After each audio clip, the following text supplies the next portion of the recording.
Well, good morning for everyone. If you're tuning in from some place that it's an evening or the afternoon, good evening.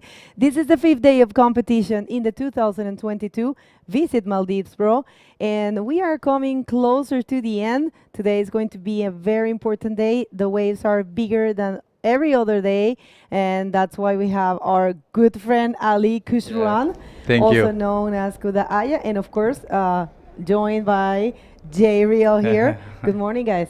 Good Morning. morning. And folks, I got to tell you, the waves are peaking and the people are freaking today. It is pumping out there. Had a pre-contest surf, and there's a lot of water moving around, a lot of current, but some really good waves. That's right. We are going to check the highlights from yesterday, and when I come back to hear from Kuda Aya, Yep. the conditions for today. So don't go anywhere.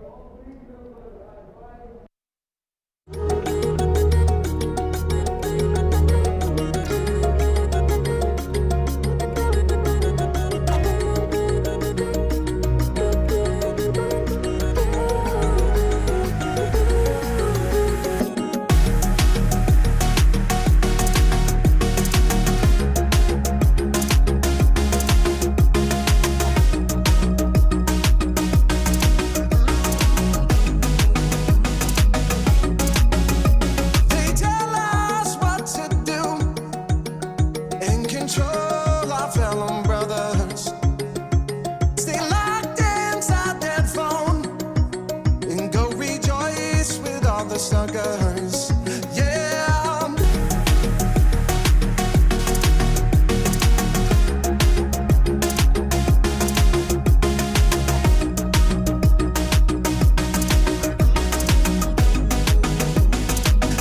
When I turn on the TV, all I see is smoke and mirrors.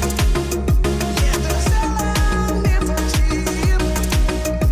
Every billboard is a killer. Oh.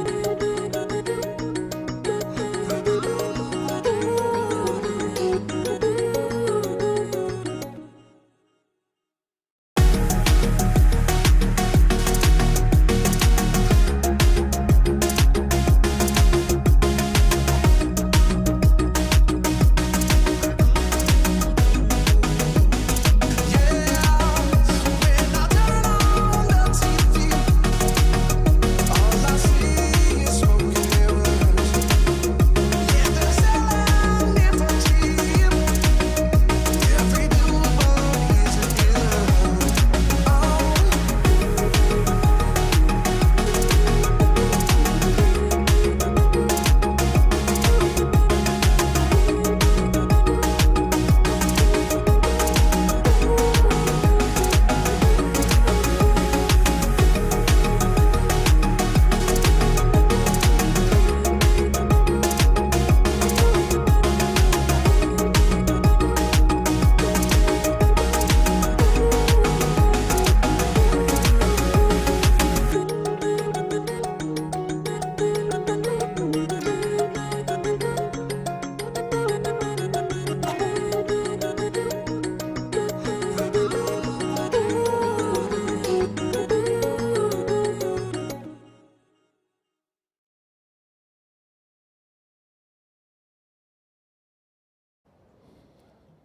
Well, those highlights were explosive, and to Yeah. get to see you again with your daughter, that's such an amazing experience. Thank We you. have some minutes now to speak about the conditions. We are wearing the official event T-shirt. It's so beautiful. Look at that. We have the logos and the image of Barunula Real Ugandu.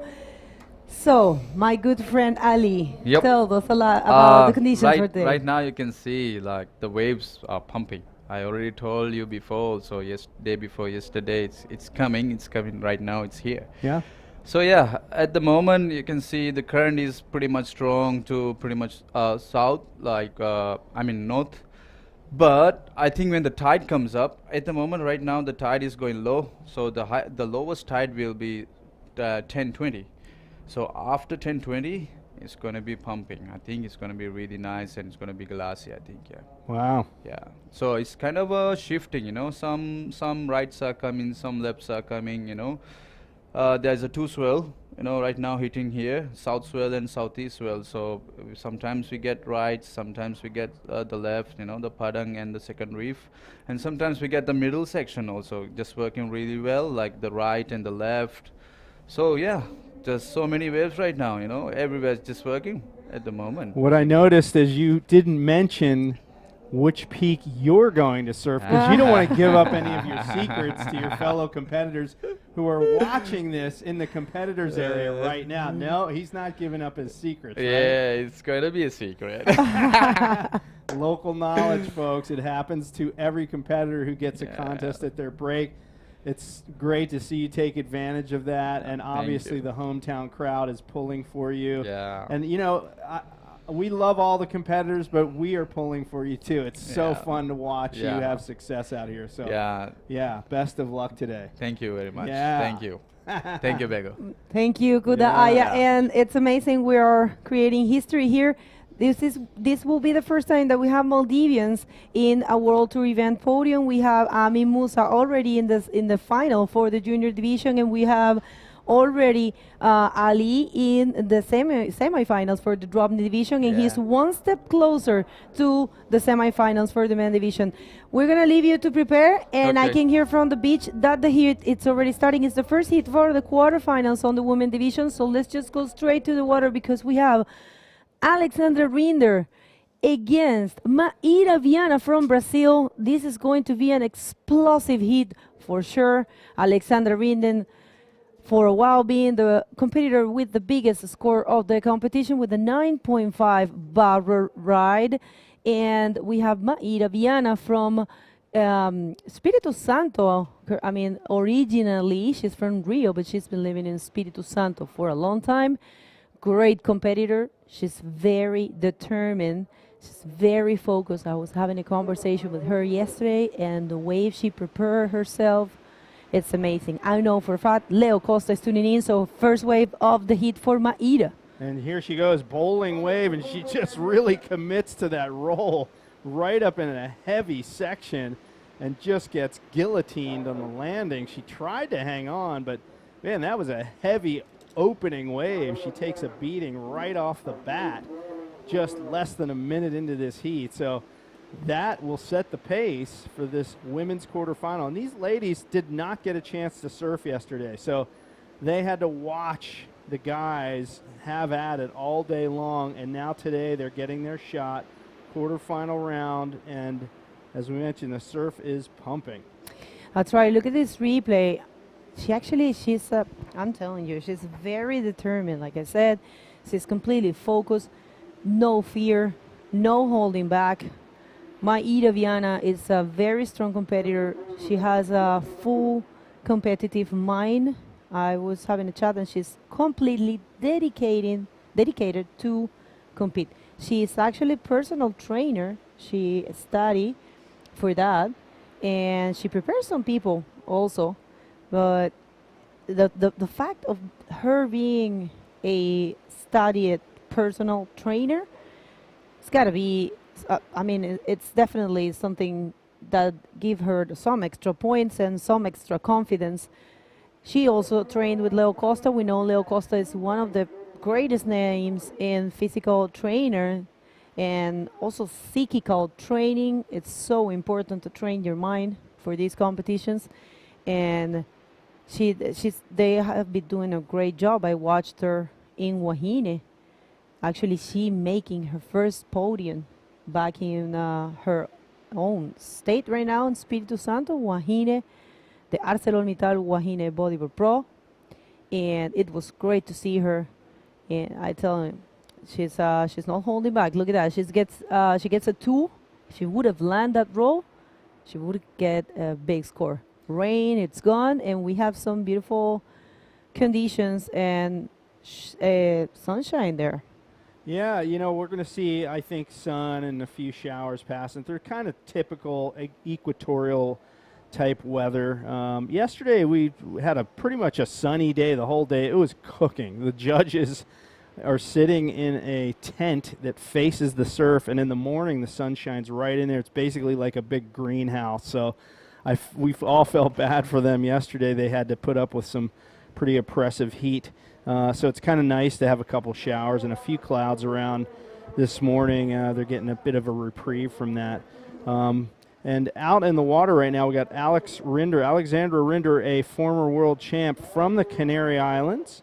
This girl is a woman of the world, folks. She speaks German, English, Portuguese, Spanish, and of course lives, as I mentioned, Canary Islands, one of the hotbeds for bodyboarding, and you know, she's a former world champ, so she knows what it's going to take out Mayra Viana. And you know, waiting is what's going on today, because when those big sets come, there is an insane left over there, but you do have to wait it out, because, and I should mention also, battle the current. Lots of current out there this morning. Yeah, it happens when you get a swell like this, and we have some people showing out. Look at this. We have the pleasure, the honor. Wait a second. Let's see this first wave for Alexandra Rinder, looking also very determined. She's going to go, oh, nothing.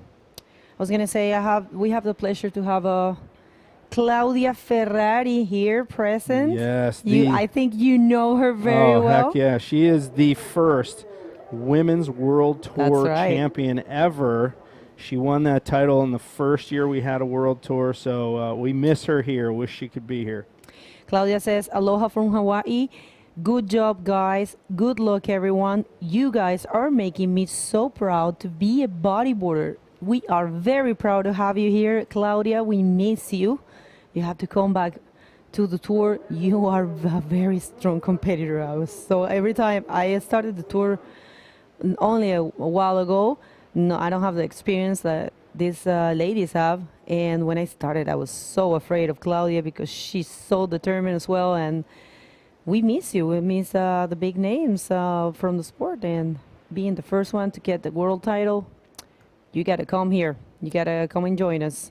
Yeah, she's a legend. She lives in Hawaii. She lived on the North Shore for many, many years now. And she is still in the water pretty much every day as far as I know. And here's a little factoid about Claudia Ferrari. She is a really good bowler.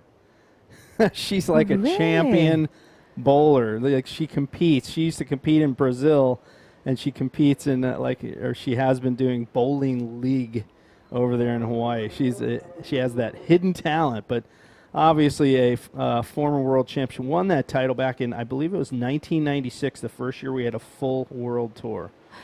That's a curious fact. Thank you very much for that. We also have Guta Borges, Gutinha, saudades Guta.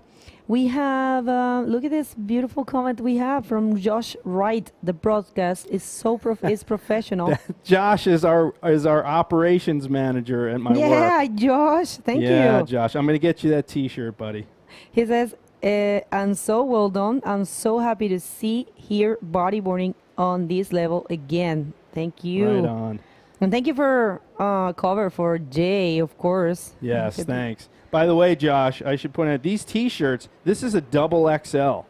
Look at this. You saw it at the opening shot when we were in the studio. So the shirt sizing is a little different here.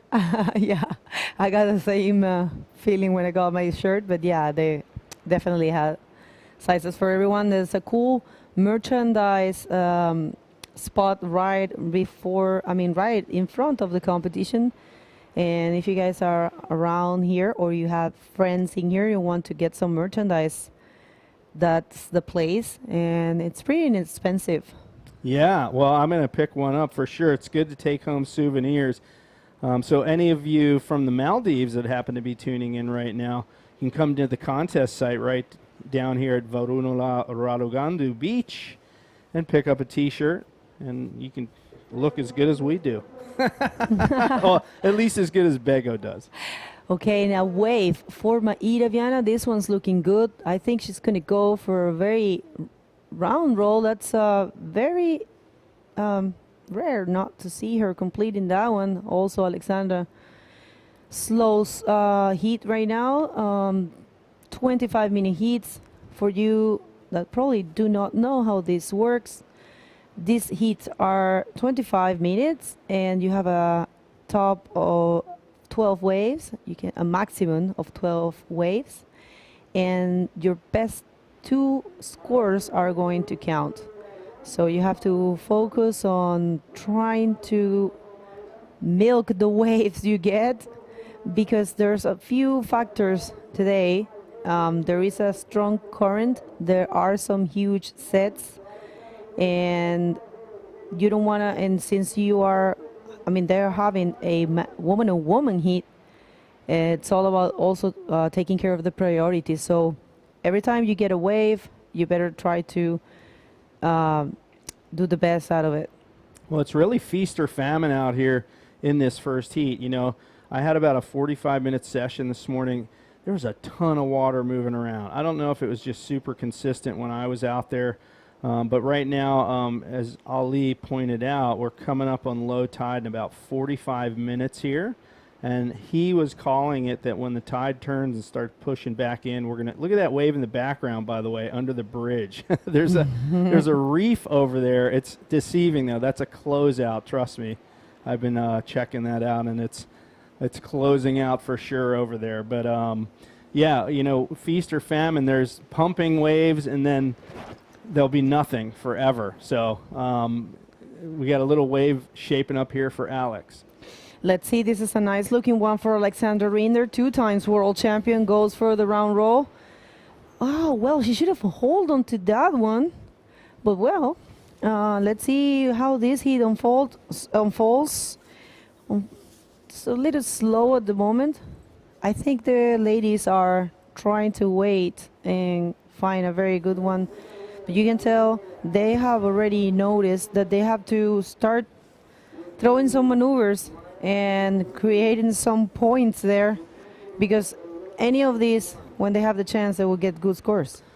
So Alex bottom turns, not a real big wave, to be honest with you, compared to what's coming in out there, but she's wanting to get some better points on the board, throws the roll and just chucks the board. I'm a little confused why she didn't just try to stay with that, but this heat has been kind of devoid of those big sets. So I would say they're due for a bomb. And, you know, as I have pointed out over the last few days, you can see them coming through the bridge. Alex finding a little corner right here. Another small little insider. She's going to gun it down the line. She's looking for that lip. Cranks it off the bottom. Beautiful, nice round roll, clean landing. And she throws the claim up. So, you know, I mean, that's probably the best wave we've seen in this heat so far.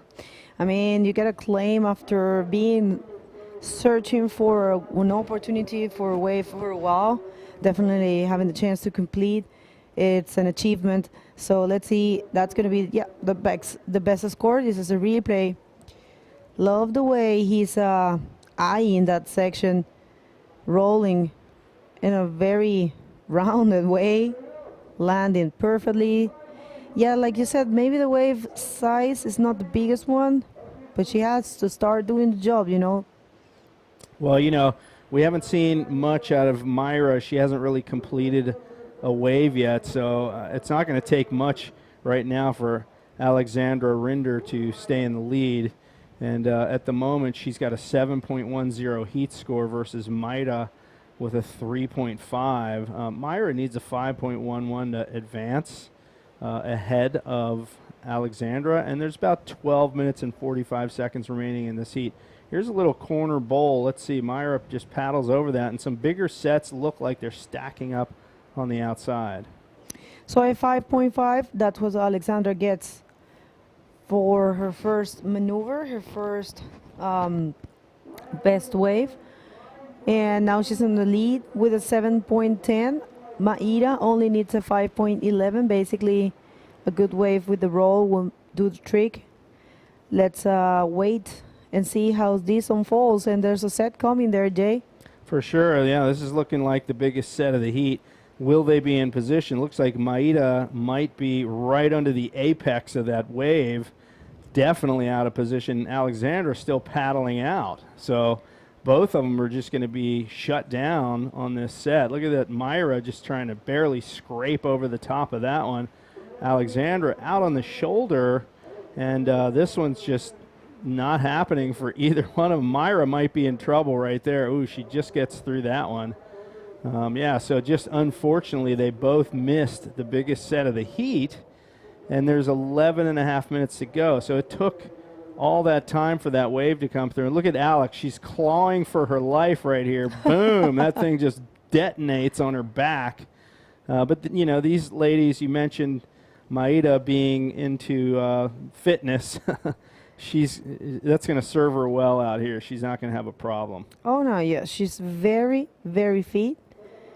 She, you can tell, like, she's very composed, and she's a great rider. So definitely, with 11 minutes in the clock, anything can happen. These two ladies are really good. And as you can see on your screen, those are the official social media account for the IVC. Make sure to follow the IVC and everything. We need your contribution to push the sport. It's everybody's. If you're a bodyboarder, it's your duty. I think the least we can do is try to push the sport. The IVC World Tour is working very hard. Unfortunately, the pandemic hit us all, and the IVC didn't have the chance to start after 2019. But those 2 years, we were working very hard. And here comes a nice wave for Alexandra Rinder. She's going to find a section, goes for another roll, and that will be a nice backup score for Alexandra. Two rolls, enough to maintain the lead. So, you know, I saw one of the social media accounts is TikTok. Are you a TikToker? Not at all. I don't even have an account. That's for the kids. So here goes Alex. Not anymore. Alex Rinder, that's right.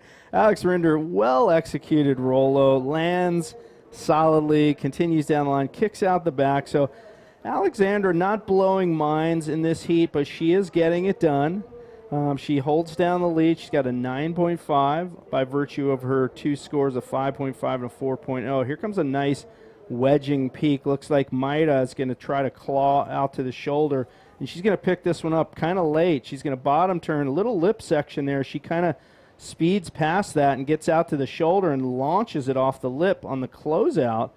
And so Maida now answering back with what no doubt will be her best wave of the heat. And look at that, the sun is starting to hit the waves. It's really looking nice now. We had that rain shower just a few moments ago. And check Myra once again. Yeah, that was a nice looking one for Maida. She was doing that beautiful roll with her flick there. And that's going to be a nice score. Her first good score, I will say.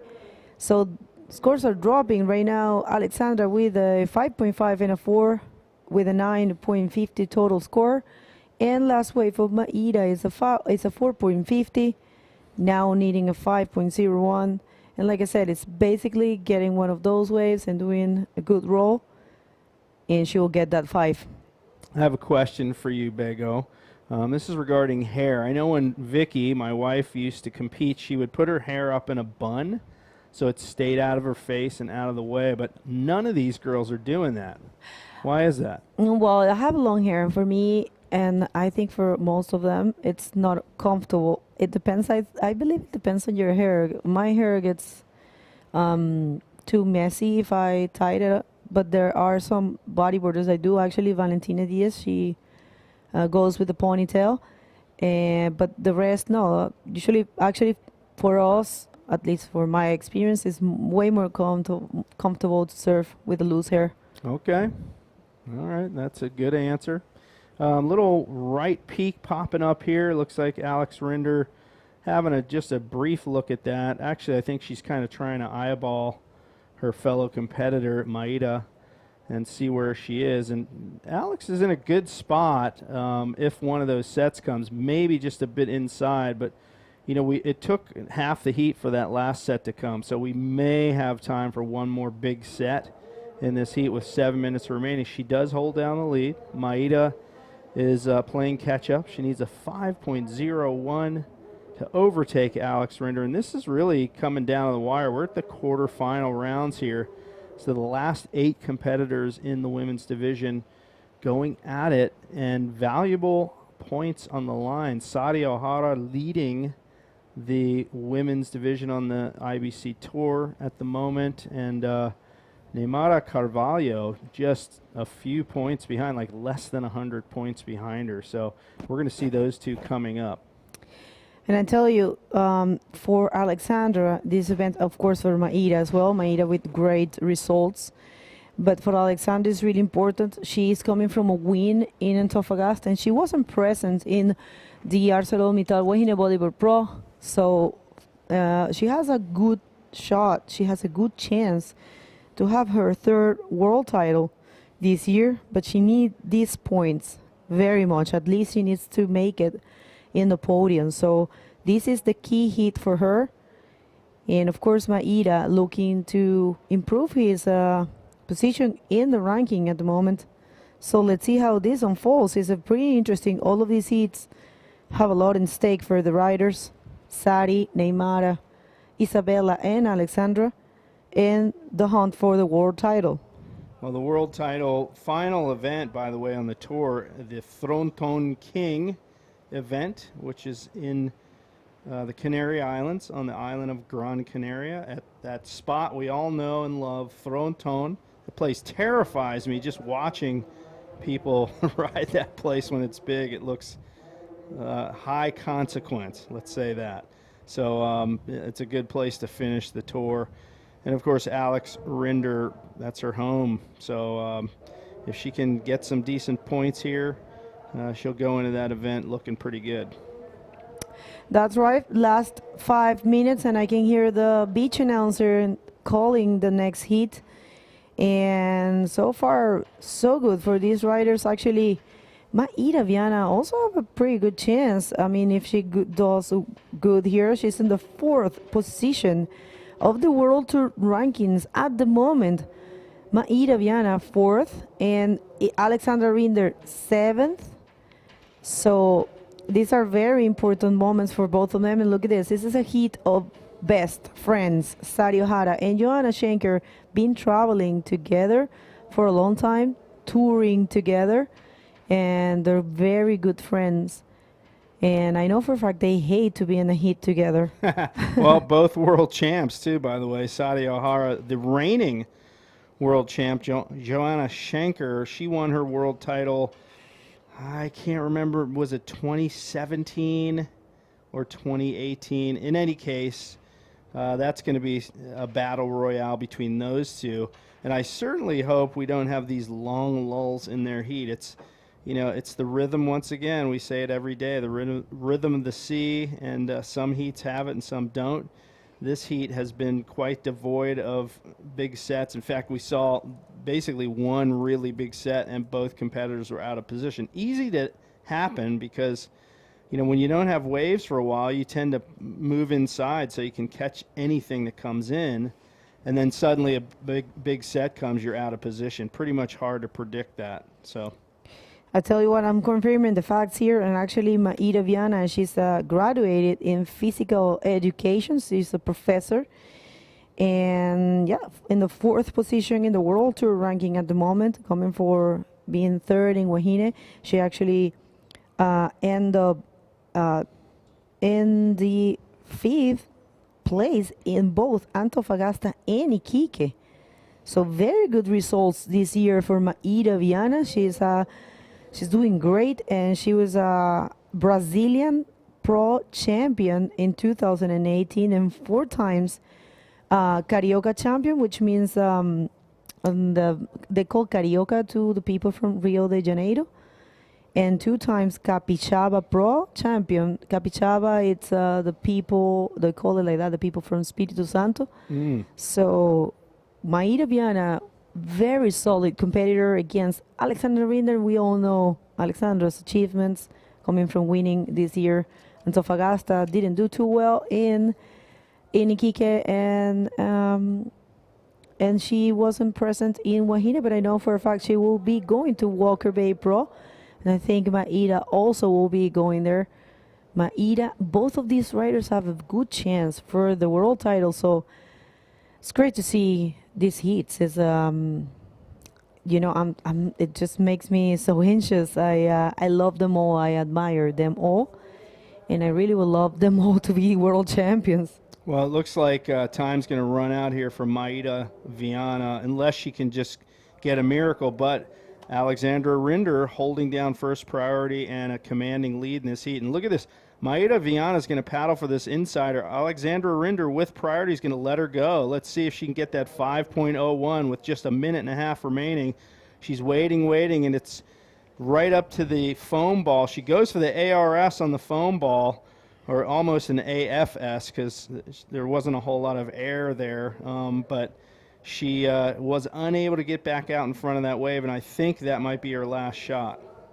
That's right. Look at that. She was trying to go very radical on this one. Loved the technique, and she was very close to make it. That would have been a nice score. Probably best to do a round roll. Let's see. Oh, well, last 45 seconds. Could Maida Viana come back to the lineup and get the 5.01 she's looking? That's a very obtainable score for her. She is a very solid competitor. Here comes Alexandra with another one. Could Alexandra improve her total score? And that's a nice roll for her. Probably not as clean because it wasn't really a pocket roll, but 20 seconds in the clock, it looks like. So far it's Alexandra advancing. Let's see, where is Maida? We have no sights of Maida.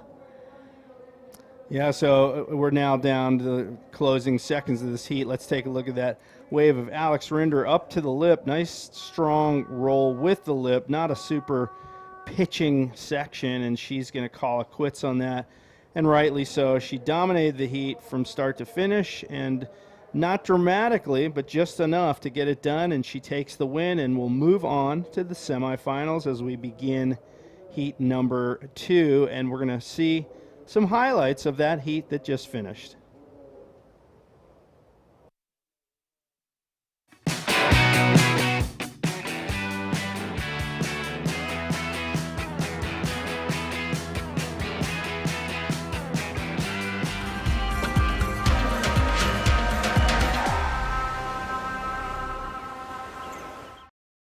දිරාක් postpaid subscribe කොල්ලාගෙන් හෙස් කියාව සලිදතුරේ Abu Dhabi Istanbul අදි දුපාය දෙමියක දෙකොල් ටිකටා හුරුම් අදි ටුවතවස් මුලින් ඉලේ අදි shopping නම් ඉන් $100 ලිබේ ලීගෙතුරු මේ ප්‍රොමෝෂන් තේරේක පෝස්ට්පේඩ් නෙකුම ඩිපොසිට් එක දක්කා කරනුචේ මහුෆීන් 20% ආහමෙ ඩිස්කවුන්ට් එක ඉතුරු ඩේටාවස් මුලින් ඉලේ නසීබ් වෙරේක වුම රාජ්‍යගෙම හලුයි මොබයිල් නෙට්වර්ක් සබ්ස්ක්‍රයිබ් කොල්ලා.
Well, welcome back, everybody. We are in the 5th day of competition in the 2022 Visit Maldives Pro. Happy to watch the ladies in the quarterfinals. Good morning, Giuliano. Good morning, Begonia. What's up, everyone? Important heats in the water, so let's go out there, please. Fácil. Unfortunately, we had a Brazilian going down on the last one, but that's how it is. Best of luck for Maida in the next South African step. Here we go with Sari O'Hara in red and Joana Schenker from Portugal in yellow. This is a 25-minute heat. Top 2 waves scored. One of these riders will advance to the semifinals. And now we already had 2 minutes running in this heat. Waves are really good out there. Some kind of bumpy sections as well. This middle peak here, the A-frame peak, looks firing, but a lot of texture and some bumps in the face of the wall, Begonia. Yeah, it looks like it's a little bit more harder than what we think to choose the waves. And here comes Sari Ohara, generating a lot of speed there, getting some barrel time, and unfortunately closing out for her. Good attempt for Sari Ohara. I've been seeing her surfing in the free surf yesterday. She was very connected with the wave, but Joanna, always stylish, always clean, always cool and calm. She can definitely impress us, and I have no clue who is going to take this event. All of them are very solid. They've been doing the tour. Everyone that is pressing here has been following the tour, and I think Joanna is determined to go for the rights. Yeah, and all the riders are choosing the left peak they call Padang. But as I was watching on the first hours of the day, this A-frame peak that they call in the middle of the beach look to have some really good rights and lefts, and a kind of easier to find, as we saw some sets coming, and the waves are kind of more rideable on that position. But it seems we have Jay Real back there with the winner of the first heat. What's up? What's going on, Jay? Thank you, Giu. I am here with former world champion from the Canary Islands, Alexandra Rinder, who took the victory in that last heat, and it looked a little bit slow in that heat. Did you find the waves to be lacking? It was pretty tough conditions. You can tell that the tide is dropping. There's like a current and a rip current, which makes it difficult to get into the wave, and also that the wave is clean. So I knew that I had to get one that's like a little bit more on the inside, and I got that 5.5 with a roll. Hit the reef a bit, so now I'm officially, I don't know how you say it, like I'm officially surfed in this wave. But yeah, I'm happy. Maida's a really good competitor. She's a really good rider. I really hate competing against her, not in bad ways, just like she's so tough and she can compete so good. The Brazilians have such a good way of competing, so I was kind of nervous for a bit, and then I was just, okay, I need a good backup, so she needs a big score, and yeah, just got a 4, and just happy to make it into the next round. Well, it seemed like the biggest wave of the heat came, and you guys were both inside and barely made it through that set. I was stoked. I was like, yes, finally an event with big waves. Everybody who knows me knows, like, if you just have to see my body, I'm bigger than anyone else in the tour of the girls. So I want big waves, strong waves. I'm looking forward for the next heat with a little bit more water, and let's see who it is, if it is Joanna or Sari. Okay, so Alexander moves on into the semifinals. Congratulations, best of luck for you moving forward. Thank you very much, and thanks to my parents that are watching, because it's like 2 a.m. or something. Thanks, Mom and Dad, and see you soon. Okay, folks, back to you guys in the studio. Thank you very much. That was a great interview for our interviewer, making it to the semifinal. First lady to get to the podium, and of course adding up some important points for the hunt of the world title. And I have some information here for the research that we have been trying to do about these two ladies. Actually, Sari Ohara, she's the reigning world champion, you all know that, from 2019, and she also is 4 times national champion in Japan, and she's a gold medalist in the ASA World Bodyboarding Games in 2012. Sari Ohara, she's so compact, so strong competing. One of the most beautiful rolls there is in tour, for my personal humble taste. Yeah, I have seen she rolling up some waves on the last couple of days, and she really have a nice timing to reach the lip. You were saying about the hair and it's really nice to see how she performed a roll and her hair is like Look, it looks so- flows. Yeah, that's it. That's our interviewer, as Jay was interviewing the interviewer. That was nice to see the big girl doing good, and she's actually happy because the waves are pumping. You know, it's good for her. And I'm telling you, for her, this was a very important hit. Actually, taking down Maida Viana. Maida being in the 4th position in the world ranking does a big difference for Alexandra. So definitely, this was her first final in her mind. She needed to win this heat.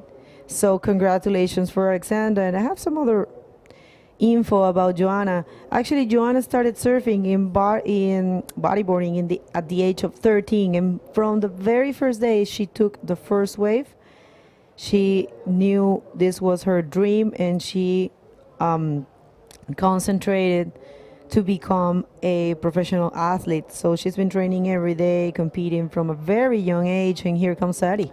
Oh, there it is. Nice looking left. Oh, we talk about the roll. There's a nice roll from Sadi, followed by a bottom turn, then a reverse spin, trying to look something else there. No, that was it. Nice little wave for Sadi. That certainly will be the first solid score of the heat, and that's where the judges set the bar.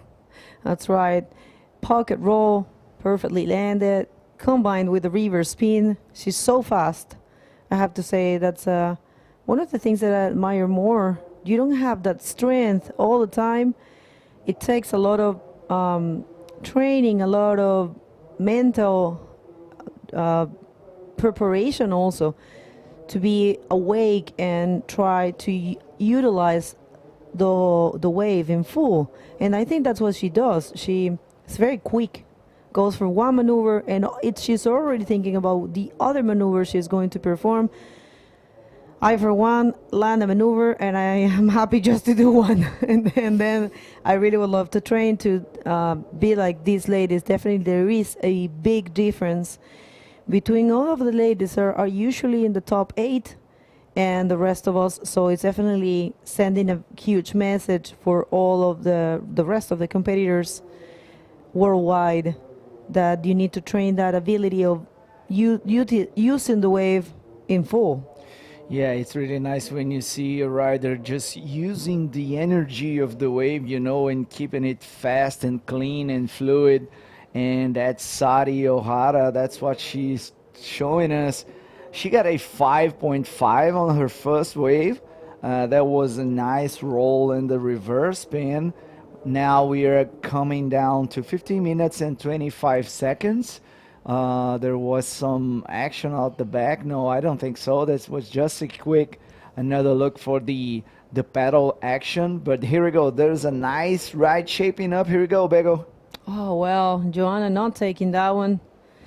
Battles of champions here. Joanna Schenker, 2017 world champion, 4 times European champion, and 7 times Portuguese champion.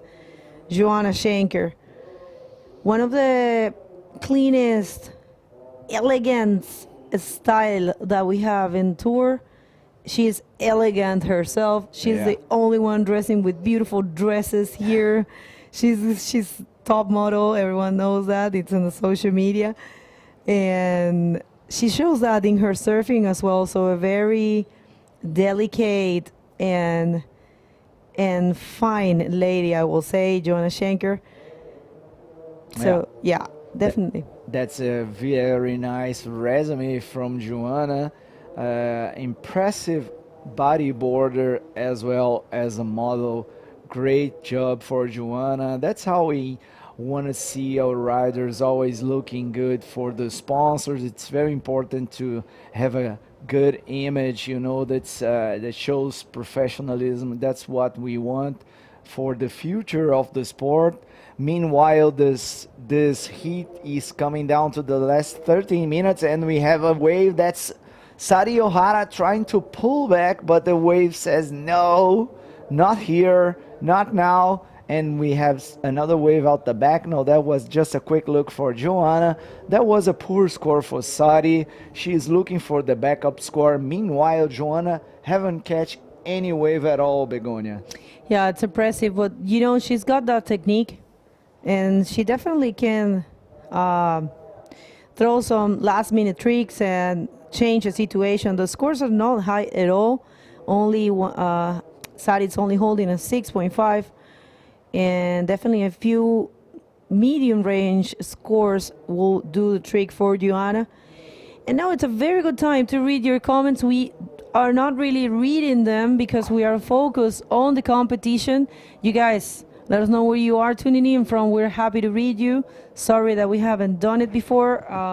These stages are very important.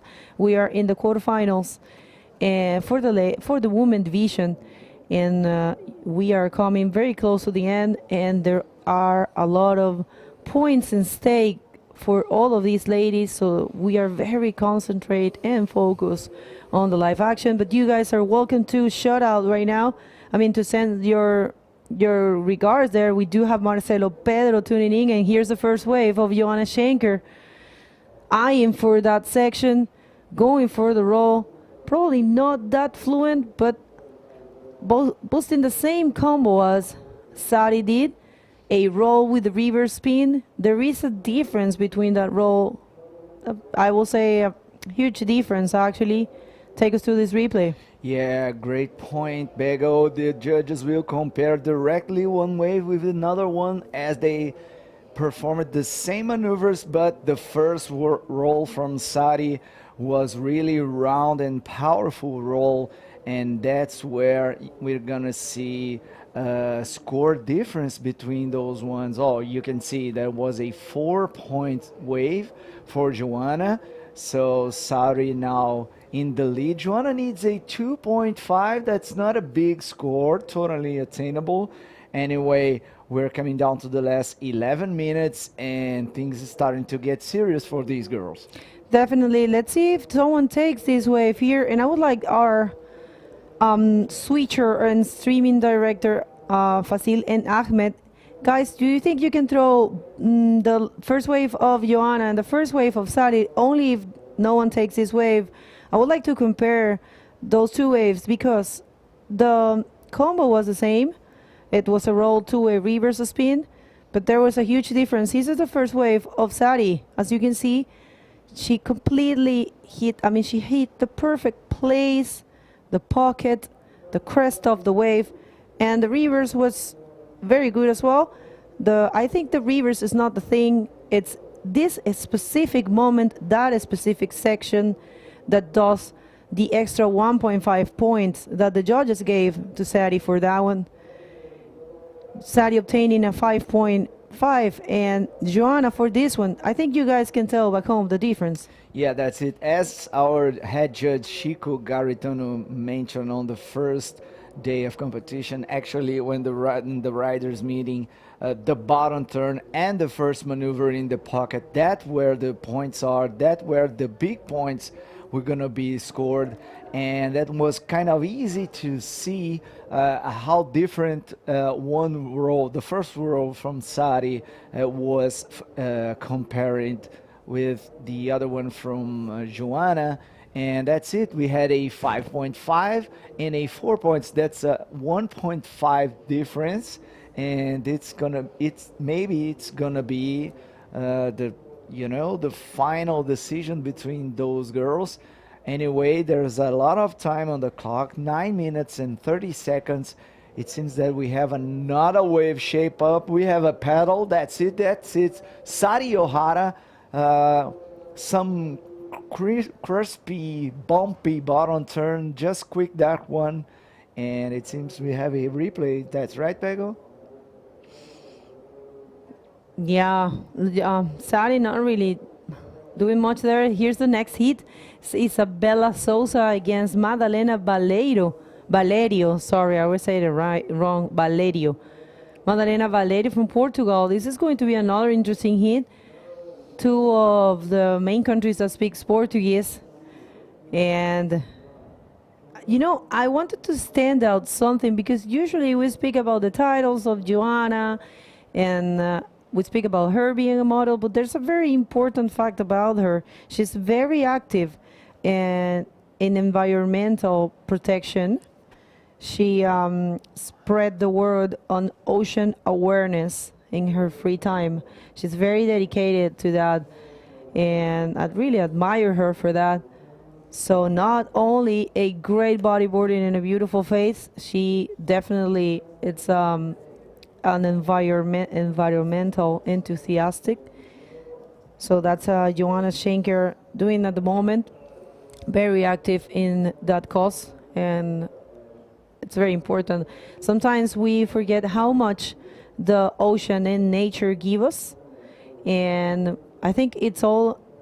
I mean, it's very common that in the surfers and minds there is the consciousness about taking care of their environment, but some people really does forget it, and we have to give back to the place that gives us so much and give us our full energy to keep going in this hard life. Here comes Sadi. Nice bottom turn, looking for the section. Yeah, the roll right off the bottom turn. That's going to be her backup score. Double roll on that one. Nice clean moves from Sadi Ohara. And now Joanna is looking for that one. Joanna definitely looking for a backup score, as Sadi certainly will improve her situation, as her backup score is just a 1.1. That was a nice clean double roll wave. Check the replay, Begonia. Yeah, Sadi, it's the one that's been going for those double rolls in this competition. That neck time, that use of the neck is so important, is key. And she's got a technique. I'm not going to say which one it is because she told me, but it's her secret. She has a special ingredient to perform those rolls. I actually she told me and I tried to do it and I couldn't do it. It's great. So it doesn't really matter if I say it sometimes because not everyone can do it. But definitely Sadi Ohara will get that backup score she's looking for and making life harder for Joanna Schenker. But as I said, we have seen Joanna many times changing the situation in the very last seconds or minutes. So Joanna, it's a very, very dangerous contender, and she can change the situation for sure. Beautiful shot of that tower. Such a comfortable place. Actually, when it rains, the photographers can stay there quite comfortably. And right there, it's the priority screen. I tell you, it's very comfortable. In here, everything has gone smooth. You can hear well. You can see the priorities well.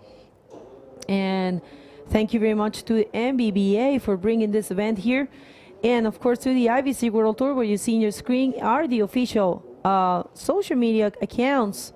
You guys make sure to subscribe and follow the IBC World Tour. And if you want to see and check the live scoring system, it's all together in one place at the IBC World Tour website. Yeah, nice. There was, here we are with this, the backup score from Sadi Ohara. That was a 5 points. Now she's leading with 10.50. And here we go. This is Joanna Schenker. She needs a 6.5. Goes for the maneuver. Oh no, unfortunately, that was not able to perform a roll right there. I thought she's going strong right there with the roll. But the wave says no, it's going to be a throwaway score for Joanna, and she's still needing a 6.50. Now Sadi has first priority. We have 4 minutes and 20 seconds in this heat. Things are starting to get dangerous for Joanna, as only one rider will advance to the semifinal. That's right. And actually, Joanna, she's not only the first Portuguese bodyboarding world champion, she's actually the first Portuguese professional world champion in wave riding sports.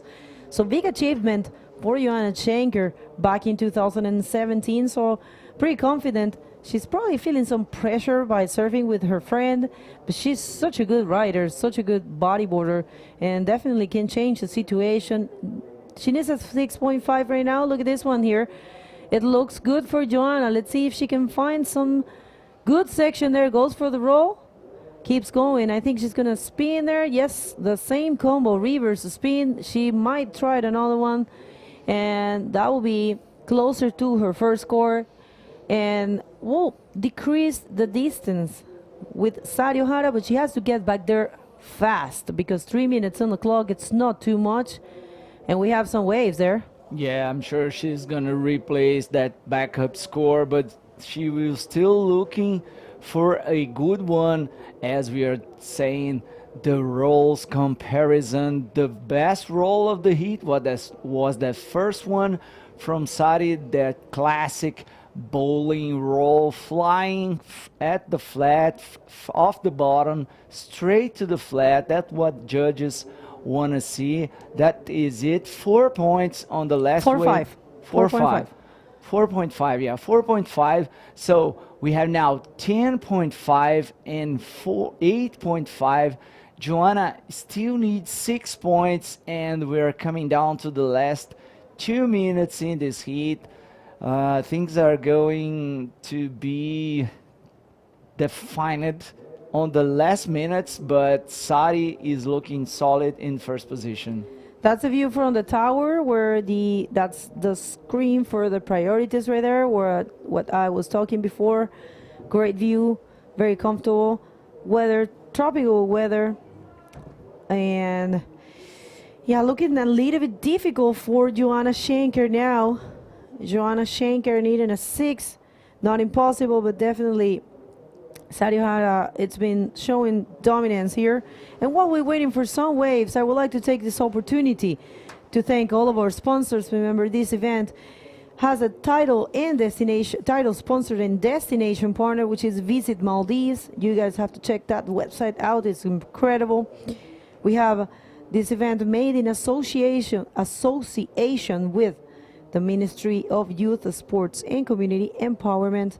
We have an accommodation partner, which is the Maruca Plaza official events as event partner, Diragua's digital partner. There's a wave there, and Sari Ohara blocking Joanna Schenker in the last minute. That's what it takes. Using her priority, she knows Joanna is very dangerous to those rides. Joanna serves really good both sides, but I will say I have to say her natural, it's to right. And well, this might be the last ditch effort for Joanna Schenker. Let's see if she can find the 6-point ride. She needs to find and keep advancing in this competition. If not, she will be leaving in 5th position. Good points as well for her. But, oh well, I don't know what's going to happen. Joanna right now with the first priority. Along right there. Let's see if she can get that wave. It's just a matter of nature, you know. It's there. It's the last 10 seconds, Juliano. I don't know what's going to happen. Yeah, I think she was more concerned about running away of that set than looking to ride it, but that is it. Just not time enough to get this wave. It's not gonna be counted on her scoreboard. And we have now Sari Ohara in the semi-final. She's going to face our interviewer, Alexandra Reinder. That's gonna be a great matchup. And that's it. Let's go for a quick recap.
Yeah, and we are back here at the 2022 IBC Visit Maldives Pro, and I'm here with Mr. J Real. Yeah, Gio, stoked to be back in here. We saw that last heat, really interesting. Saudi O'Hara using her priority to keep Joanna Shanker off that right-hander just to seal the deal, and she takes the win.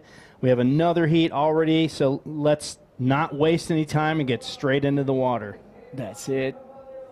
That's it. Now we have from Brazil, Isabela Souza, 4 times world champion, up against Madalena Valerio, full Portuguese heat, even though we have a Brazilian and a Portuguese.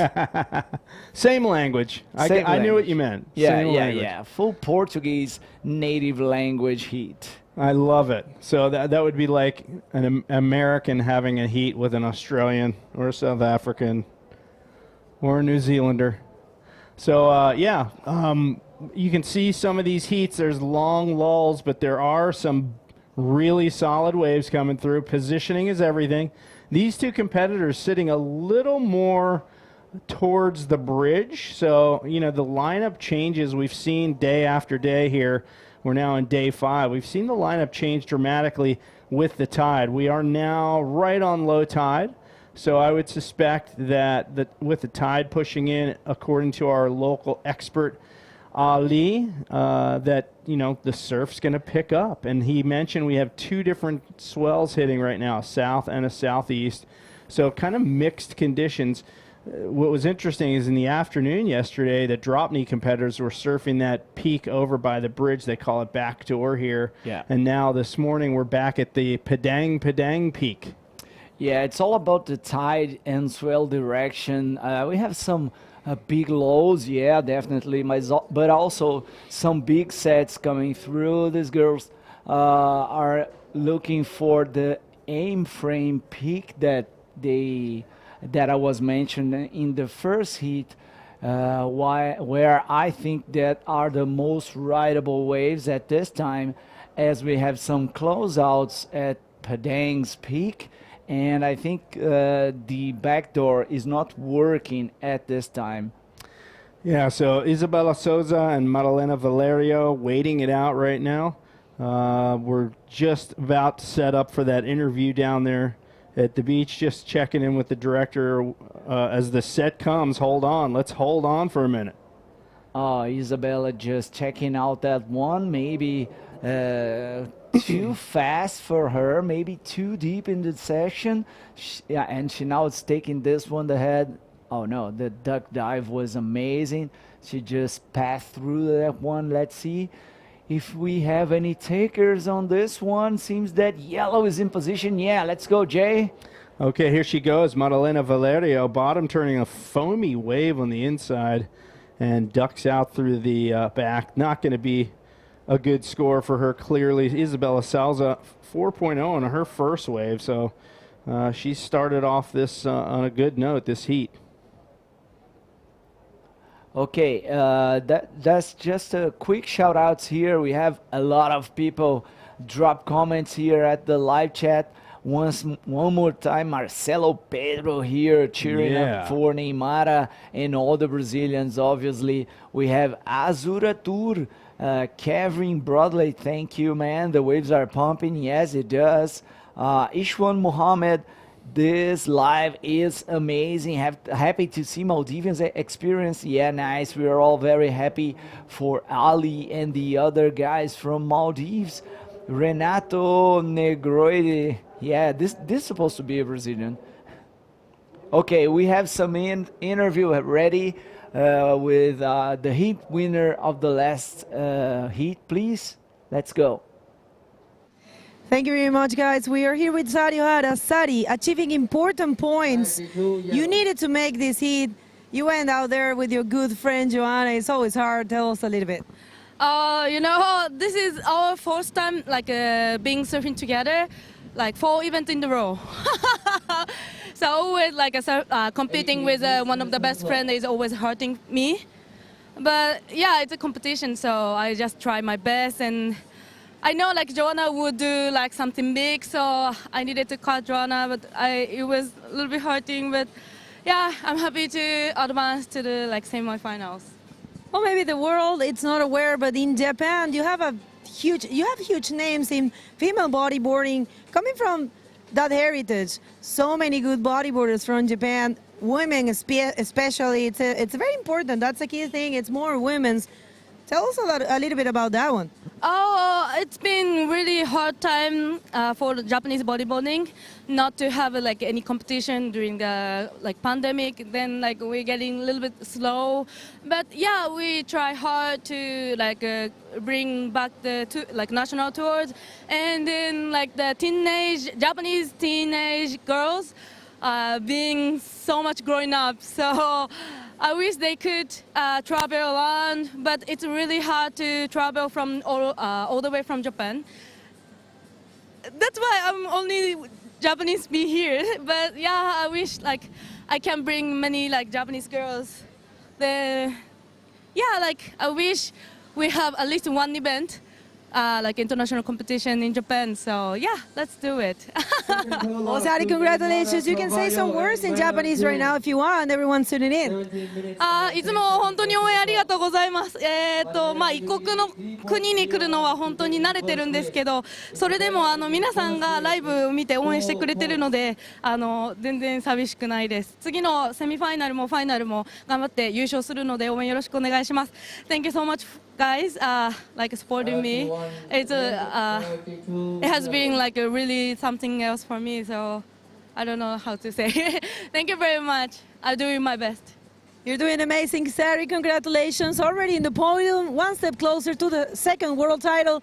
Let's just go straight to the water because we have Isabel and Madi, and that's another heat that we want to watch. So let's go straight to the water. Thank you, guys.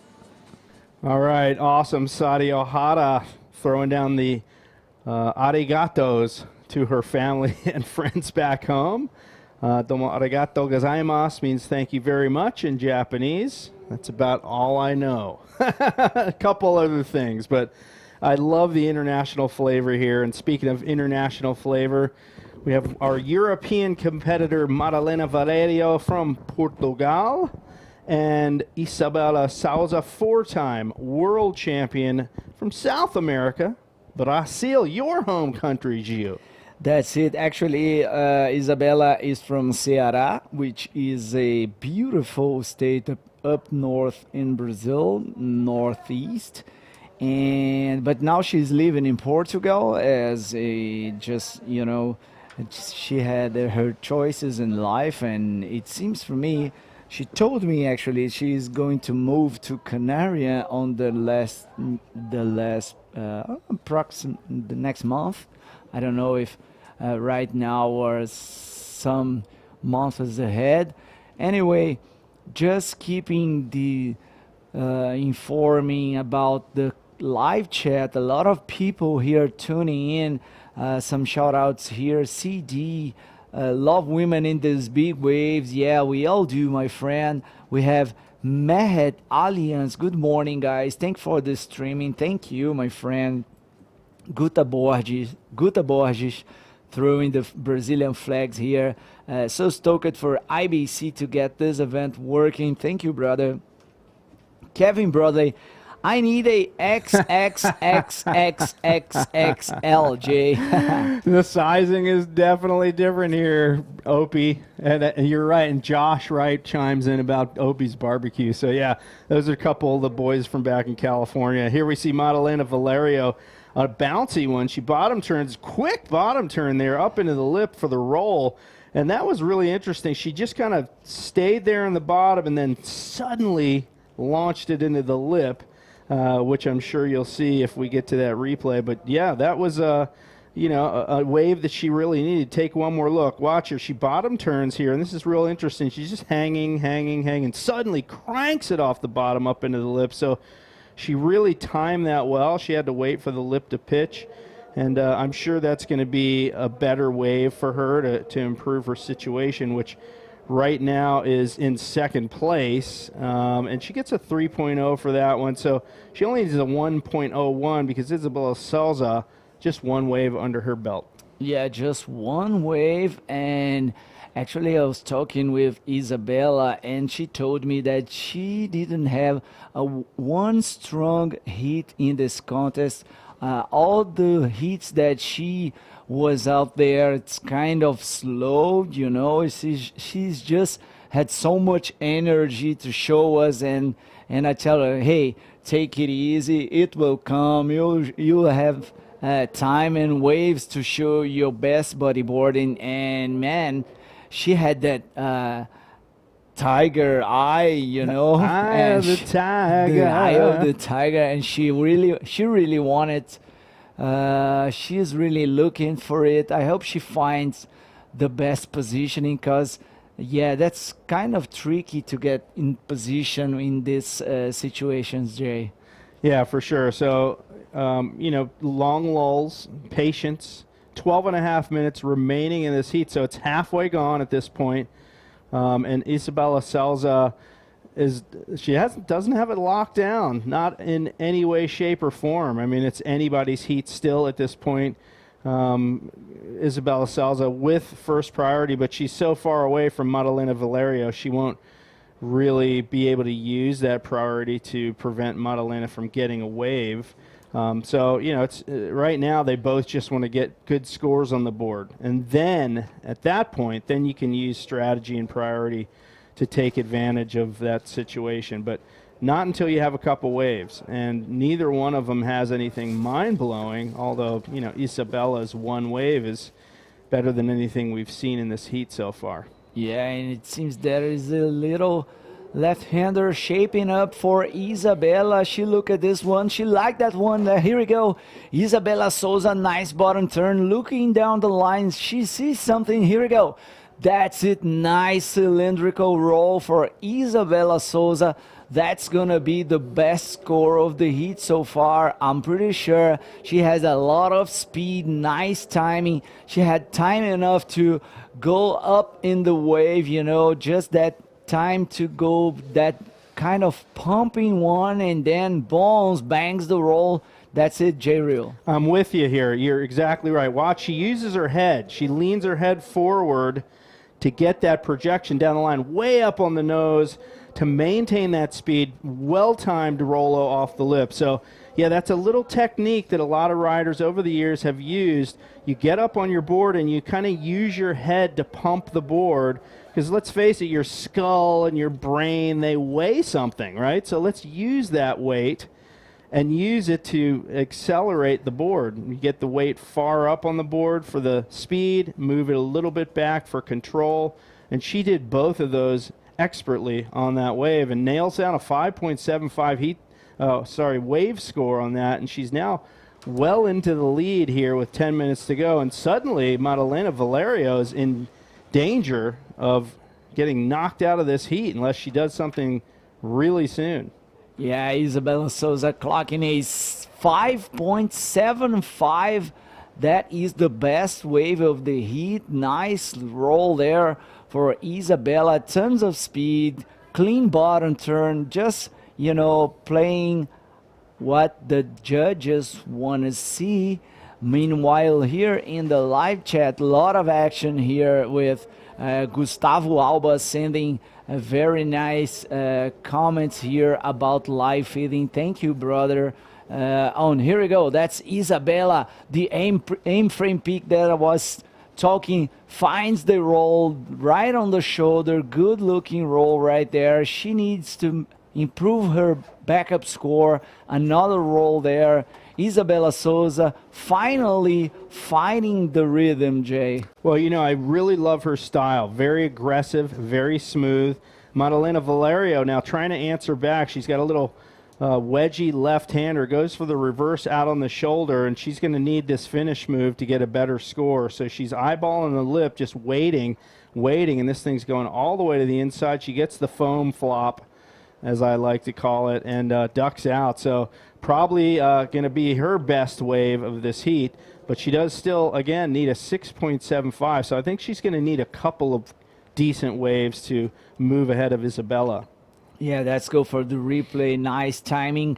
Hard bottom turn as she needs to come around the section. Founds the pitching place, goes for the roller, one more roller on the end section. Nice one for Isabella, followed by this one for Madalena, hitting the brakes, just finding the right spot to do this reverse spin, dropping in again, waiting for the section, and then here we go. She will flop the session as Jay Real. I've coined a phrase, the foam flop. The foam flop. Let's face it, the lip isn't pitching. It's basically just a finish move. After you do something on the outside, you get that little closeout section on the inside. You just kind of roll off of it. So, yeah, good way to finish off the wave, I suppose. But Isabella Salza now nailing down a 6.75 on her last wave, and that puts Madalena in yet a further deficit behind the lead, and she's now needing an 8.75. And as this heat progresses, her hopes and chances to advance to the semifinals decrease with every passing second. You're right, Jay. And here we go for more shout-outs here. Max Canepa, thank you, brother. Gustavo Alba, one more time. CD. Edgar Samaniego, mis respetos para la leyenda J. Real desde Panamá. Ahí está. Gracias. Pablo Anchorat, saludos de Antofagasta. Rodrigo Valentim, obrigado. Guta Borges mais. Thomas Deganar, yeah, 10 we're going to run today. We all know. Stay tuned, guys, on the IBC World Tour. Brian West. Ricardo Rodrigues, Hamilton, Hey, Jessica. Brian West. Hello. Yeah. I know Brian. Jessica Calvo, Brian West, here we go, one more time. Pedro Rufino, thank you, brother. Oh. And Shahid Amin, good morning, everyone. Márcia Paraguaçu, what's up, Márcia? Tudo beleza por aí? MC78, and here we go. That's Madalena hitting the brakes on this one, looking for the section, crumbly section right there, goes for the roll. That was a good roll for Madalena, more energy right there. But yeah, she's looking for an 8.75. It's a huge score. She will only be able to have a average points on this wave, Jay. Yeah, we haven't really seen any waves in that point range, so really she needs two decent waves at this point, I think.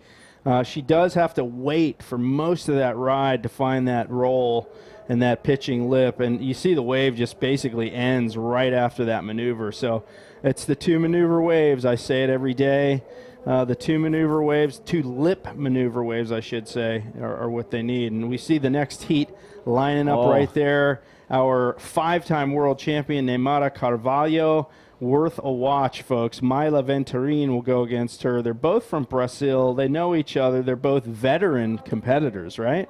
Both from Brazil, both from Espírito Santo. Wow. They had like thousands of battles between each other. Yeah. They know herself as very well. And this is going to be a tough one for both of them, as I know that there is a strong rivalry, yeah. That's rivalry a hard word to between say. those. And even though they are good friends, they travel together, all of these kind of stuff. But anyway, here we go. Just a quick paddle for Isabella. She decided not to go in this one. And a lot of comments here in the live chat. Rodrigo Valentim, Wayne Davis, Brian West, Marcelo Pedro one more time, Guta Borges, Márcia Paraguaçu, a lot of people here dropping the comments. Thanks everyone. Dario Rocha here, Rapadura Storm, that's just a joke with Brazilian Storm. He said Rapadura Storm, which is a kind of candy, very traditional in Ceará, which is Isabella's home state. And that's it, Rapadura Storm in the water. Pedro Rufino, I'm a computer, MC78, Brian West cheering up for Isabela, Alex Perez, Val Júnior, forte abraço, Gil. Valdir Gomes, beleza, brother? Obrigado aí pelo alô. Ronald Ramirez from Ecuador. CD asked to stop call him CD. But you're looking CD here, brother. What can I do? You got to change your name Yeah, on there. you had to change your nickname. CD. Okay. Yeah, that's it. And now Stefano Mosquera from Ecuador. So thanks, everyone. Oh, yeah, he said, yeah, Alex. Okay, now we're going to call CD Alex. Okay, we have to remember that. We should put a note here. But, you know, I'll tell you, this place is a long way from everywhere. So right now, local time here, what are we looking at time-wise? It's about 10:45 in the morning here in Maldives. And, you know, where I live, it's 10:45 in the evening. So what is it in Brazil right now? It's got to be 2:45 in the morning. Yeah, so Yeah, you have a lot of crazy. people not sleeping right now to watch this. Yeah, thank you, guys. A lot of Brazilians tuning in. I'm sure they know that the waves are pumping, so Yeah. this is a good reason for being waking up right now. See some very nice sets coming through, and it seems it's going to be better since as the tide are coming to the, you know, it's going to fill up. Oh, here we go. It's Madalena looking for the session. Just trying one more. She needs an 8.75. That was not a good one. And okay, just have to say here, I have Mauricio Cajazeira here. He said, hey, Juliano, here's Mauricio. I just got to at my place here back in the 90s. For competing. I remember it, brother. I remember. Thank you for that. And yeah, I'm really, you know, still here, still bodyboarding and working for it. So thank you. Just a little part of it. And there is Isabella. Oh, yeah, that found the barrel. That goes for the roll. That's going to be the best score of the heat so far. Isabella finally got the wave she wanted. Well, there's the nail in the coffin there. Not that Madalena Valerio really had a shot, but Isabella Souza just making sure. Pulls in, backdoors that section, gets another little cover, comes out, hits the lip.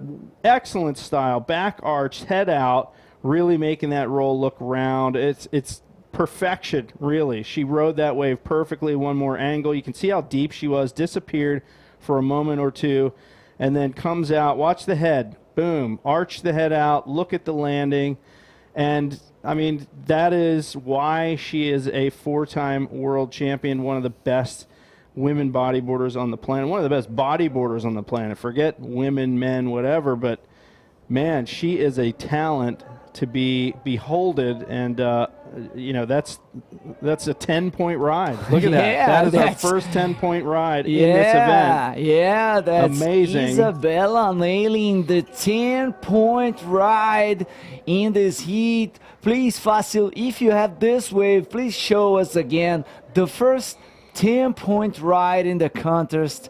Perfect wave for Isabella. Check this out. Nice bottom turn. First section barrel, another quick little cover up, and then goes to the roll. Boom, hit it perfectly.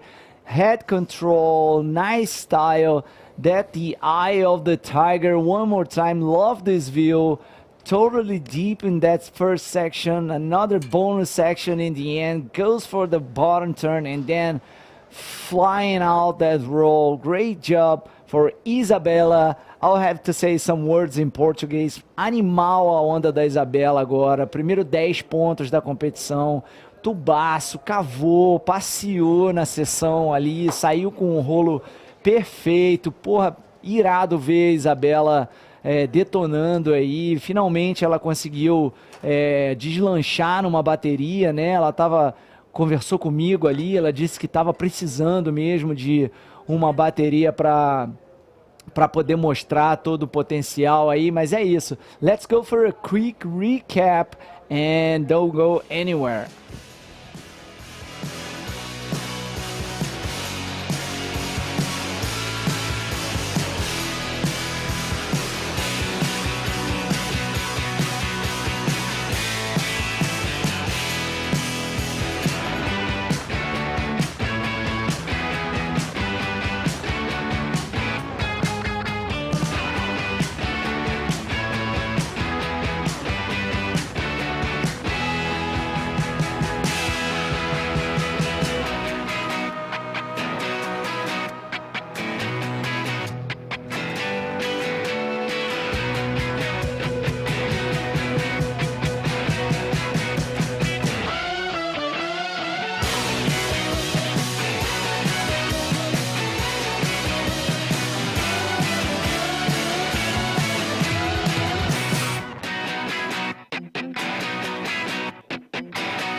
දිරාක් postpaid subscribe කොල්ලාගෙන් හෙස් කියාව සලිත තුරේ Abu Dhabi Istanbul අධි දුපාය දෙමියක දෙකොල් ටිකටා හුරුම් අධි ටුවතවස් මුලින් හිලේ අධි ශොපින්නම් එන් $5 ලිබේ ලීගෙතුරු ප්‍රමෝෂන් තේරේක පෝස්පේඩ් නෙකුම ඩිපොසිට දක්කා කරනුචේ මහුෆීන් 20% අහබැ ඩිස්කවන්ටෑකො ඉතුරු ඩේටාවස් මුලින් හිලේ නසීබරේක වුම රාජ්‍යගෙම හලුයි මොබයිල් නෙට්වර්ක සබස්ක්‍රයිබ් කොල්ලා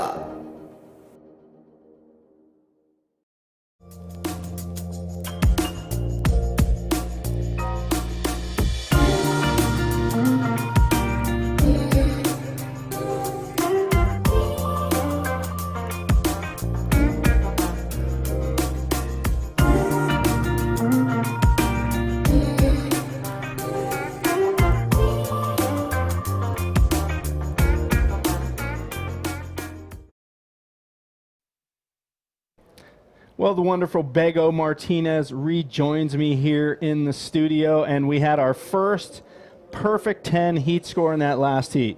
Well, I tell you, Jay, I was in the restaurant and I had to like run away from it, like seriously, to see what happened.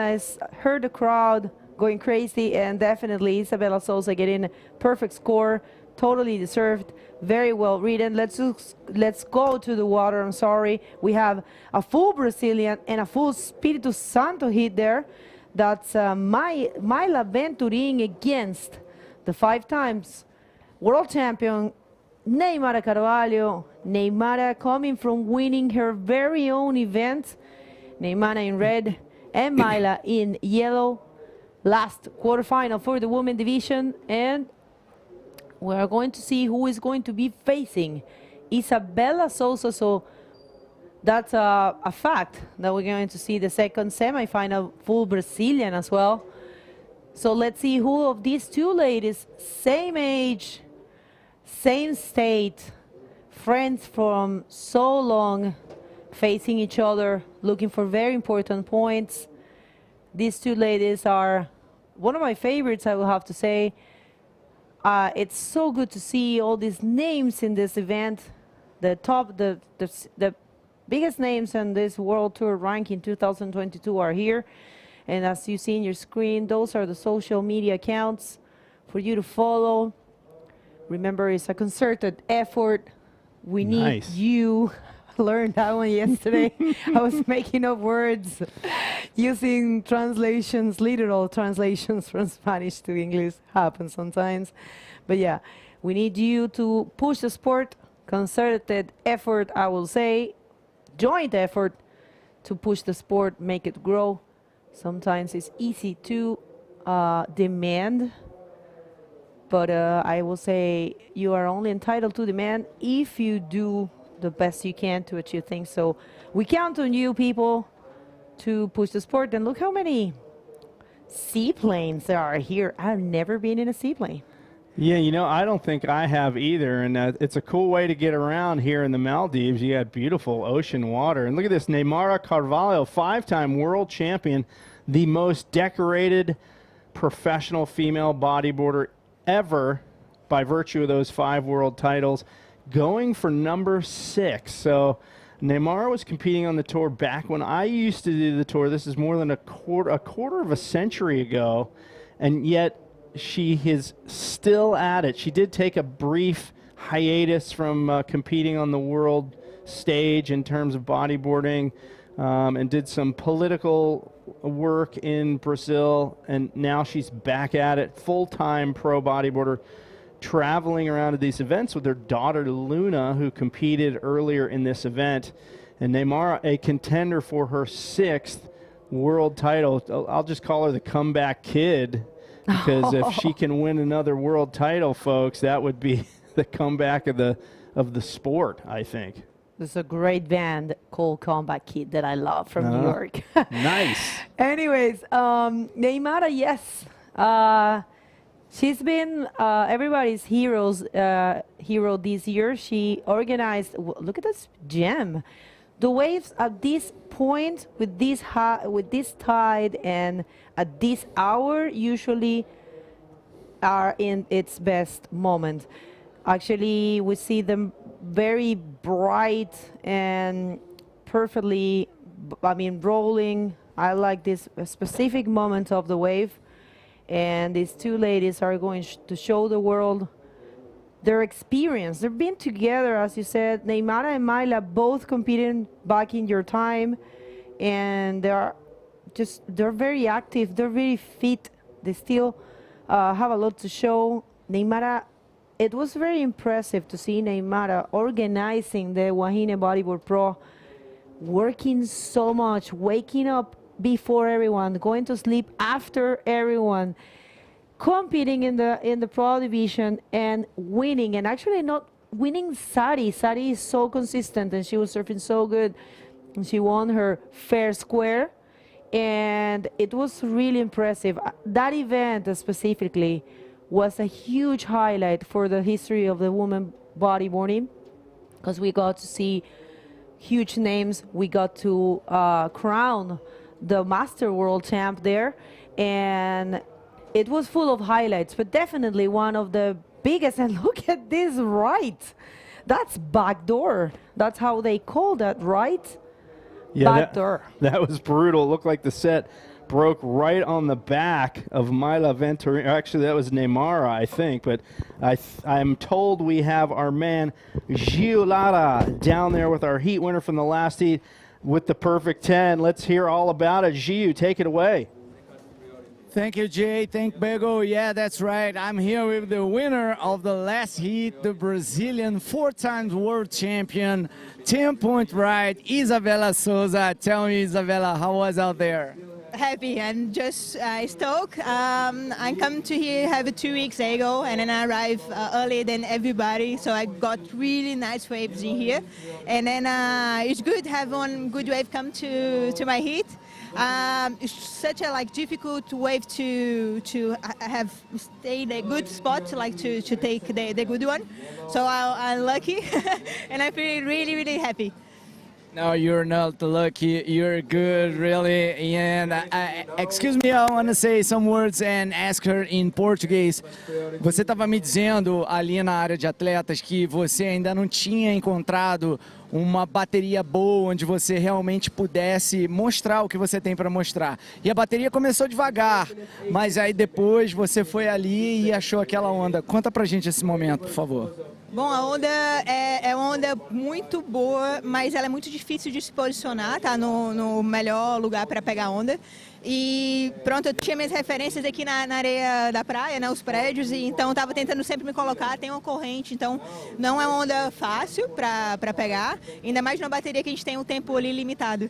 Então eu peguei altas ondas aí no free surf, estou surfando muitas horas em cada treino que eu estou dando, então tenho apanhado boas ondas e eu não tinha ainda pego nenhuma na bateria. Então essa onda, ela veio uma outra boa na minha bateria, mas eu estava sem a prioridade, então não pude pegar, e aí veio saiu essa, eu consegui me posicionar. Ali o primeiro tubo eu coloquei, depois eu acho que dá para aguentar mais um pouquinho, saiu, acho que vai dar para fazer alguma coisa e deu rola. E aí foi os 10 pontos, estou super feliz e agora vamos para a semifinal. Okay, I will just ask her, as she told me in the riders area, that she haven't found a good heat yet, just kind of slow hits that she had it. And how was it like she got that 10-point ride, that one? And she told me that she had enough time and patience, and that there's a strong rip out there, and she has these references here, just trying to keep herself calm in the position, and finally got the 10.1. So Isabella, thank you. You want to say some words and some shout outs in Portuguese, please? Eu queria mandar um beijão para minha família que está no Brasil, está lá no Ceará. A galera do Ceará que sempre tá mandando energia boa. O pessoal do Brasil todo aí que está mandando energia. A galera do Onda Bela do YouTube. E a malta de Portugal, que também sempre manda. Eu estava ali com uma portuguesa também na bateria, mas não deixo de ter um carinho imenso por Portugal, o lugar que eu moro, que eu vivo. E eu queria mandar também um beijão aí para minha parte, né? Minha parceirona que está lá em Barcelona assistindo. E um beijão aí para todo mundo que acompanha e que torce por mim. All right, that's it. Isabella Souza, the winner of the last heat. Back to you guys. All right, thanks, Ju. So, yeah, the first 10-point ride of the event, and it's day 5. We will have to see if anybody else can step up to that level. But during the break, a lot of action took place here. We're going to see some of that. Neymar Carvalho bottom turns on this wave, goes up nicely placed Rolo, and she comes down. That wave still barreling, but just shuts down in front of her, so she dips through the back. And one more angle on that. You see her bottom turn. Nice bowling wave. Just slowly gets up to the lip and bangs it and gets that roll in. So Neymar Carvalho doing pretty well in this heat so far. They did miss out on one of the bigger sets that came through. They both got caught inside, and we saw that in an earlier heat too, because you know there's waiting going on, and Mila Venturin gets a bottom turn into a reverse, trying to maintain her speed to the inside to hit that little closeout that's no doubt on its way for the end of this ride. So she's gunning it down the line. And there's the foam flop, and that one didn't quite work out for her. So Mila Venturin in the back seat in this heat with 12:40 to go. She needs a 5.25. Yeah, Mila, very solid. This is a replay. I love the way she bottom turns to mark that beautiful reverse and looking for that section I in there. And yeah, you can tell she's very driven. And of course she finds some little mushy part there, but unfortunately not able to complete. Maida, who has actually been 3 times world vice champ, very close for a long time, very active bodyboarder. I admire her very much. I've seen her for a while when I started. These ladies, they're still my idols. And I was having a chat yesterday with her, and she's also training really hard right now for the world tour. And it's very inspiring for me. She's a very happy person. She's a very cheerful, and she's always have something positive to say. And I love her really much, as well as Neymara. Great people. And Jay, I would like to take this opportunity to thank all of our sponsors and partners. Remember this event, we have a title sponsor, which is Visit Maldives. And we have this event made in association with the Ministry of Youth, Sports and Community Empowerment. We have an accommodation partner, which is the Marucap Plaza event partner. It's official events, putting up together all this setup for this event. And look at that beautiful waves there. Oh my God, I would love to be surfing there. We have a digital partner, which is Diragu. We have a printing partner, that's Print Lab. We have a catering partner, muchas gracias, Adadu as an online media partner, Mula Maldives as a sun care partner, and we have some supporting partners, which are the Maldives National Defense Forces, the Maldives Police Services, Stelco, Mali City Council, Extreme Fitness, Musicians Association of Maldives. We have Mafushi Water Sports and NBAM. Thank you very much, guys. Neymar missing that rolling, beautiful gem, but she knows what she's doing right now with the first position. Neymar looking for to better that 2.75, increase the distance for Myla Venturini. Myla only needing a 4.96, completely possible. The waves are just getting better. Yeah, and we see, you know, these heats, they have long lulls, so that it draws the competitors further inside, and then when the sets come, they just miss out. So I don't see that changing, but the tide, of course, is. We have an incoming tide now.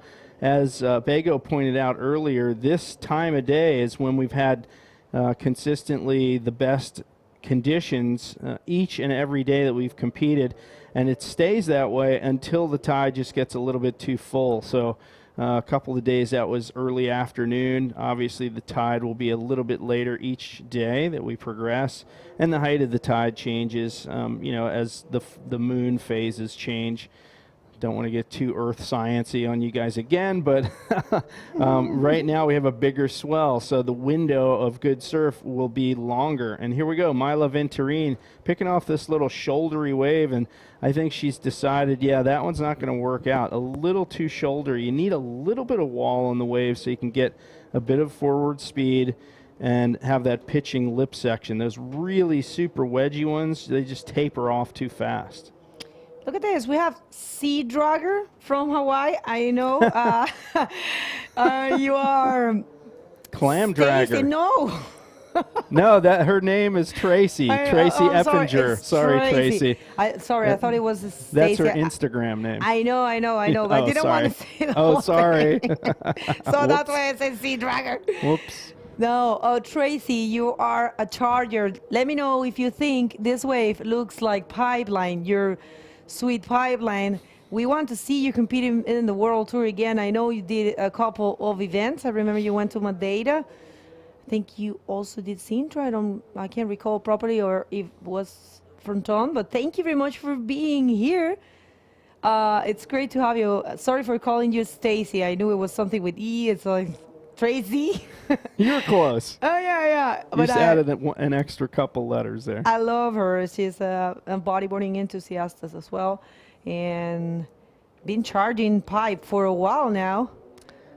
Yeah, she is, you know, she's a pipe specialist, so we're stoked to have her tuning in here, definitely. And, you know, bodyboarders from all over the world checking in, despite the fact that the time zones are just whacked for a lot of people, at least in the United States, of course.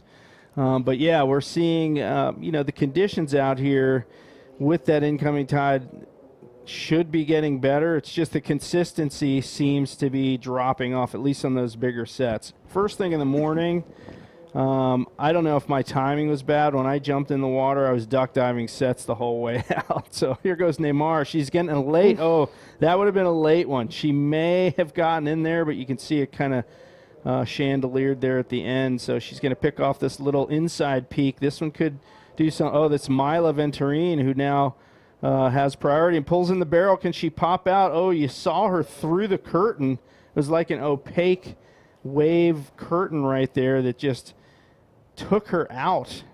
And Neymar takes off on a wave deep.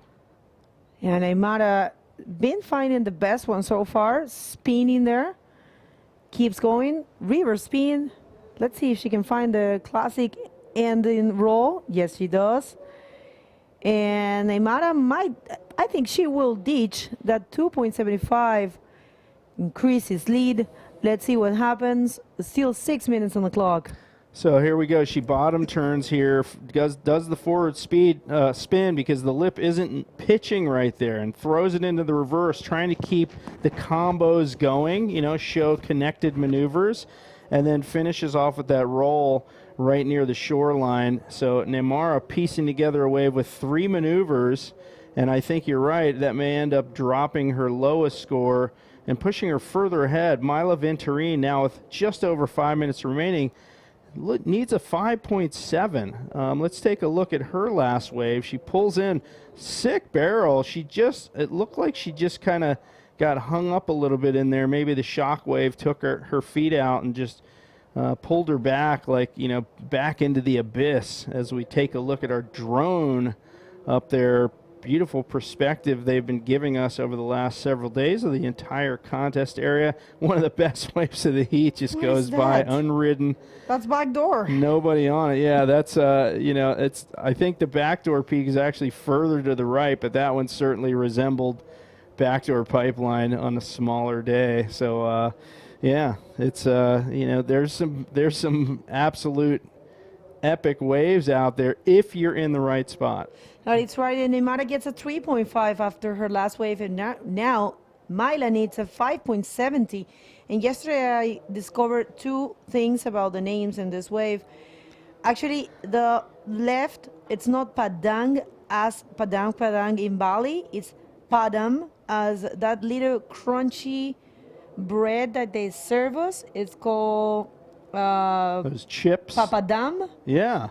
So they call it Padam as a short for Papadam. I didn't know that. I thought it was Padang. I did too. Why is it named after those little chips? Because they say it's crispy like those chips. That's what the guy explained me. Actually, Foucault's brother, he serves so good, Idu, and he actually told me the ride that comes from that peak next to that peak, it's the one that they call backdoor. So that might be the one that we saw. Got it. And wait a sec, here comes Neymar. I think we missed the roll there because that's a classic landing with the rain in the last 3 minutes and 30 seconds. Do we have a replay maybe, Ahmed? Yeah, so we did miss the beginning of Neymar's wave. She is in the lead, clearly, by virtue of a 5.0 and a 3.5. But we weren't unable to catch the beginning of that wave. But nonetheless, rain squalls moving through. Some of you just tuning in, this is the 2022 Visit Maldives Pro Day 5. This is the women's quarterfinal. This is the fourth heat. The winner of this one goes on to the semifinal against Isabella Souza, four-time world champ, who got a perfect 10 score in the last heat. We will see that, I'm sure, on the day's highlights at the end of the day and in that highlight package on the social media channels. Follow the social media channels of the IBC World Tour for all the latest updates, pictures, and videos immediately, almost like right after stuff happens out there. Water temp out here, 85 Fahrenheit, about 27, 28 Celsius, so no wetsuits needed.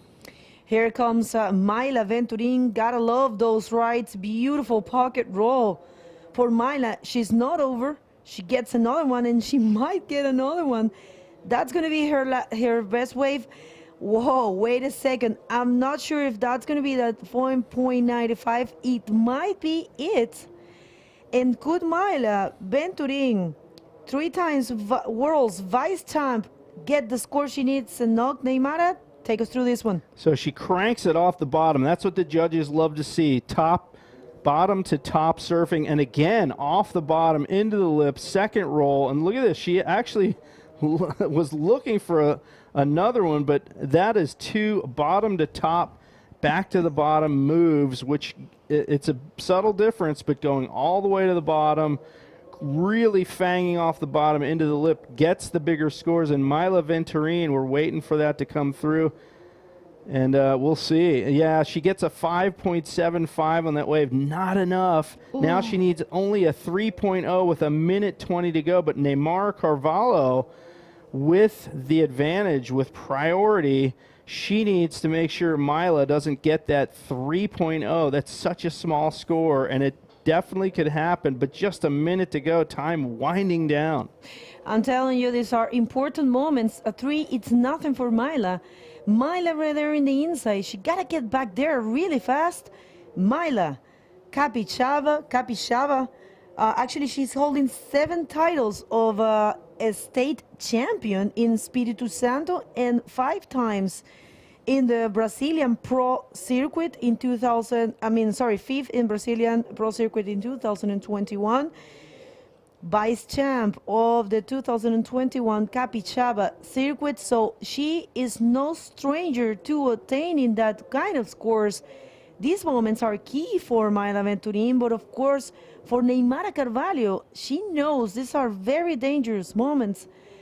Last 15 seconds, and I think Mayla tried to take a wave there. Last 10 seconds, and Neymar is coming in this one, using her priority, but very far away. Oh, well. Oh. So that was a rare timing error from Neymar, but quite honestly, she didn't need it. Clearly, Mayla could not make it back outside, and too little too late for Mayla Venturin with a barn burner of a wave there in the closing moments of the heat, but did not have that second good one to back it up. And let's check out that heat recap, folks.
Welcome back, everybody. We are in the fifth day of competition in the 2022 Visit Maldives Pro. What an important moment we just saw in the quarterfinals for the women. We do have our finalists. It's Alexandra against Sari and Neymara against Isabella once again. That's going to be a battle, so you guys cannot miss it. It might happen today. We're not sure. It's in the plans. Let's go to the water because we have a very important heat. It's nobody else than Amaury Laverne in red against Pierre-Louis Coste. This is another battle that you guys have to, like, stop me. I ran out of words. These two riders are one of the two best riders in the world, coming from the same nationality. Of course, Amaury, it's from Reunion Island. But these two guys are very consistent and definitely one of the best styles. And we have a replay. Yeah, here we go, the clash of the titans. Pierre already got his first wave, a quick little roll on the section, looking for something else. That was it, just a quick little one for Pierre. For sure it's gonna be a throwaway score as we are dealing with this quarterfinals men's division. Big names out there, Begonia. That's where we spread the men from the kids. That's one of the highest level bodyboarding we've ever seen. These two guys just, you know, they can do whatever they want. It's just about the wave come and do it, you know. Meanwhile, we have the interview ready with Jay Real and the winner of the last heat. Here we go, Jay. Thank you, Gio and Bego. I am here with 5-time world, 10-time Brazilian champion, Neymara Carvalho. Parabéns! Obrigada. Thank you, Jay. Well, what a heat out there. I mean, not a lot of action in that heat, but you got it done. But at the end, towards the end, Mila got a really good wave. Were you thinking she might have a chance to take you out? For sure, for sure. Mila surfs so good.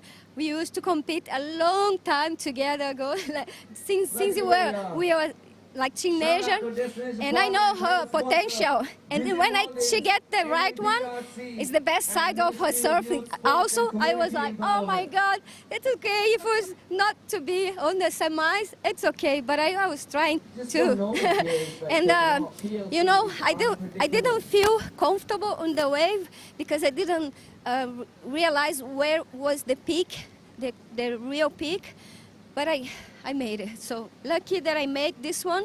I promise to pay attention more because now is against Isabella. She got a 10 points. So she's super radical too. I will have to do my best then. Well, we're going to have 2 world champions in that semifinal heat, but you're on your quest to get your 6th world title. Is that weighing on your mind as you paddle out in every heat? Yeah, for sure. You know, I think that every day, and I'm glad that I'm here. I'm glad that I has the possibility to fight for the title. I know the other concurrents, the other girls, they are way younger than me, but they believe have to be on myself, and I'm here not just to win, but to promote the women's bodyboard. I came to Maldives to do a clinic with the local girls. I'm waiting the right time to do that too because I love bodyboard. I'm here because I have my daughter like beside me now. So I live in the dream, and for sure, if I'm here, I will fight for the title. Well, experience counts for a lot. Do you want to say anything in Portuguese? Oh yes, because a lot of people in Brazil, they are awake for watching my hit. So, galera do Brasil, obrigada por estar assistindo. Eu sei que a Jéssica tá, o Marlos tá, Marcelo Pedro, uma galera que me mandou mensagem. Um super beijo para vocês. E é isso, meus alunos do Instituto Neymara Carvalho também. Espero que vocês estejam acordados, viu? Beijo. All right, boa sorte in the semifinal. Thank you so much, Jay. All right, back to the studio, guys. Oh, that was epic. Foi muito legal ver. Vou falar um português um pouquinho aqui, já que aproveitando o ensejo aí da Neymara, enfim, não tem nem palavras para elogiar a Neymara, uma grande competidora, uma das maiores que o Brasil já produziu, 5 vezes campeã mundial, 10 vezes campeã brasileira. Só aí você já não precisa falar mais nada, mas realmente ela ainda motivada. Meanwhile, we have PLC in the action looking for this right-hander. Bottom turn, goes for the backflip. Can he pull that off? I think so. And yeah, he was that. He was there, Bego. Yeah, let's see what the judges think. We couldn't get a good look at that one. Maybe we have another angle replay. Let's see. The rights are a little bit difficult to film, and here it comes. This is a replay of last wave of Pierre going for those dangerous and difficult rides. From my experience surfing there, it looks like he did complete it. We are going to know if it was completed or not in the scores, definitely. But yeah, Neymara, those words are beyond than motivational for me. Saying that she's here, you know, when somebody stop thinking about themselves and think about a common well, that's amazing. She's thinking about the benefits of the sport. She wants to promote female bodyboarding. She's here to do clinics. She's here to push the sport, to support her daughter as well, and that's massive. That's very important. That's why I always say, guys, we really expect from you, guys and girls, that you, contribute with whatever you can to help us push the sport. Right now, the whole IBC World Tour, we're working very hard. It's been challenging, it's been difficult, but this is the only thing that there is at this point. And not just that, we are seriously working to get better every time. So we count on you, on your positive vibes. And if you're not active in the sport, at least support what's there, you know. That's it.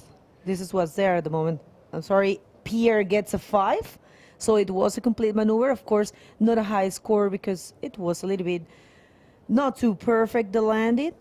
But yes, it's enough to get a 5 and a backup score. Right now, difference of techniques here. As we have been saying throughout the event, there's a huge difference between Pierre-Louis Costa and Amaury Laverne's strategy. Amaury's way more calm. He always waits. He has that, it's not for everyone. But Pierre is very active. He takes a lot of waves. He marks the points, and he builds the score. That's what I have seen, at least in this event. Yeah, that's a real different strategy from those riders. Yeah, Luis Costes just building his momentum, find a quick little one, then switching for another one. But Amaury waiting for the best one, and here we go. That's Amaury Laverne in red. Now he decided to give up on that one, waiting for a better one. Meanwhile, Pierre pedaling for that little left. Here we go. That's Pierre from France. Oh, also just a quick in and out, and we're gonna see some pedal battle right now. Oh my God, I love it. Let's see. Here we go. Who's gonna take first priority? That's gonna be crucial for the next wave selection. That's gonna be Pierre. Oh, here we are. Pierre, Amaury Laverne, the first priority. Pierre Luis Costes, second priority. That's what the judges decided as we are running to 50 minutes, 20 seconds. This is heat number 1, quarterfinals, men's division. This is a 25-minute heat, top 2 waves score. The best rider will advance it to the semifinals of the first IBC Visit Maldives Pro ever in history. That's right, creating history here. That's why I was saying thank you guys for your support. We're pushing the sport in the best way we can do. Of course, there's always room to improvement. And look at this. Pierre keeping busy with those rides, going for another backflip there. And this one is a fully completed one. He is going to change that 3.25. And this is the first wave for Amaury Laverne. And nothing there for Amaury, very rare. Amaury Laverne. It's not a secret, he's very active, and feet take us through these replays. Oh, here you go. Once again, Pierre looking for the rights, finds another backflip. I thought he was done here, but all of a sudden, boom, here it is. One more backflip for Pierre Luis Costes. It's going to be directly compared with the other one. Maybe a little bit stronger, this one, but the execution was a kind of funky in the end. But anyway, another solid score for Pierre, and as Amaury still fighting to get a first good one. And now with 30 minutes and 40 seconds on the clock, it seems that his strategy is working better.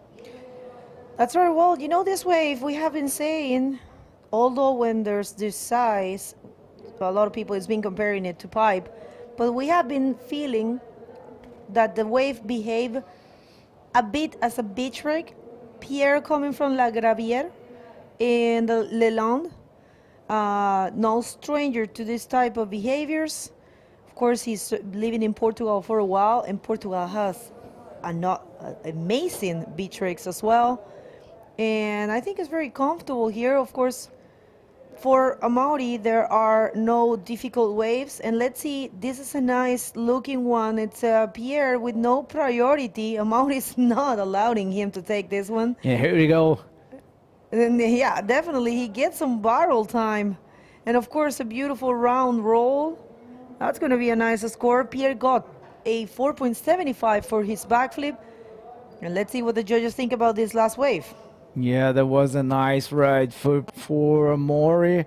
Just fending off Pierre, he had priority. He has the right to go any wave, and that was a nice strategy from Amori. Nice cover up, then goes to the roll. That was a nice wave from Amori. Maybe one of the best well-ridden waves and a lot of strategy. I'm sorry, Pierre, you're my friend, but that's my time. I have priority.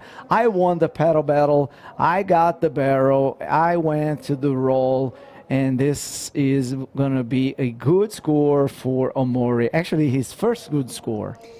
Yeah, he completely utilized the wave, no waste for Omori in that one. Barrel coming out clean and rolling at the end. And this is a nice looking one for Pierre. Let's see.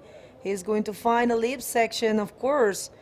This is a very clean backflip and might be better than all of the rest.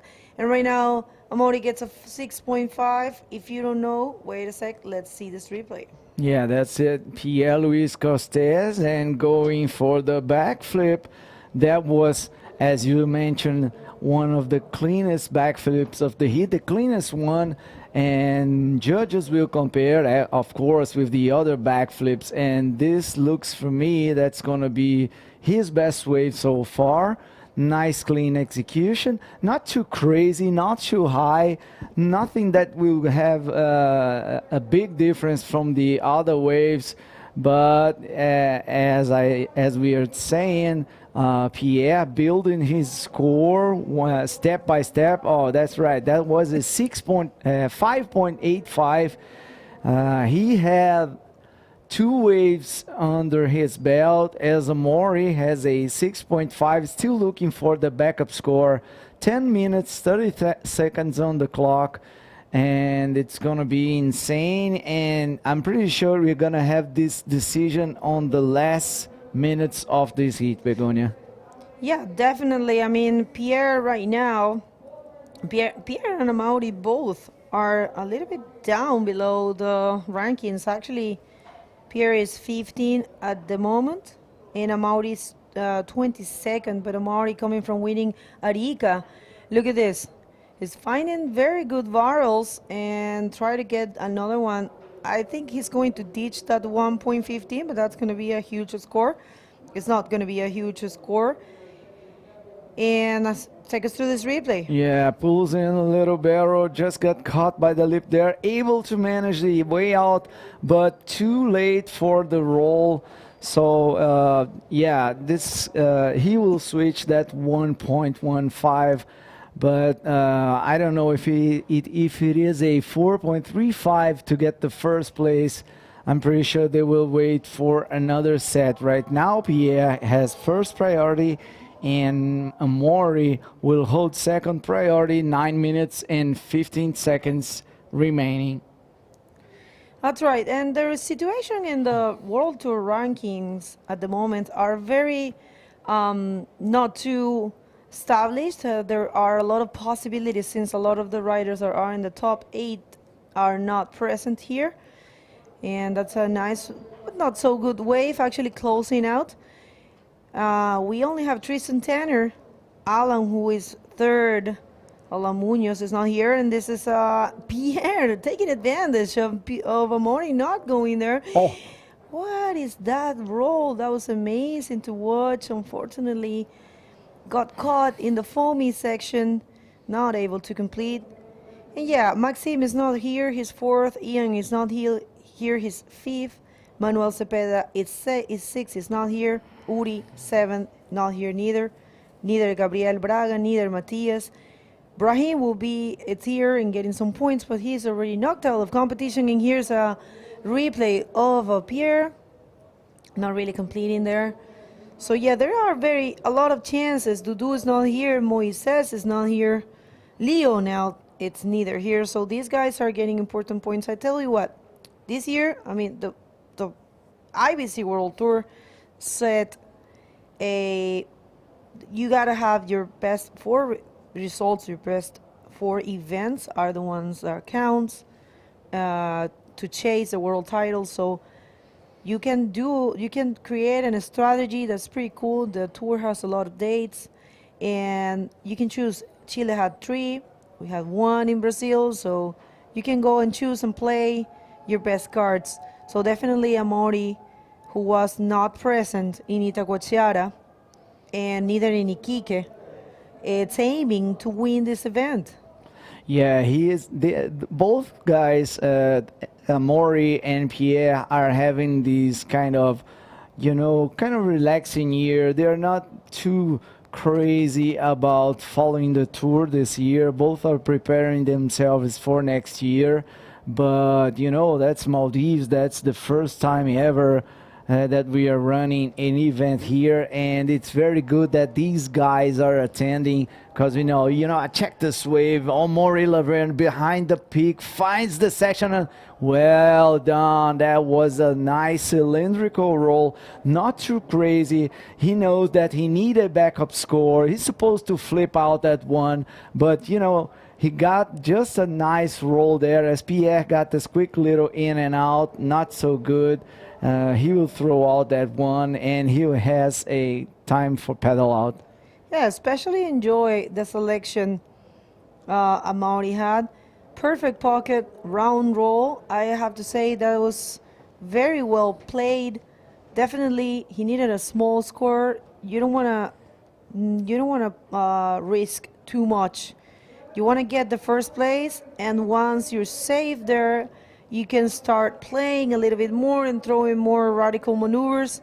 So he gets a 7. It's a very good score. Solid right now in the first position with 13.5. Good strategy for the 2 times world champion 2010 and 2014, and 3 times front-on king. It's not easy to achieve, to be a front-on king with all those amazing names there. Yeah, 2 monsters in the water. See how beautiful was this wave. Nice, clean bottom turn. Goes for the roll, rounded, perfectly landing. He could done a ARS. Yeah, he was kind of no risk on that one. He could flip out and go for like a 9 or maybe a 10. But he was needing only a 3 points. Nice roll, very good execution, 7 points. Now Pierre needs a 7.65. They are both giants in the water, 2 of the best riders that the world had ever seen. Different styles, but even though I can really say who's the best one of these 2, I know that Maury is doing a lot out of the water, as we were saying about Neymar, and it's good to see that the training and everything he do for the kids do not interfere in his bodyboarding career. That's right, and that's Fabian Tassar going to the great first semi-final for the DROPKNEE division. Fabian Tassar been surfing so good. I'm sorry, what am I saying? That's the second heat of the second quarterfinals. We have Fabian, we have Dave, and we have Amaury in both divisions, and also we have Ali Kushruan in both divisions. So I got a little bit confused there. Carry on. And he was actually going for his heat, which coming up against Tristan Roberts. That will be the second quarterfinal for the men division. And we have the third heat. It's Ali Kushruan, the local hero, one step closer to get another podium, and against nobody else than Tanner McDaniel. Tanner's doing a pristine performance yesterday, getting the highest score of the event in both single wave and total score. And we have a very pleasant surprise with Armides Oliveres and Dave Hoover in the last heat of the men quarterfinal. I say pleasant surprise because Armides is very young, but he has been having a very good performance. So let us know where you are tuning in from. This is a good moment to read you. We have Ryan. Let's go. Good luck, Ali from the Maldives. Yes. We have Abdullah Mohammed. Thanks big for bringing awesome competition to the very first time in Maldives with world super talented surfers. Our nation, thanks again. We thank you guys for letting us having this, and everyone that has been involved, the MBBA, which is the Maldives Bodyboarding Association. These guys are beyond words. I mean, I have no words to describe how committed they are to push the sport.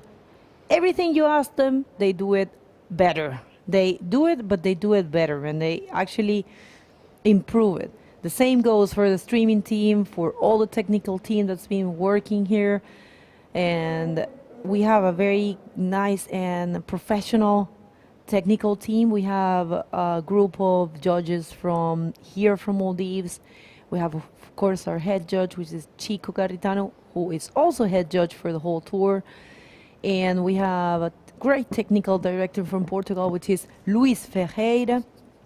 And we have judges from South Africa, which is Mark, and from Australia, Josh Tabone. Great name from Australian, not only judging and bodyboarding, but also a great photographer.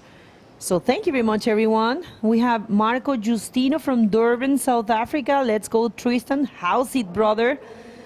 How's it? Yarre. And there's a replay here. Thank you very much, guys. This is the last wave of Pierre. I'm sorry, we're shutting out there. Nice backflip, Pierre. Looking consistent on that one. He's actually looking for a big score. I'm not really sure if this is going to be it. Let's see. I love this angle. You see how, off the bottom, straight off the top, flying to the flat. He needs something big. He was looking for a 6.71. That was not enough anyway. That improved his situation. Now he has a 6.8 and a 5.85. Amor is still leading with 13.5, 20 seconds to go. Yeah, the clash of the titans. It seems that this time the winner is Amaury Laverne. Non-official result, of course. We still have some seconds to go, but I think that's it. Congratulations, Amaury Laverne from France. See the smile. He's happy. He's pedaling on this quick little one. Just happy about his winning. This guy is amazing, and here we go for a quick heat recap, and don't go anywhere.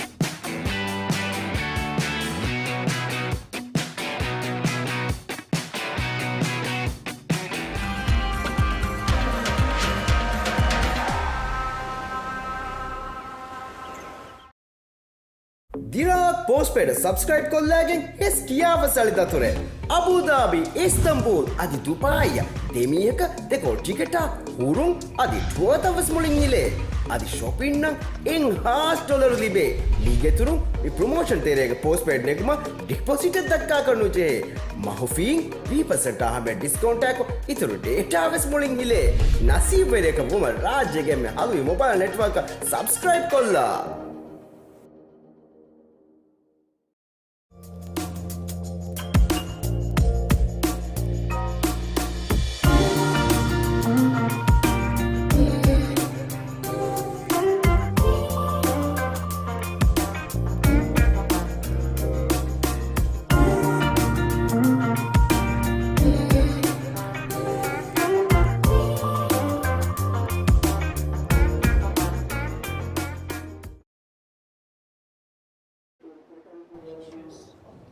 Oh, that's it. There it is. Begonia Martinez just putting things together right here. No worries. I'm here with Jay Real. Things are firing out there, and you know that's a very pleasure to be here, Jay. Thank you, Gio. It was bound to happen sooner or later, folks. It's a long week. So we have some amazing action in the men's division. Let's get straight to the water and see what's happening out there right now.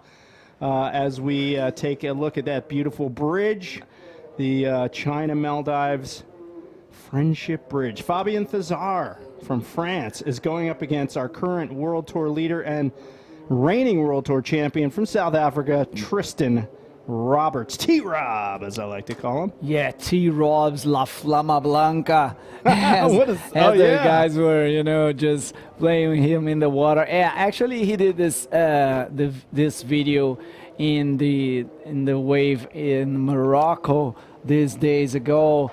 And it seems that they had this introduction with an Eminem song, and he was playing like Eminem. Now here we go. That's Tristan Roberts putting down behind the peak. Just got caught on that one. That's going to be not good way for Tristan. Anyway, they were just playing this Eminem impressions here, and that's how he just got this white hair. He kind of looks like Eminem, for sure. Yeah. Maybe he played some Eminem in his, you know, in his earphones before he paddled out, you know? We'll see. What's that song that everybody plays? I don't know. I'm not a Eminem fan, but really admire his songs, you know. Maybe I've heard that he is one of the best rappers ever. Even though I'm not a... That's not your thing. Yeah. But anyway, here we are with the heat number 2. Quarterfinals men's division. Fabien Thazar up against Tristan Roberts. We're going to be followed by Ali Kushwan Ahmed up against Tanner McDaniel. What a stacked heat. And then Amit Solivers up against Dave Hubbard.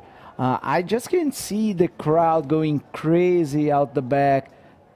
That's because probably the beach announcer is calling the next heat, and they're hearing that the local hero is going to be out of the water.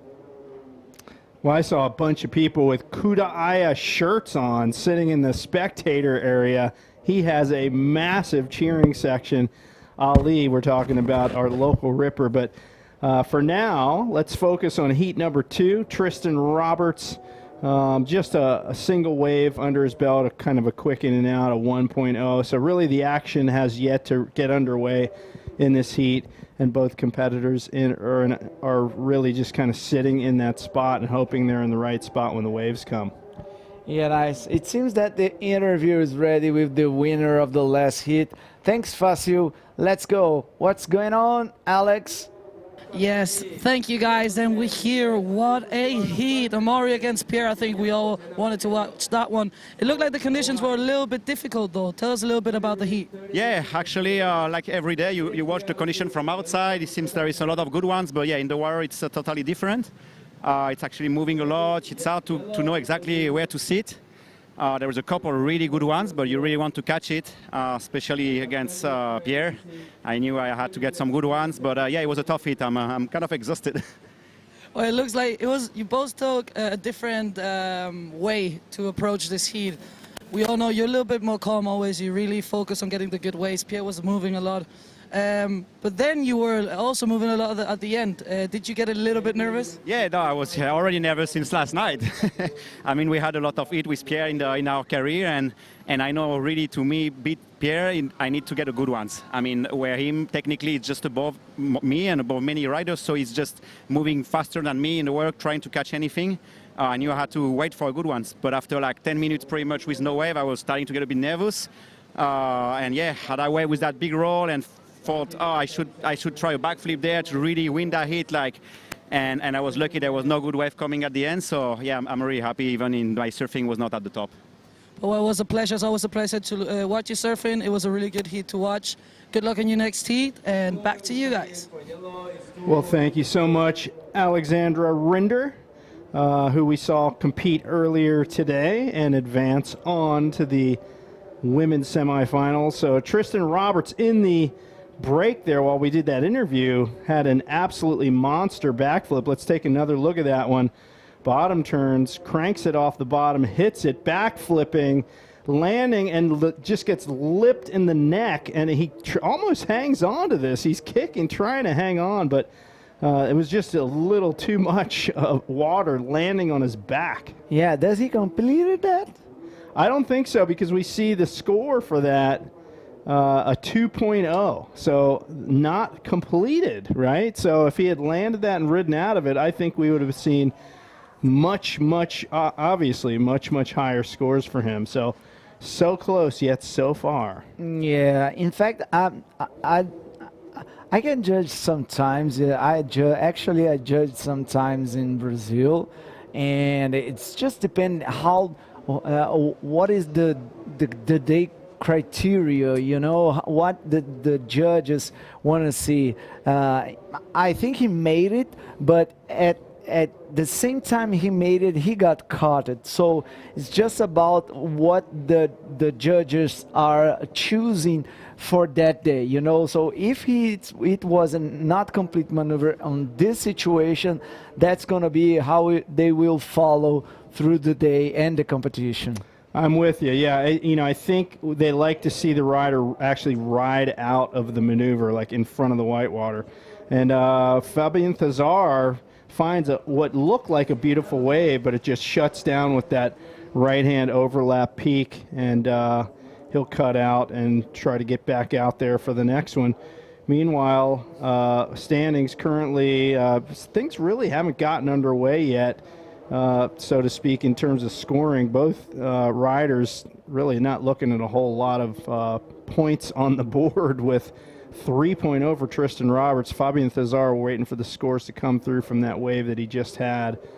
And then here's a set. He's going to pick off this little corner. Fabian Thazar takes off this wave bowling. He's going to have to get up to the lip quickly, and he does so with a nice roll, because we mentioned those corners really wedge up and end quickly. So you got to do that maneuver quickly, otherwise the wave just flattens out. Yeah, here it is. Fabian Thazar, another look at this one. That was a nice, clean little roll right there. It's a good roll. It's going to be one of his best score. The best score of the heat so far, as it's the first complete maneuver that we have been seeing in this heat. Not too big, something around 4 or 5 points, I think. That was a small wave, and as you mentioned, just around the corner. Be sure to follow our social medias in Instagram, TikTok, YouTube, and obviously check out all informations in the website ibcworldtour.com. You have the highlights from yesterday, which is amazing, J-Real. Well, TikTok used to be the place where you went to see people do dances. Do we have the competitors doing dances on the TikTok channel? I don't know. I'm going to have to check that out. Not yet. Actually, I have a TikTok account, and actually it's pretty funny, Yeah. There's a lot of, you have everything there. You may have, you can watch people dancing, obviously, but there is some good information about, everything. Yes. That's why it's a huge success in the world. You have a lot of sports there as well. Yeah. And, just to be connected with everything, IBC has their own account, and you can check out there and see the videos, and it's amazing the work, how hard these guys are working to put the bodyboarding in the highest level. Yeah, we have Sebastian, a guy who's here with the IBC Tour. He's getting all kinds of stuff for the Instagram channel. Check him out. He's doing our morning welcome videos that you and I have been in on the IBC World Tour Instagram story. And I'll tell you what, a lot of the competitors and just people in general that are here at the event are posting and tagging IBC, and they're reposting it. So you're seeing the action almost as it happens. And if you miss any of the action through the day, just check out the those social media channels. You can see it all. And as Bego has mentioned several times, ibcworldtour.com for all the info in one place. Tristan Roberts from South Africa, take us through it, Gio. Yeah, nice one from Tristan. Looking for the section. There he goes. Not a crazy backflip, just a roll there. One maneuver. Oh, Fabien Thazar finding the barrel, spins out, keeps running, goes for the section. Nice roll there. Yeah, that was the best wave of the heat so far for Fabien Thazar. Tristan seems to me one more time he will have to be patient and try that final minutes comeback as we did with his fellow countryman Robbie. And here we go. Bottom turns. He's right in that little bowl. He's got to get up to the lip quickly. We mentioned these waves taper off quick. Nice round roll. Really elongates the rotation on that. And meanwhile, out the back, he's got to be hating seeing Fabien Thazar pull into that barrel because he has a bird's eye view of that as he paddles back out with the spin and then the roll off the section. Nice extension with the arms. So Fabien Thazar gets the better of that two-wave exchange, and he's in the lead right now. Let's check this one from Tristan Roberts once again. He carves it around this bowl, and watch him right here. Up into the lip. Nice extension on the roll, but he can't get the next maneuver off, and he ducks out, and then he has to look back and see this. Oh, snap. Look out. That's what he's thinking in his head. Man, I did not get the better of that exchange. So we'll have to see where the scores fall, but right now, Fabien Thazar controlling this heat with 12:15 remaining. Yeah, 6 points on the wave. Nice score. Followed by a 3.25 as his backup wave, 9.25 total score. Tristan has a 4.25 and a 2 points, kind of low score heat so far. 11 minutes and 50 seconds. We have plenty time on the clock. This is heat number 2, quarterfinals. 25-minute heat, top 2 waves scored. One rider will advance to the semifinal to face Amaury Laverne, already qualified, just chilling now and see what these guys are doing. Yeah, so just a brief rundown. The priority system basically means that if you have first priority, you get first pick of the wave. Doesn't matter if the other competitor's behind you, in front of you, whatever, you get that wave. So you can even drop in on the other competitor if you have that first priority. So it basically what it does is it enables the competitors to pick the right spot to sit in to get the wave. And Tristan Roberts paddling for this wave. He got in way too late on that one. We don't see him. He's out of frame, but there he is. He still made the drop, got the roll in on the closeout, and hopefully we can pick up another view of that one. But a closeout set coming through and nailing our water photographer. I think the water photographer is getting more exercise than anybody in this event. Yeah, that was a good one for Tristan. It seems to me that he got barreled on the first session. Let's wait for the replay. Anyway, that was a late paddle for Tristan, and it seems for me that this late paddle was able to put him back in the section and got deep the barrel. So anyway, here we go. That's the replay. Oh, just the final roll. Let's wait for the scores to see if that was really a barrel. Oh, that's it. That was a 4.25. Not really good one, but enough to put Tristan in the... Oh, here we go. A quick little barrel, as I mentioned. Nice managing there. And the roll, nice roll there. A lot of energy in the final section. And that gives 4.25 rewarded. And now Tristan is in first. Fabien Thazar needs a 4.51 to get first. You're right. So, yeah, I mean, Tristan Roberts, we couldn't see the beginning of that wave, but you called it. You said, I think he got barreled, and sure enough, he did. So that helps his case. He's now in the lead, as you mentioned. Fabien Thazar holding down priority, however, with just over 9 minutes to go. Only needs a 4.51. We've seen people get that kind of score time and time again. Of course, Fabian Thazar already a 6.0 in this heat. So shifty conditions, right? So these riders, they're kind of trying to find the spot, and I think it's kind of tough. Neymar Carvalho, in my interview with her, she did mention that she struggled to figure out where to sit in that heat. So, you know, the tide changes the spot so dramatically, you know, from low to high. It's really a case of being observant and watching the waves before your heat so you know where to go.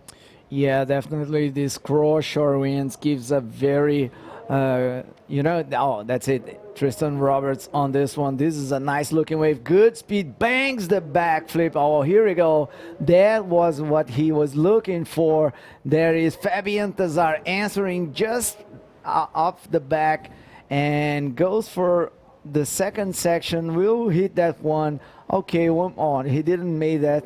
That's better for him because, you know, he just missed the first section, and this would be a poor score. But there it is, Tristan Roberts, Jay. There he goes. He's writing the book right here on the backflip. Just classic backflip there for Tristan Roberts on a nice boldy section.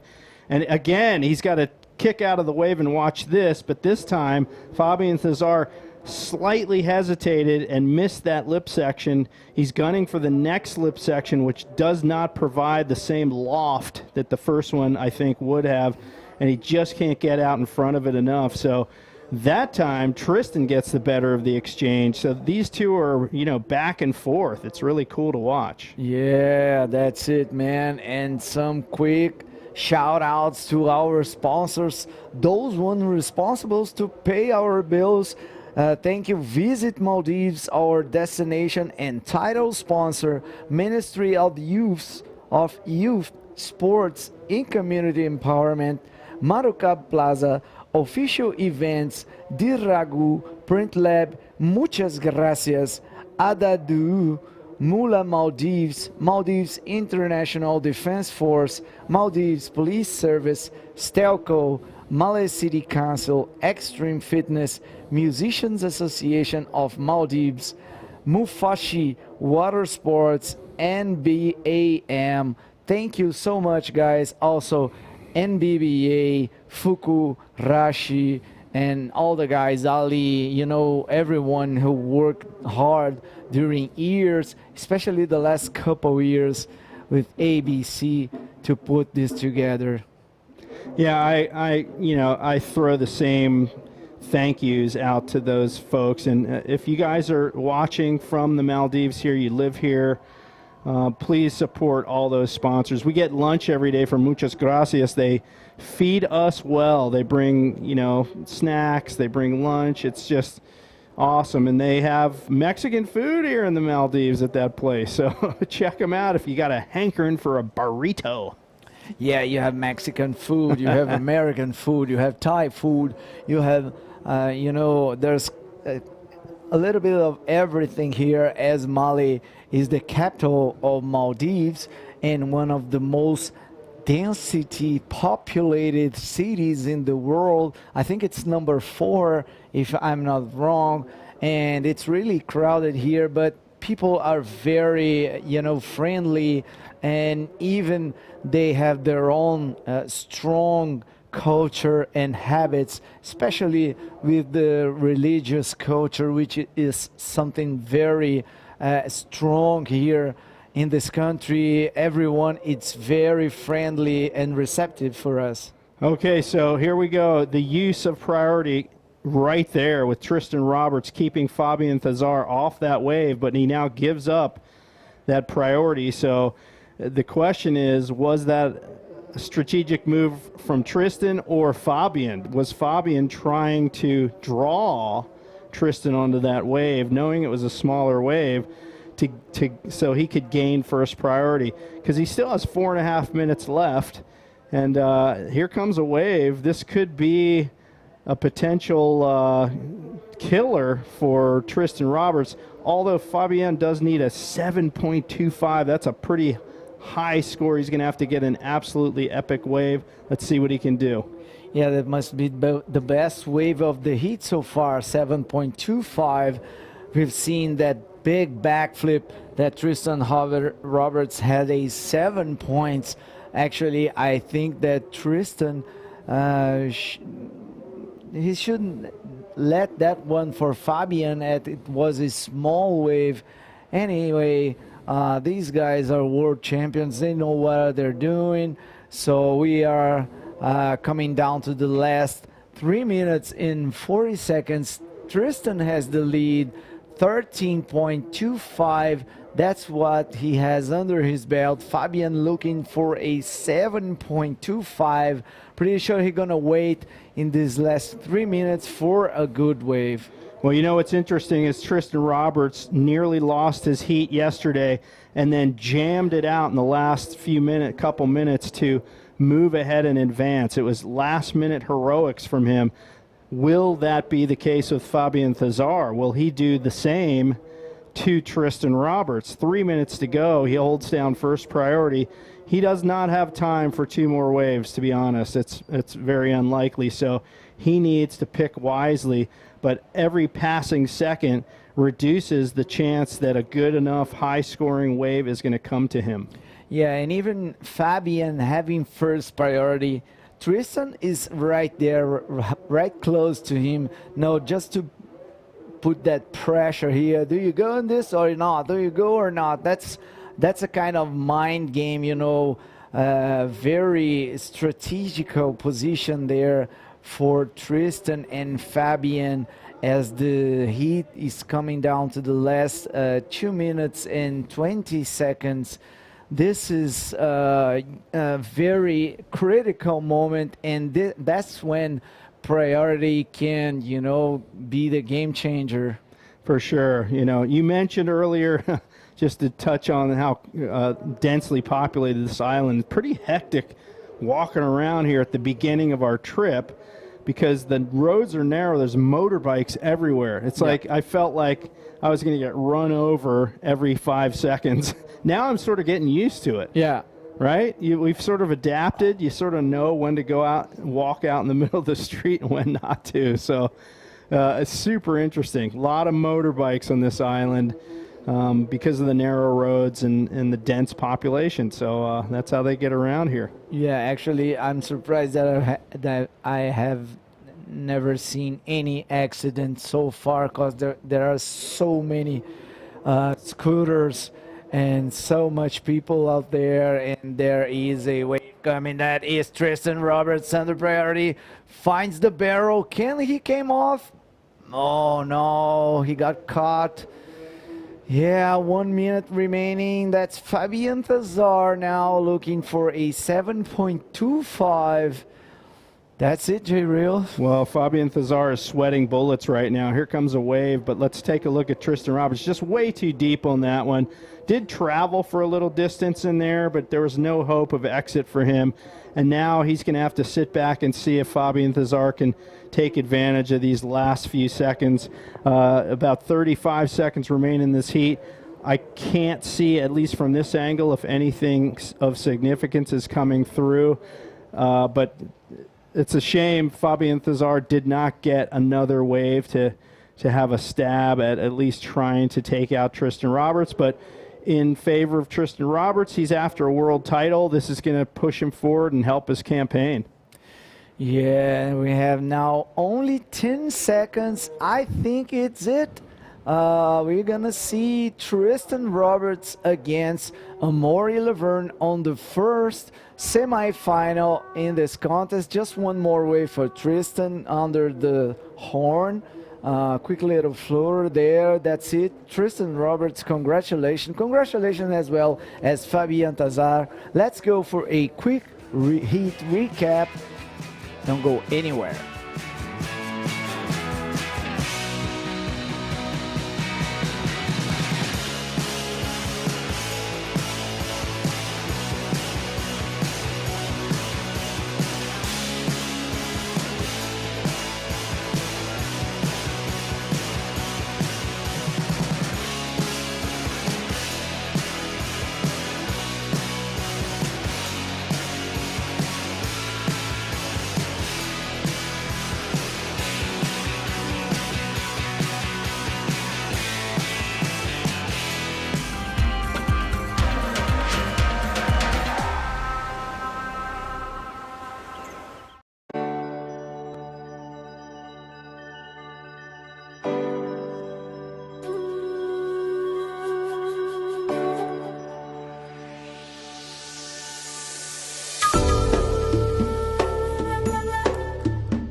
දිරාක් postpaid subscribe කොල්ලාගෙන් හෙස් කියාව සලිදතුරේ Abu Dhabi Istanbul අදි දුපාය දෙමියක දෙකෝ ටිකටා හුරුම් අදි ටුවතවස් මුලින් ඉලේ අදි shopping නම් එන් $5 ලිබේ ලීගෙතුරු මේ ප්‍රොමෝෂන් තේරේක පෝස්ට්පේඩ් නෙකුම ඩිපොසිට් එක දක්කා කරනුචේ මහුෆී 20% ආහමෙ ඩිස්කවුන්ට් එක ඉතුරු ඩේටාවස් මුලින් ඉලේ නසීබ් වෙරේක වුම රාජ්‍යගෙම හලුයි මොබයිල් නෙට්වර්ක් සබ්ස්ක්‍රයිබ් කොල්ලා.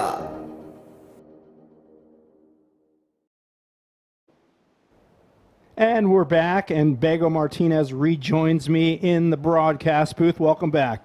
Thank you, Jay. It's lots of action going on there, but I don't want to take too long because we have another stacked hit. This one is an expected one. It's the local Ali Kushran against Tanner McDaniel. Let's just go and see it. This is a very tricky one. We saw actually Ali winning Tanner in the non-elimination round, and look at that. It's, I'm sorry, not elimination, no, it was in round number 3. And this is the third quarterfinal. Ali in red, Tanner in yellow. Let's see how this one unfolds. So, yeah, this is an interesting matchup here. You mentioned Ali had a matchup earlier with Tanner a couple days ago, and Ali took him out. So Tanner may be out for blood, out for revenge. Remains to be seen. No one has a wave under their belt. Ali, of course, the local hero. He's been just getting massive support from everyone, and he has a ton of fans here on the beach. But right now we have an interview with our Alex Rinder, who is down on the beach with our heat winner from the last heat. Alex, go ahead. Thank you, guys. Yes, we're here with Tristan Roberts, making it into the semifinals. Looked like a tough heat. Fabian Tasares, we all know, a really good rider, but let us know how are the conditions in there. Yeah, the conditions are fun. A bit tricky as always. It's been like every day is different, even though it's a reef break. It's really hard to figure out. Just super wedgy, like left and right across the reef, and hard to be in position. And yeah, just fighting again and tough battles, and it's happy to come out on top and be in my 5th consecutive podium for the year. So I'm really happy with my performance. I'm just trying to build the momentum and try and use that going forward. Yeah, you've been having a really good year, and we hope, well, I hope that you make another final, but it's going to be a tough one. You're going to have Amori in the semifinals. You have competed against him a few times. How does it feel to compete against one of the fittest guys on tour? Yeah, it's always an honor to compete against Amari. He's an absolute animal and he shreds in any condition, so it's going to be a good battle, and I'm excited for it. Well, we wish you the best of luck for the next seed, and back to you guys. Yes, thank you so much, Alex. Another cracker of an interview with Mr. Tristan Roberts, who's on his quest to win yet another world title this year, and his campaign continues. Meanwhile, in this heat, still waveless. These two competitors struggling to find a wave, and you heard just Tristan talk about how difficult it is to figure out where to sit. Ali Kushrawan Ahmed Kudaya, as they call him locally, is really the man to watch here, because he obviously is a local at this spot. He knows where to be. And what's interesting here is Tanner McDaniel's hanging right with him. He knows that Ali has the local knowledge, so he figures, well, I'll just sit next to him and I'll be in the right spot. No one has priority at the beginning here, so Tanner McDaniel is going to pick off this little inside slider, and he goes around. This bowling wave offers him an excellent backflip opportunity, which he takes wholeheartedly and ramps it off the oncoming foam ball. So Tanner getting the 2-lip maneuver wave to open things up in this heat. That's right, 23 years old, Tanner McDaniel, looking to win this event and be closer to the world title. He's in the 2nd position in the 2022 rankings. So he has a lot to do against our local hero, who has a massive support in the shore. But definitely Tanner, it's a very focused rider. And here it is, a 7 for this wave. And his wave selection was really good. He waited a little while to get this one back in there. Perfectly flip it And with the roll. So yeah, that's a 7. And, you know, excuse me, that demonstrates how important core strength is, you know, for bodyboarding. Because watch this. He hits the lip, lands, and watch the bounce. Bam! Man, that is, you have to have core strength to handle that without injuring your back. So it'll be interesting to see as all these young guys get older how their bodies hold up. Because, man, I mean, that's not even a big wave, and he took a beating on the landing. Imagine these guys doing this at big pipeline and even big waves that we get coming through here. It is just, I mean, it's like landing on a concrete sidewalk with your ribs over and over and over again. You have the little bit of cushion of the board and the water, but trust me, you can get the wind knocked out of you doing these kind of maneuvers. Well, I didn't know this fact that Tanner actually was born in Santa Cruz. I thought he was born in Hawaii. He is from Santa Cruz. His family moved to Hawaii when he was young, and that's the island of Kauai to be specific, which, as we've pointed out, is a super hotbed of bodyboarding talent going all the way back to the Kauai Classic team in the 90s. Kyle Maligro, Jason Brown, Chris Tenberg, Harry Antipala, Chris Burkhardt. The names go on and on. The Hubbard brothers, of course, one of which is here, and the other of which is going to the Walker Pro. But look at this bomb out the back for Ali. He's got this section. This is looking like shades of the other day where he pulls up into the barrel and just gets clipped at the end there. But you could hear, and we're in the booth here, we could hear the local fans cheering for him. No, I'm telling you, this guy is going for the full package, and that's a beautiful wave, and that does looks like pipe.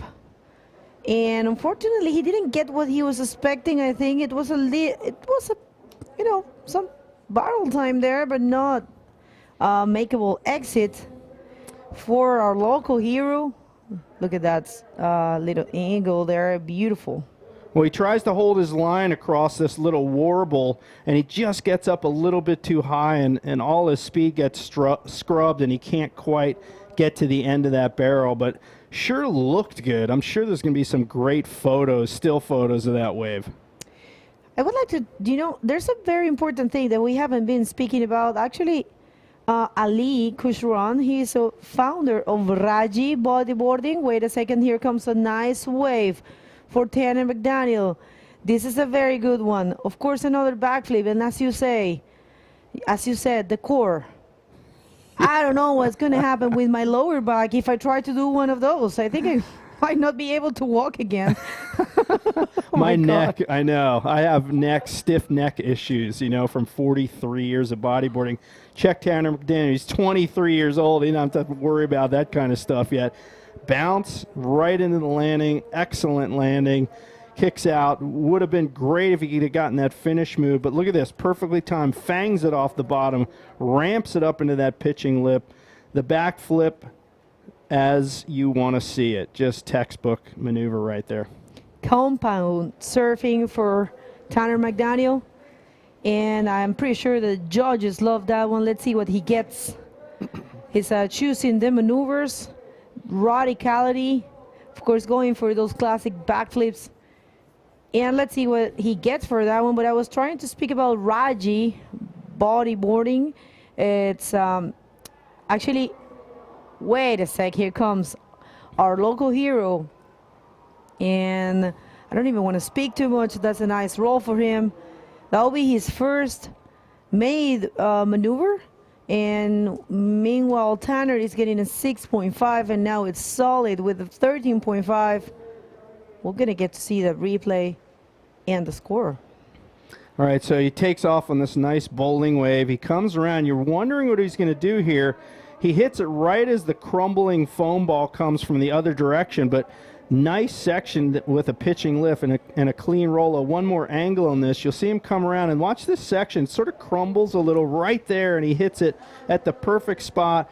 Nice clean roll, lands it. And I think Ali, not only getting the fans behind him, but, you know, he's kind of captured our hearts, too, a little bit. We love seeing him down here. Look at the fans up there. They're all here checking him out. The local ripper, Ali Kushwaran. Kuda Aya. And some people in the stands, you saw them, they had shirts on that actually say Kuda Aya on the front of the shirts, which is so cool. He's got that local support. Man of the hour, I'm sorry. Local Ali Kushruan. Let's see how this one unfolds. He already won Tanner in round number 3, actually leaving him in second position, so no stranger to achieving that. But here comes another one for Tanner. Gets into the barrel. He gets a little exit there. Of course, not a clean one. I don't think that's going to be a difference in his scores. Let's see what the judges think. And of course, I'm gonna wait for the replay because I've been trying to read about this. Take us through this one. Here goes T-Mac. He pulls up into this wave. He has to do a quick bottom turn because the wave's starting to run across the reef, and it just clamshells on him. He did well to hang on and pop out the front, but the clean exit is really what gets the best scores, and not really a clean exit for Tanner. He is dominating this heat at this point, however, a 7.0 and a 6.5 for a heat total score of 13.5. Let's check that one more angle. Deep barrel. He had to get right on the rail immediately, but that thing just collapses on him, and he just hangs on, hoping for one more move, but sees that wave is pretty much finished. Well, let's see how this heat unfolds. Tanner pretty solid, I will have to say. But I mean, with 12 minutes on the clock, more than 12 minutes is actually 12 and 40 seconds.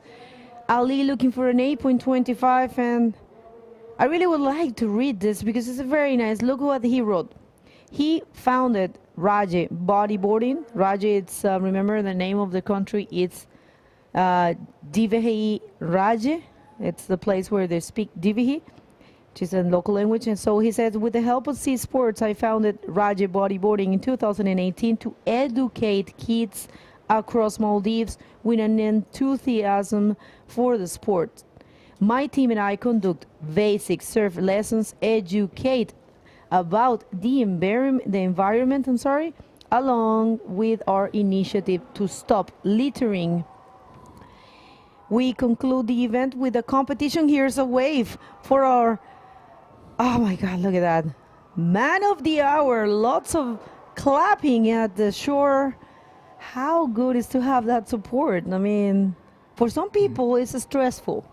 Well, for some others it's motivational. Well, you can see clearly it's motivation for him. He's loving the crowd support. He drops into this wave full barrel, and he has to ramp it up before that thing shuts the door on him, and gets a nice rollo and buried alive right here, but kicks his way out in front. And interestingly enough, Tanner started to paddle for that one, and Ali, with priority, took the wave from Tanner. I think that would have been Tanner's wave had he had the priority. So Ali using some strategy there with priority to take one of the better waves of the heat, and that's going to serve him well. I think, to be honest, we're going to need to see him do something a little more dramatic off the lip other than just rollos, which are great. He did pick off a 6.25 on that, but I think we're going to need to see the flips to really separate these two competitors. Tanner McDaniel still in the lead. Ali certainly capable of that 7.25, as we've seen him do time and time again in this event. That's right. Well, he's our local superstar. We don't know what's going to happen. With that kind of motivation and that kind of support that he has, it's everything. It can happen, but definitely Tanner showing some compound surfing, and he's very driven to get that title. I'm telling you, he's very, very close in points with Tristan Roberts. Tristan advancing. I think his main motivation is seeing, okay, Tristan is advancing. I cannot stay behind. I have to keep advancing. And, well, let's see how this unfolds. Actually, Tristan Roberts with 10,215 points. Tanner McDaniels with 9,405 points. You guys can check all the rankings and all the results from previous events. Look at the beauty.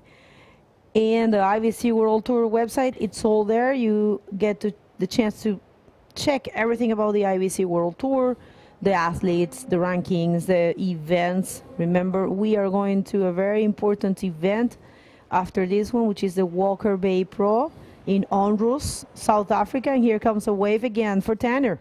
Tanner from deep, from way downtown, pulls up under the roof, launches the backflip, excellent landing, and a nice clean wave with a barrel to flip. So Tanner piecing together two really high-scoring events, I guess you could call them there. I don't want to say a barrel is a maneuver. I guess it definitely counts for a lot of points. Look at him, right in the pit, out of the pit, and launches the flip out of the pit, clean landing, ducks out before the thing shuts down so he can hustle back outside. And Tanner McDaniel just holding down control. One more angle in this one. You can see him right under the cover there. Boom, hammers it right at the crease, lands with that bounce once again. And Tanner just flipping his way through this heat, holds down the domination, and Kuda Aya now needing a 7.55. Time winding down, 8 minutes to go, and Kuda Aya is going to really have to step on the gas here and find himself a heat winner, to be honest with you, because it's winding down to the point where he may not have time for two more waves. That's right, that wave, man. Not a single drop out of place in that ride.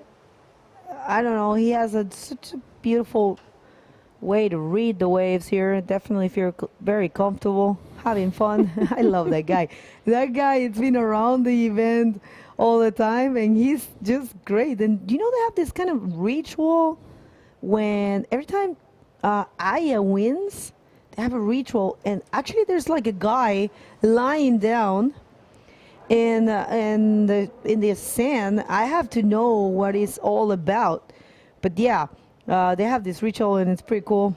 Wow, well, that sounds interesting. It's in the highlights. If you guys haven't checked the highlights from yesterday, you are welcome to see it. You can watch them in our YouTube channel, or you can find them in our IBC World Tour website. It's all there, and it's pretty interesting. So let's see if that ritual does the trick for Aya, because with 6 minutes and 45 seconds, he is looking for a 7.55. It's a big score. The waves are perfect. It might happen, but Tanner, you know, in Portuguese and in Spanish, we have a saying that says that blood in the eyes, and here comes beautiful wave. He has to go for some maneuvers. He's actually going for the barrel techniques combined with rolls. That's what took him to the lead in the previous rounds, and that's a beautiful shot of Tanner choosing for the backflips and the ARSs. There's a difference between the both of them and and their strategies, right? Yeah, you know, in that exchange, I think we saw Kuda Aya get the better of that exchange clearly. Watch him. Bottom turns around. Perfect positioning here as he kind of throws on the brakes, pulls up in the barrel, and that thing's shutting down. He rolls it right off that oncoming crumble and gets nice lift out of that, throws it down, and throws the fist out to the crowd. Tanner, on the other hand, this wave not super round, but he does well to pull off that backflip. But I don't think that one's going to erase his other two high scores. So Tanner did well to kick out and try to hustle back out and gain first priority, which he now has. And Kuda Aya needs a 7.55. And Tanner, with that priority, is in control. Kuda Aya, we see him one more time in the pit. He didn't do his classic look up at the ceiling move, but he didn't need to, because he finished off with a roll, and that is a solid ride out of him. That's right, and let us know where you're tuning in from. I can see a lot of Maldivians right there tuning in, and there is a lot of support of the crowd. And last wave of Ali. It's a 6.45, a good wave for him. It's not enough. He's looking for a 7.35. It's still 4 minutes and 40 seconds in the clock. Right now, Tanner with the first priority, And I see some, let's see who is there. Let's see if we have time to send some shout outs. We have Masain, Tanner still winning these heats for sure. Tanner with very technical writing says progression sessions. Thank you very much for being there every day. Mas says true, Tanner is dangerous, this size of wave. Douglas says qué buena vibra que se vive en Maldives Pro. ¿Te gustó, Douglas? Tienes que venir el año que viene. Gracias por estar aquí. We have MR from London, B Films from Reunion Island. We have Click Club from North Korea. Seriously? Oh, that's great. Oh, Marcelo Pedro, 4:30 a.m. in Brazil. Thank you, Marcelo. Ulises Aguilar, greetings from Finland. Good morning from Portugal, André Braz. Thank you, guys. Oh, we are raising our numbers. And make sure to share this live feed. Help us spread the word. We need your help. We need to push the sport. We need to make it grow. You know, the numbers, unfortunately, are very important. And you guys, I know we all love bodyboarding. It's a sport of passion, you know. Well, you know, I didn't even think they had internet in North Korea, so I don't know if that's legit or not. But in any case, you gotta read it. You never know. Tanner McDaniel. Oh my God! Is These Americans are always throwing jokes. Tanner McDaniel controlling this heat. You know what? I'll tell you, he's got first priority.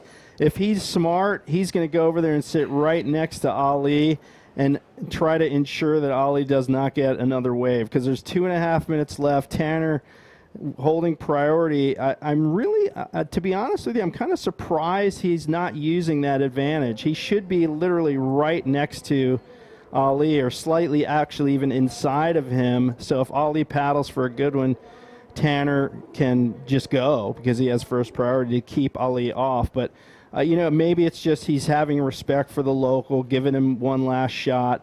I don't know. He's in world title contention, Tanner McDaniel.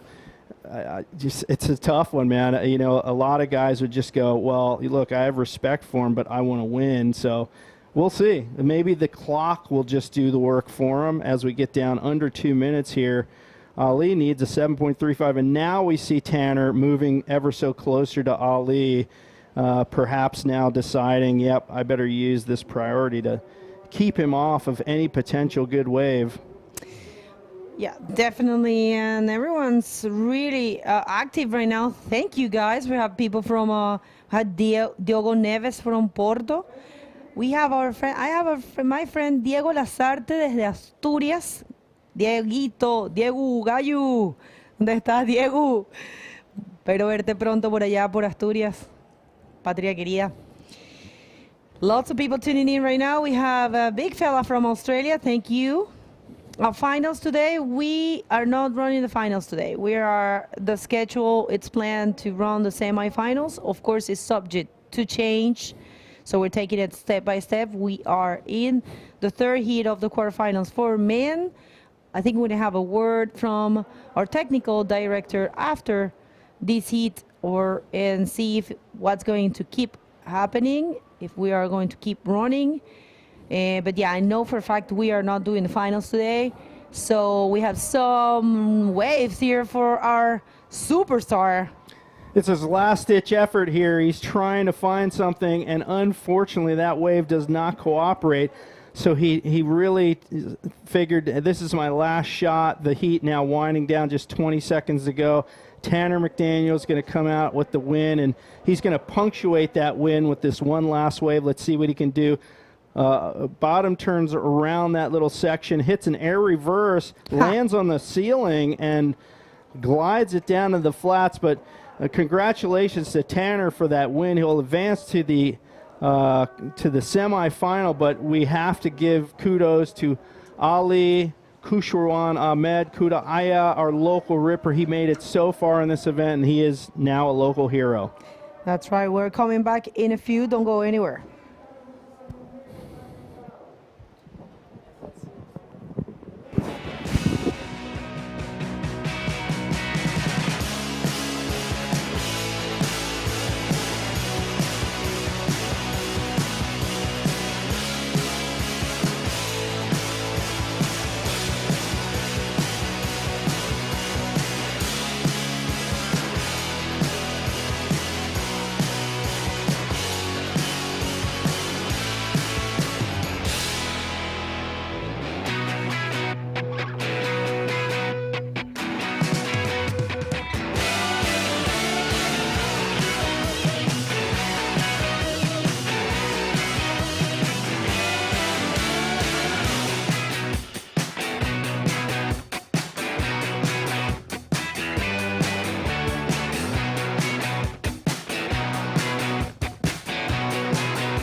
Well, welcome back, everybody. We are in the 5th day of competition in the 2022 Visit Maldives Pro. What a great heat we just had. Payback for Tanner McDaniel, make it all the way to the semifinals. And congratulations, huge congratulations to our local superstar, Ali Kushran, for his performance in this event and being so far, being fifth. It's great. So let's just hit the water because we have the last quarterfinal for this division. Yeah, as we have in the graphics here, Armid Solid Solivers from Canarian Island fighting head-to-head with Dave Hubbard. Yeah, one of the most exciting riders in the world. That's really going to be a very fun to watch heat, as we have a paddle right there that is David Hubbard going on the right-hander. Just wasn't able to follow that one, but anyway, we just can hear the crowd cheering for Ali. Even he losing his heat, everyone is very happy here about his campaign in this competition. He did pretty well. He got some amazing hits. And here we go. That's the replay, Bagel. Oh, that was a just quick in and out for David. This will be a poor score. And as I was saying, winning or losing, he is already a big champion, and everyone is, very happy out there. This is, just amazing times for all the Maldivian crew right now. That's right. It looks like we have the interview ready with Alex and super happy Tanner McDaniel. Let's check it out. Thank you, guys. Yes, we're here with Tanner McDaniel making his way into the semifinals, knocking out the favorite of this event. How do you feel? Oh, I'm kind of blown away right now. I mean, it was an awesome heat. It was pretty intimidating to surf against Ali at his local. Like, everyone talks about like how big the crowds are and like the support on the beach in other countries, but the Maldives is by far like the most intimidating crowd I've had to surf against. They were making noise like the entire 25 minutes, like cheering for him, like chanting, and it was insane. That was like one of a kind heat for sure. So I'm honored to have surfed against him at his home break, and the support has been insane. These guys are real legends. I don't know. Yeah. They just, yeah. So yeah. Yeah, for you guys, you missed it, but while the commercials were, they picked up Tristan. Yeah, come, let's go. Come, Ali, come into the interview. That's it. There you go. That's some sportsmanship there. Ali, I must say, guys, all the Maldivian, it was so beautiful to watch how much sportsmanship here there is. How do you feel to compete against Tanner, who is fighting for the world title right now? He is on number 2. How is that? We actually fight pretty good, like I didn't know that I'm gonna like win or not, but we had really, fighting, a lot, really, really good, he's going, I'm going, he's going, it's so good, man. That was a beautiful heat to watch. Congratulations for your performance. Good luck in DROPKNEE. And Tanner, good luck for the next rounds. I know you are hunting. You are there to get your first world title. So good luck. Back to you guys. Well, gotta love that one. Definitely great interview there. Look at the crowd. They're so supportive. Look at what Tanner said. Those words were amazing. He actually took his interview time to thank all the locals and comment about the support of the locals, and that's beautiful. That's some professionalism there for Tanner McDaniel. Wish him the best of lucks for the first semi-final, which is going to be a very strong one, And in the water, we do have Dave Hubbard with a 5.25 and the lead and a 0.85, and a mid is Soliveres with a 4.50. So yeah, it was a reaching. We have those replays. Oh, that's Armid Soliver pulls in the barrel. Nice tube time there. Find a kind of doggy door. Not unable to get one more maneuver, but yeah, out the back there was Dave Hubbard. Oh yeah, that hit. That's it. Finds the barrel, then they roll. That's what the judges want to see. And I have to say, what a great gesture from Tanner, calling Ali to join him in the interview, and all the Maldivians right there just having so much noise and chanting. That was epic to watch. Epic, definitely, and epic is this wave for Dave over. He has that. He separates the board, spread the arms in order to get more projection. I really like it. It's his own personal style. It's pretty cool to watch different styles in bodyboarding. All are equally as good, but look at that. Working for him, pretty good. 6.5 Dave Hover gets, and right now Armide, it's with the need of 7.25. Completely possible for the young Canary Islander, former world champion in 2018 for the junior division. Yeah, and he's pedaling right there. Look, what a good wave. Beautiful bottom turn, Armid. Yeah, nice. Oh, he got exploded on the landing. Unfortunately, he couldn't hold it, the board, and didn't maintain incomplete maneuver. But look at this. Clean bottom turn, bowling section, finds perfect timing, but then the explosion and energy in the landing just slipped off the board under him, and it's gonna be a throwaway score for Armid. Still plenty time on the clock. He was looking for a 7.25. That's totally doable for Armid. As we were saying, solid riders, looking very consistent in this competition, Bego. Yeah, Armida Soliver is definitely with a great result here. Also looking to get important points. Of course, he's going to be present in the front on kin. And surfing with that little helmet he always surf in front on.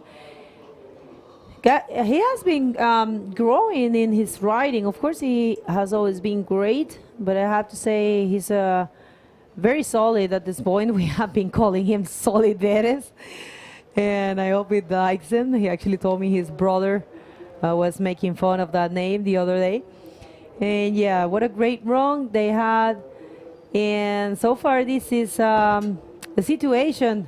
It's Dave Hobart with an 11.75 in first position. Armida looking for a 7.25. Remember, this is the last heat of the quarterfinals, and we're going to see the first semifinals. We saw the semifinals for the Junior Pro yesterday. We're going to see the semifinals for the DROPKNEE division, and probably we will keep going with the semifinals for the women and the men. That's to be confirmed. But yeah, today it's a big day for the sport and for the 2022 Visit Maldives Pro, an event that's marking history, creating history in the bodyboarding books. First time that an event of this kind comes to Maldives. And it's been so great. I have to tell you guys, it's been not only this, what you're seeing, not only bodyboarding, but a full cultural event. We saw some great shows last night and the previous nights, and here comes a wave for a young Canary Islander. Let's see if he can find a section. There goes for a round roll in the closing section, and he is able to complete. That's probably going to be his best score. I love the way he never quit, He kept going and found the section. Look at this. Yeah, here we go for the replay. Oh no, that was not that one. Okay, our stream director probably is looking for that wave. Anyway, that was the best wave of Army so far in this heat. He will switch, obviously, that 2 points for this one. That he goes. Army Good size wave, nice bottom turn, and then boom, finds the roll, throws, came in front of the whitewash. Good execution. Yeah, and now things are gonna be closer between those guys. Now, in fact, Ahmed gets the first position right now with a 7.25, followed by a 4.5. And Dave now is in second, looking for a 5.26 to get first. 30 minutes, 20 seconds on the clock, Bego. I tell you what, I think the score is proper. It was a very one to pull out. Atención, Canarias, que Armide acaba de cambiar la situación con un 7.25, pero se viene la respuesta inmediata de Dave Hover entrando en ese tubo. No sé si va a ser un 5.26. Los jueces lo van a decidir, pero definitivamente felicitaciones a Armide por esa última ola, que realmente fue muy arriesgada, fue muy difícil completar ese rolo en una ola que se veía un cerrojo y lo lograba entrar. Vamos a ver, this is the replay. Just not a deep and hollow wave, just a nice barrel. I love the style and the body language in the barrel. Love this angle as well. Check this out. It's going to be a beautiful shot. But anyway, he is looking for a 4.26. Maybe not enough, but anyway, I'm not a judge here, so let's wait.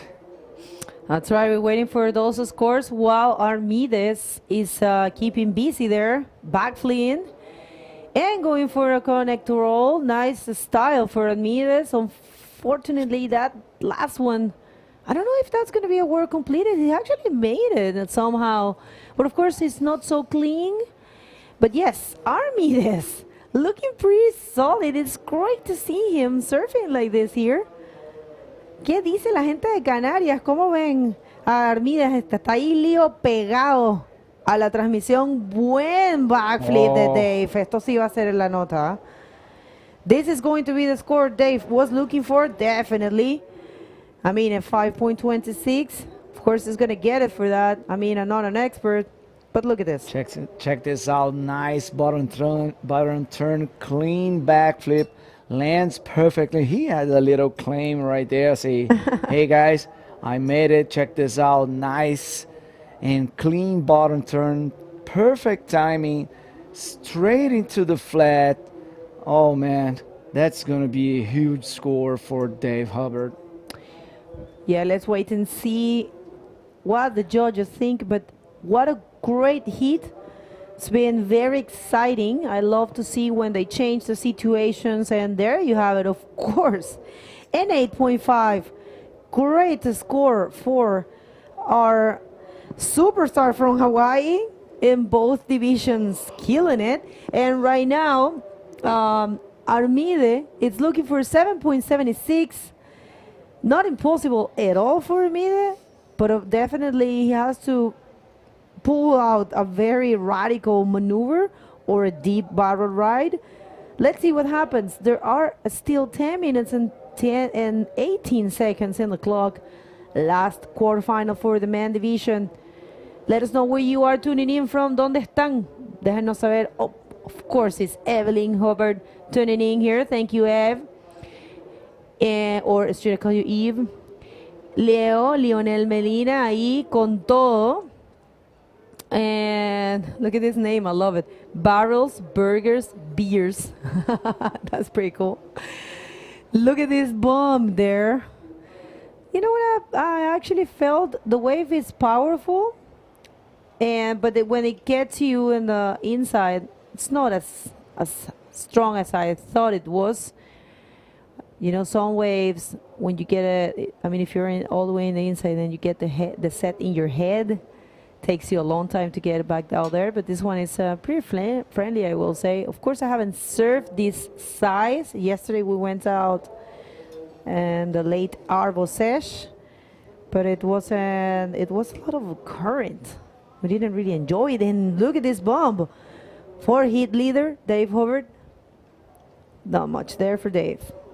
Yeah, this it's just depends where you're sitting at and which one of the peaks you're gonna choose. I can say that as further as you go for left, the wave turns into more shallow reef and more energy on those double ups. And as you go to the right corner, you have this A-frame with a kind of a barrel fat wave, and of course on the right side of the wave, even though the conditions that we got it, you have a more kind of a fat and soft wave. So it's just depend where you're sitting at. Anyway, the wave is very good. A lot of maneuverability out there. A lot of potential to, put out the show. Good waves, definitely here at Varanula Ralugandu. And just keep shouting out for those guys. We have Mike Jones throwing flags from Mexico. Great. Esteban, Teo Domínguez de Canarias, Lionel Medina, está el flaco, Barrels Burgers and Officer. That was fine.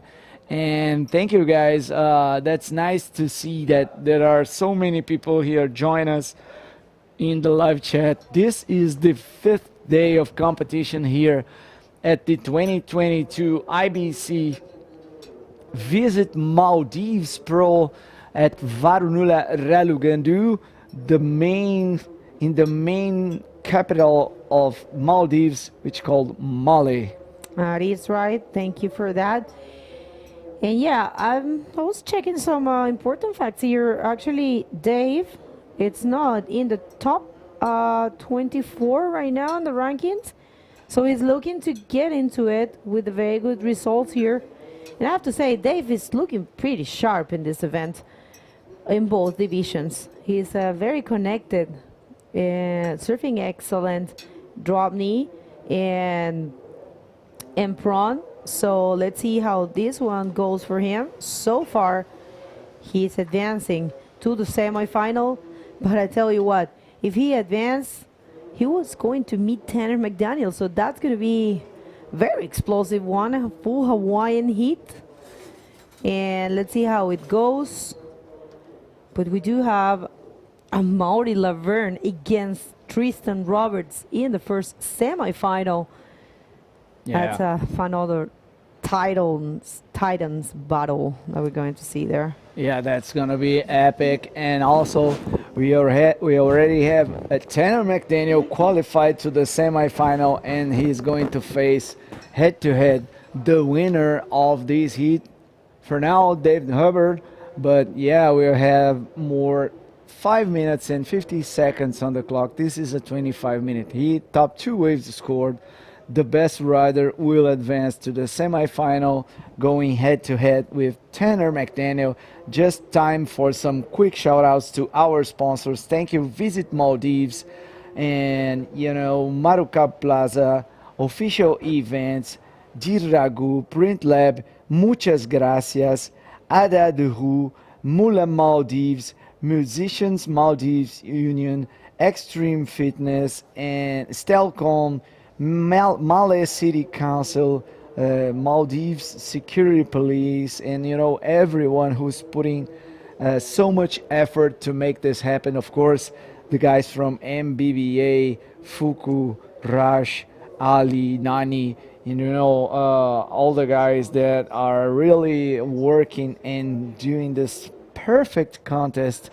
All the stream team obviously doing a great job. Thanks, Facil. Thank you for all the efforts to, fixing every little technical issues that we always used to have. Of course, we are live, and we have now just a very attainable team here with us, always very ready to help. That's it, right, Bego? That is completely right. And yeah, so thankful to be here on beautiful day in Male. Look at that.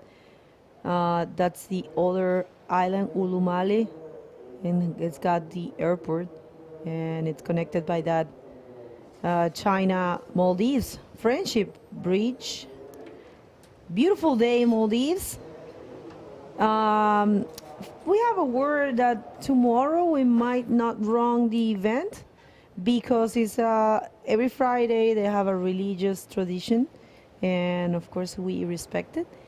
So we might not run tomorrow, and we will leave the finals for Saturday. So you guys have to remain connected to all of our social media and all of our official channels, which is of course the IVC World Tour official YouTube channel. You have to subscribe right here. There you have it. Thank you guys. Thank you, Fasil, Ahmed. IVC World Tour. It's all there in press. It's got presence in all the main social medias, and of course YouTube and the official website. It's all together there in the official website, the scoring system and the live streaming. And it's pretty cool that you check it out. And if you're curious about the calendar or the riders, the athletes, the rankings, everything you want to know is there. Today, the word is that we're going to keep running. So first will be the 2 semifinals for the DROPKNEE division, then the 2 semifinals for the women division, and the 2 semifinals for the men. It's going to be amazing, I tell you. I have no idea who's going to take this event in any of the divisions. I have to say all the riders been showing lots of skills. Definitely I have to say Dave, very sharp in this heat with a total of 15 points. Armide, it's been taking a while for Armide to get a second wave. Estamos viendo qué pasa ahí. A Armide le falta una nota. Bueno, está con un 4.50, está buscando un 7.76. Ha esperado bastante. Se va a este hit, quedan 2 minutos. Él tiene la primera prioridad. Yo creo que está esperando por algo muy bueno para con una sola ola cambiar la situación. Si lo lograra hacer sería realmente increíble. Sería algo que va a quedar para los libros, que va a quedar para la historia del bodyboard. Es difícil esa estrategia, pero si lo logra hacer va a ser increíble. Armídez Oliveres, el canario que ha dado mucho de qué hablar en este evento, buscando un 7.76 para ganarle a Dave Hoover y avanzar a la gran semifinal y tener un lugar en el podium. Se hace un buen backflip ahí, pero un 7.76 realmente es difícil que lo obtenga por ese backflip. See, that's right. He had to, find something big there because he's fighting for a 7.76, and we had that huge backflip from Dave Hubbard that he had a 8.5. This one was a nice backflip, but he got it through the lip, not very clean, and I don't think that he will. It's going to be a fixed 7.76. Here we are, 5.5. That was okay, good wave, but still needing and looking for a 7.76 to get first. 35 seconds to go.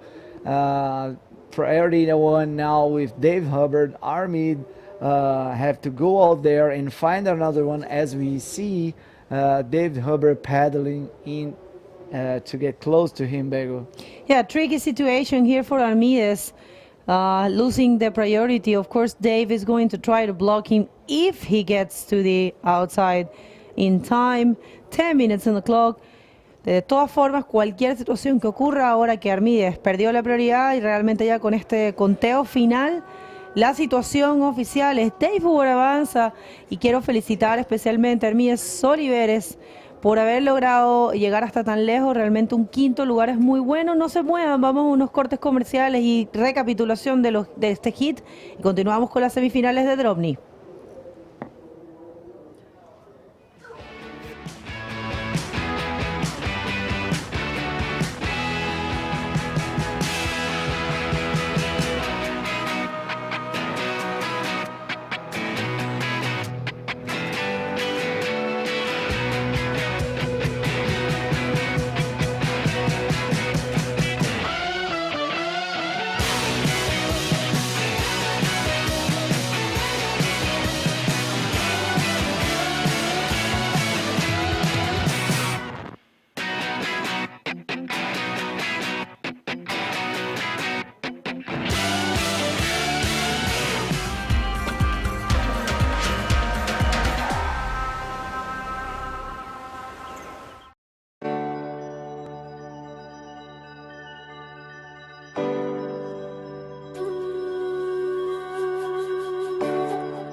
What's up, everybody? We are back here from the booth side by side with Mr. Jay Real. What was it, Jay? That was a great heat, right?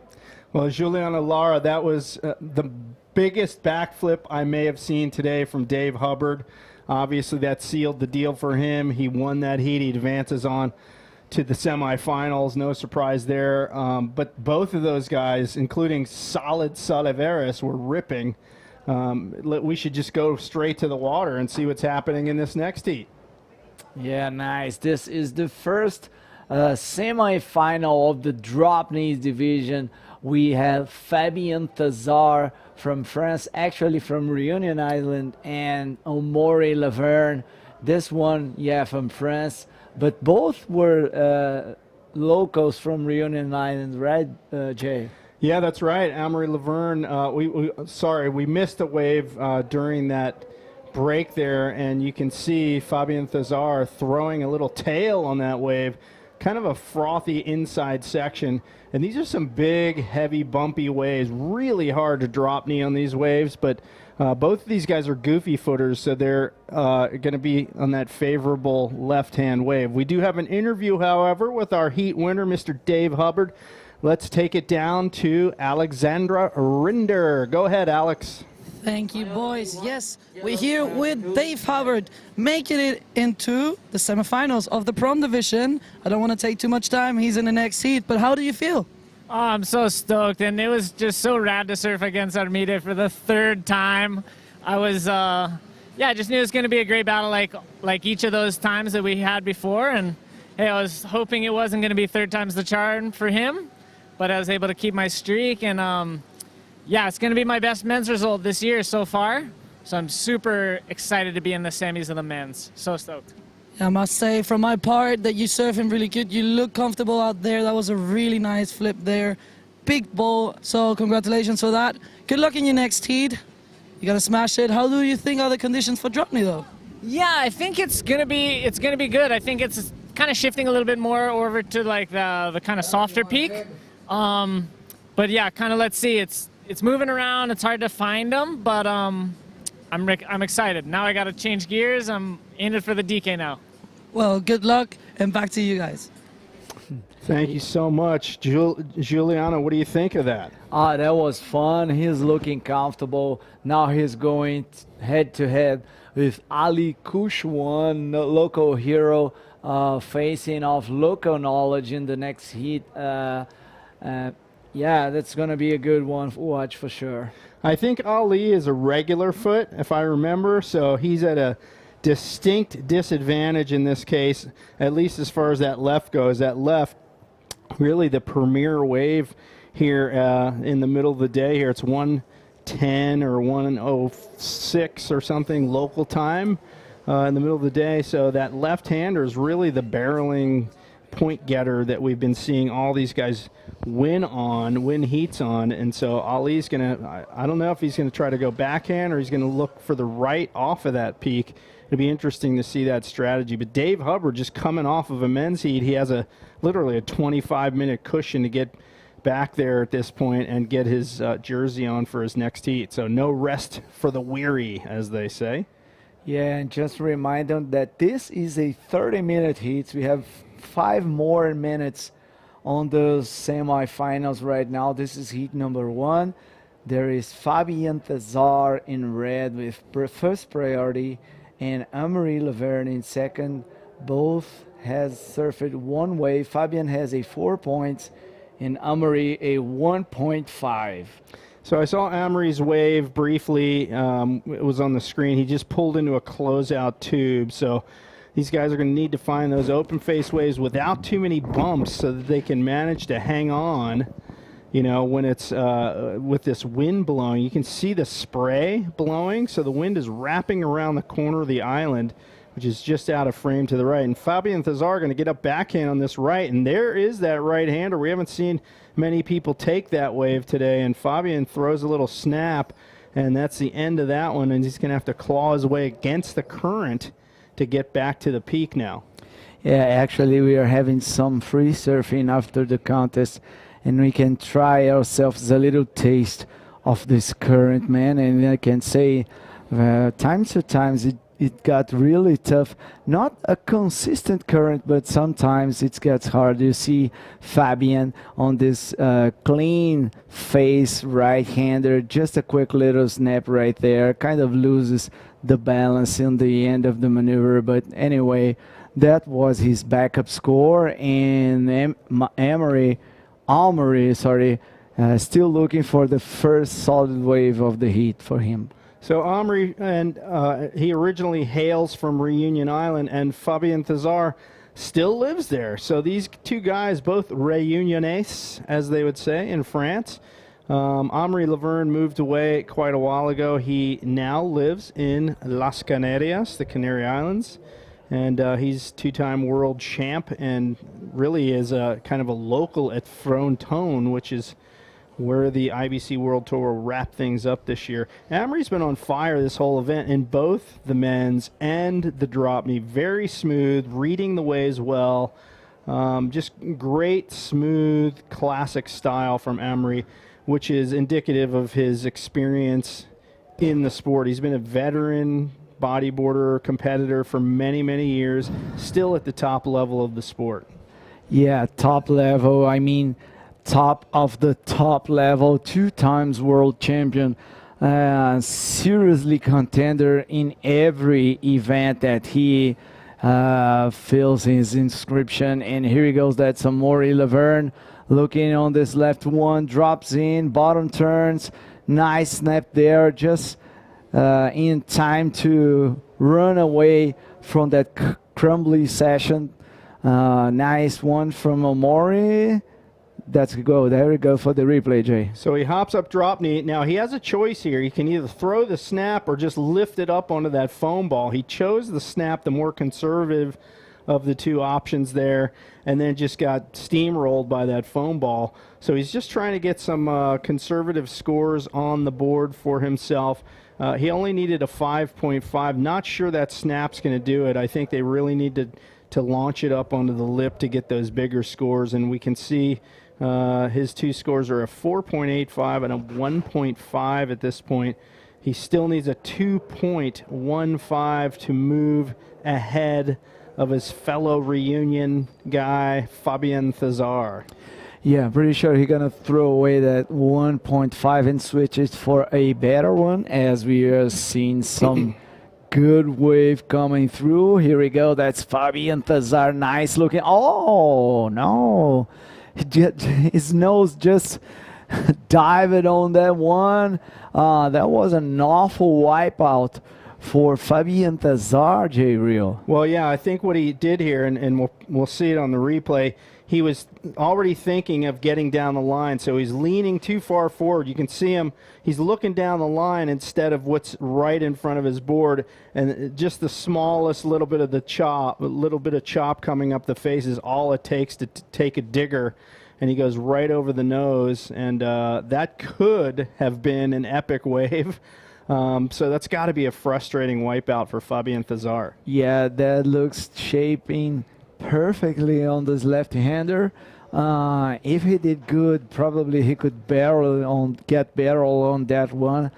Anyway, some low on the action. Just time for some shout-outs here. Thank you so much. Visit Maldives Ministry of Youth, Sports and Community Empowerment, Marucab Plaza, official events, Diragu, Plant Lab, muchas gracias, Adadu online media partner, Mula Maldives, Maldives National Defense Force, Maldives Police Service, Stelco, Malé City Council, Extreme Fitness, Musicians Association of Maldives, Mafushi Water Sports, NBAM, and of course MBBA, Fuku, and you know, all these guys, Ali, Rash, those ones who make this dream possible to all of us. Teamwork makes the dream work, baby. Yeah. So yeah, we love that. A super huge amount of support from this very small island to make this event happen. 2+ years in the making, working with the Maldives Bodyboarding Association and the IBC, and it all came together here for this week. And how fortunate we are to have been blessed with epic surf, great tropical weather, and let's see how fortunate Fabian Thazar is to be blessed with this wave. Throws a nice snap right up high on the face, and he's trying to drive down the line. One more snap and into a reverse, and kind of a smaller wave, not really a dramatic ride there, but just, he's looking to replace a 3, which is his low score. Yeah, maybe it's possible. I love he just bangs the first snap here right before the drop, then goes to the bottom, curving around and goes for the carve reverse. I like the style, I like the combination. I think that he will replace that 3 points on that one, Jay. Well, I think he's trying to get his rhythm back after that wipeout. He is in the lead in this heat. Amory only needs a 2.15. He does hold down priority as Fabian Thazar tries to make his way back out. So Amory, he has full potential to get an in and out barrel here. We saw him do it yesterday. He's very competent and capable on the knee, and both of these guys, goofy footers, looking for those left-handers. And, here's a closeout set pushing through right now, and they're repositioning. They're starting to get their position a little further to the right, sort of out of frame. We'll see if there's some strategy going on here. Yeah, nice. And as I mentioned, Fabian Thazar improved a little bit his score. That was a 4 points. He replaced that 3. Now he has 8.25 total score, and Mori is looking for a 3.4 as our cameras just got to move the camera to this A-frame peak here right in front of the judges' tower. Yeah, so a lull in the action right here, right now. We're stoked. People are tuning in from all over the world. What kind of shout-outs do we have? Oh, we have shout-outs to Ulises Aguilar, throwing here a Switzerland and a Mexican flag. Oh, that's nice. Also, French guy here, Esteban Popa, Hagal Sordiler from, where is this flag? That's the same that Fabian Reunion Island, the classic. Rodrigo Perez from Argentina, Lionel Medina, Greg Garnier, Havanan, Miguel Solivers, Cutback TV, Evelyn Hubbard, obviously, Greg Garnier one more time, Hernan Pottinger. Does anyone knows what happens? Here we are, Mike Jones from Mexico, Christian Bergs. No, nice. Thank you, guys. Thank you all for tuning in. This is the Visit Maldives Pro 2022. This is first heat of the semifinals. Fabian Thazar up against Amory Laverne. We're going to be followed by David Hubbard up against Ali Kushwan Ahmed. Jay. Okay, so Ali's campaign here is not over. He's out of the men's, but not out of the drop knee. So that matchup coming up shortly with Dave Hubbard, who is no doubt trying to refuel after just finishing his men's heat. But in this heat so far, not a lot of drama. We haven't seen anything huge and dramatic, just kind of some what I call meat and potatoes, competitive surfing. Just getting it done, getting those medium scores in. But it's the big scores the judges want to see. And with 15 minutes left, plenty of time to wait it out. You can see the chop in the background. The wind is blowing kind of a southwest direction, which is not optimal for here. But fortunately, because we're in this little corner of the island, there's a lot of buildings. The wind is sort of blocked, I guess you could say. And it's not super clean, but it's totally contestable.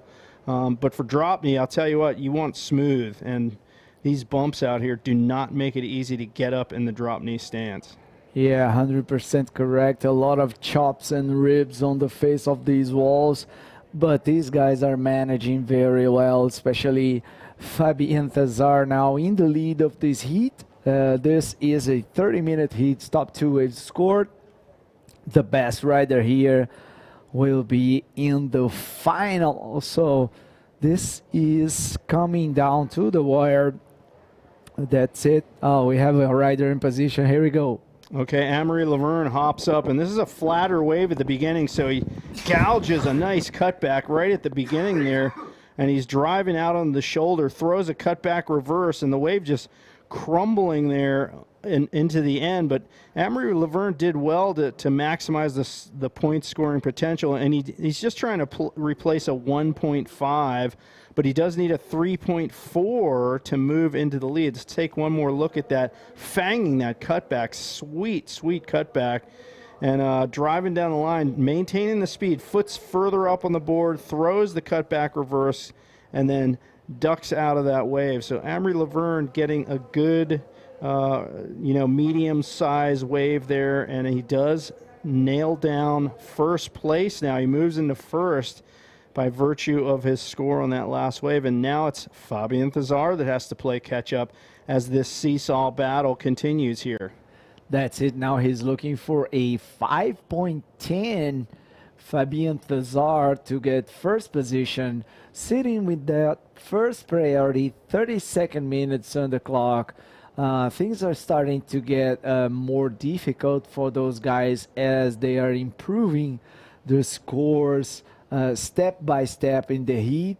Both started with poor scores and just starting to build it from now on.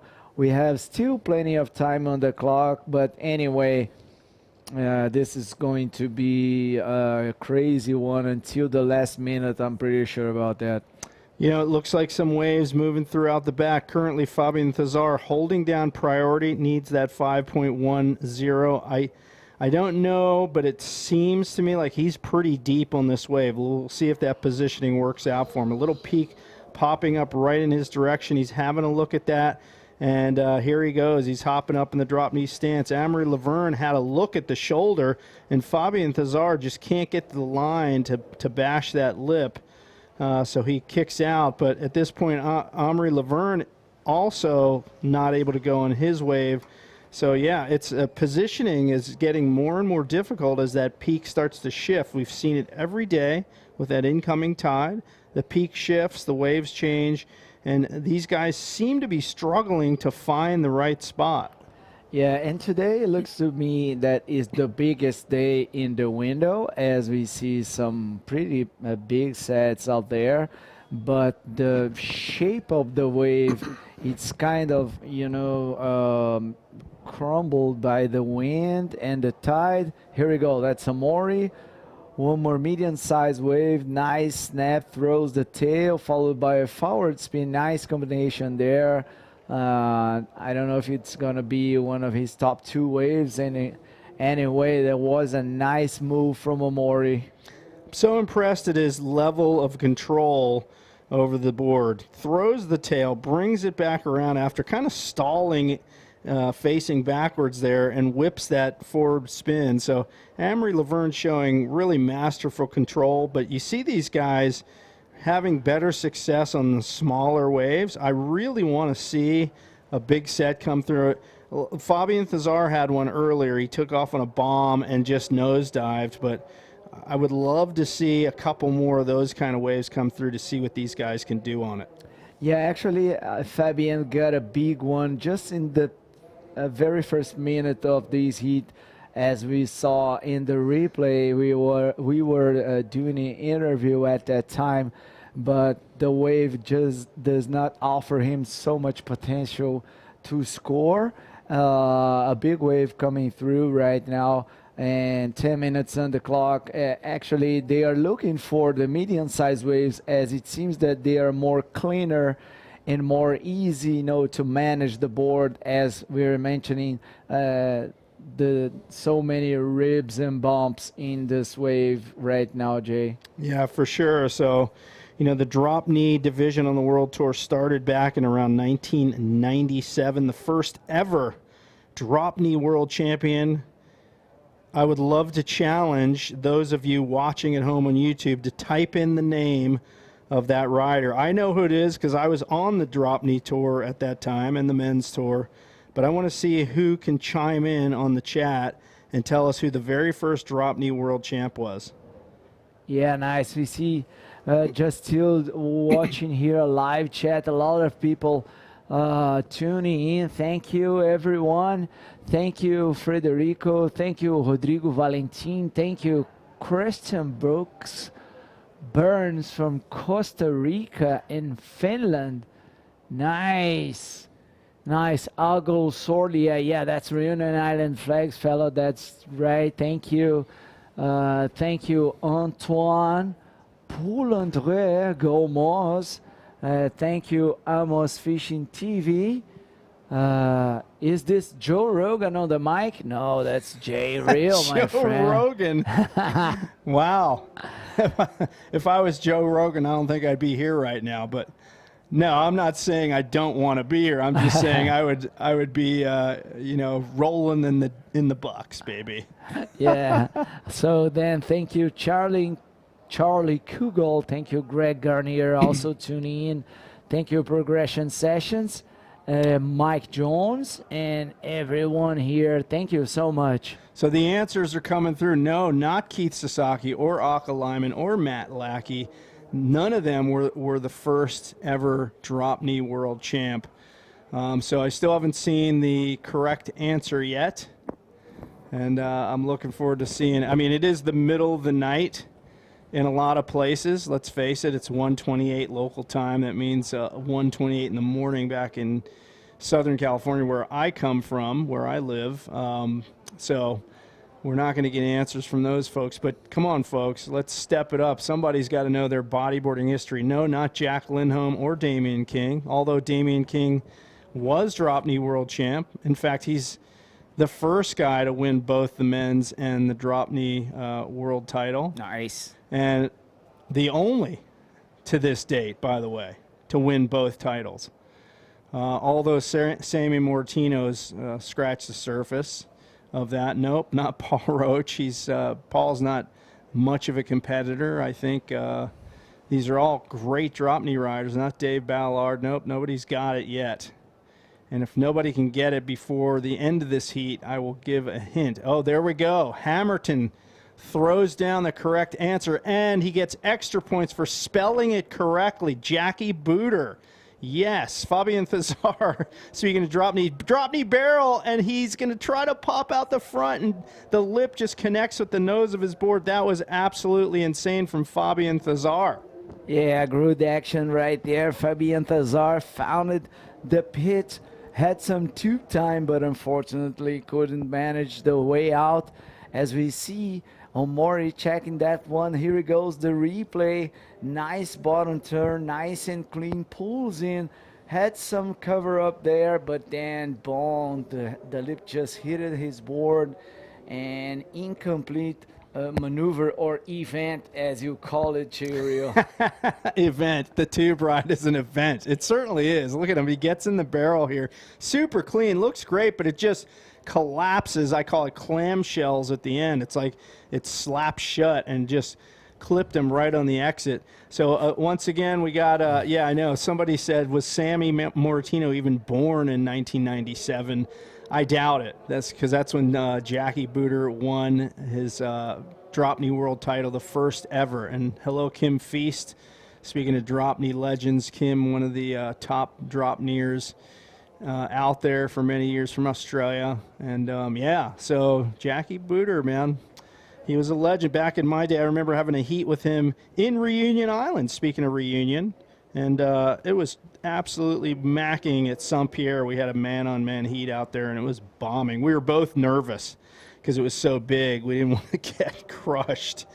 But anyway, that was back in the day. This, however, is here and now, and with 5 minutes remaining, Amory Laverne holding it down. Look at that, and Fabian Thazar needs a 5.5. Yeah, beautiful wave came through right now. That's Fabian Thazar in position. There he is.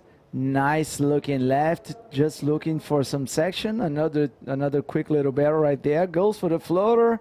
Oh, unfortunately, he couldn't land it on that one. Amaury Laverne is still in the lead. Let's go for the replay, Jay. All right, so Fabian, he needs to stick these landings. You can see him, he's kind of stalling a little. Then he's doing some little adjustments to his board, lofts it up into the lip. He really needs to stick these to get that 5.5. He was so close right there. He's really going to have to hustle to get back out. And in the interim, during the replay, Amaury had a wave. I'm anxious to see what he did on that one, but Fabian Thazar still needing that 5.5, and with 4 minutes to go, he still has time to do it, and it looks like he's going to make it back outside in time to gain priority. So it is nail biter time for him. Let's check Amaury's wave. Yeah, Amaury is looking good on this one. Nice cut reverse and very confident on his board. Let's see if there's something more down the line. Oh, that was it. Just a nice cut reverse for Amaury Laverne. Just remind everybody that we're going to be followed up by Dave Hubbard and Ali Kushwan Ahmed on semifinal number 2, Jay. Well, something went down there because Amaury Laverne is really even further in front now, and Fabian Thazar needs a 7.15 to take out Amaury, so it could be lights out for Thazar. So the two reunion bodyboarders hashing it out. And I gotta say that Fabian Thazar may have been the favorite here, but we're going to take another look at this wave for Amaury. Drops in, bowling section, snap, throws the tail, and a huge fan of spray. One more, whack, just throws it. And I think that was the knife in the back of Fabian Thazar. Yeah, this is going to be a good one for Amaury.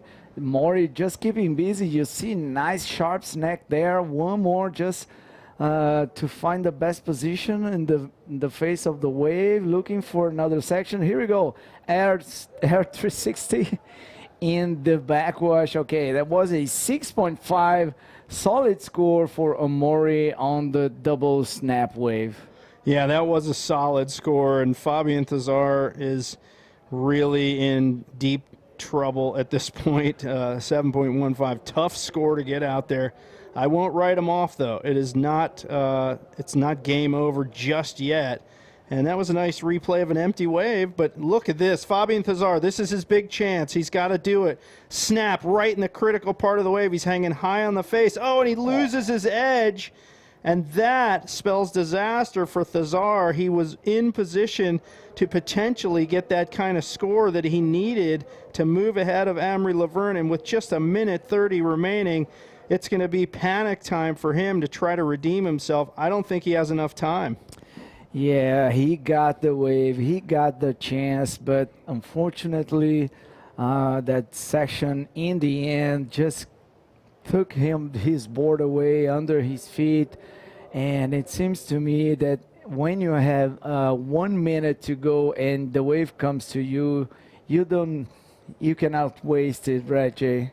Yeah, it's, there's so much pressure. He knows he needed an epic wave, and it started out amazing. I mean, he had that 6 snap right in the pocket, really steep section of the wave, regained his edge, and then he just got a little too high on the face, and the edge disengaged, and that was game over for that wave. And with 40 seconds or so remaining in this heat, it may be game over for Fabian Thazar. We'll see. Amaury Laverne holds down priority. He's going to want to keep off Fabian Thazar, keep him off a wave. And here he picks off another one, comes around the section, another snap reverse, but that one doesn't work out for him. Thazar now with about 20 seconds to go, and there is a little peak lurching up on the outside. What's it going to do? Is this going to be his Hail Mary right here? Yeah, just 10 seconds remaining. This could be it. He has to go in this one no matter what.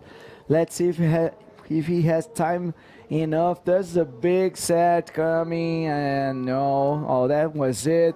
Congratulations, Amaury Laverne took in the win of this one. Let's go for a quick heat recap. Don't go anywhere.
we're back. The lovely Bego Martinez rejoins me here in the studio.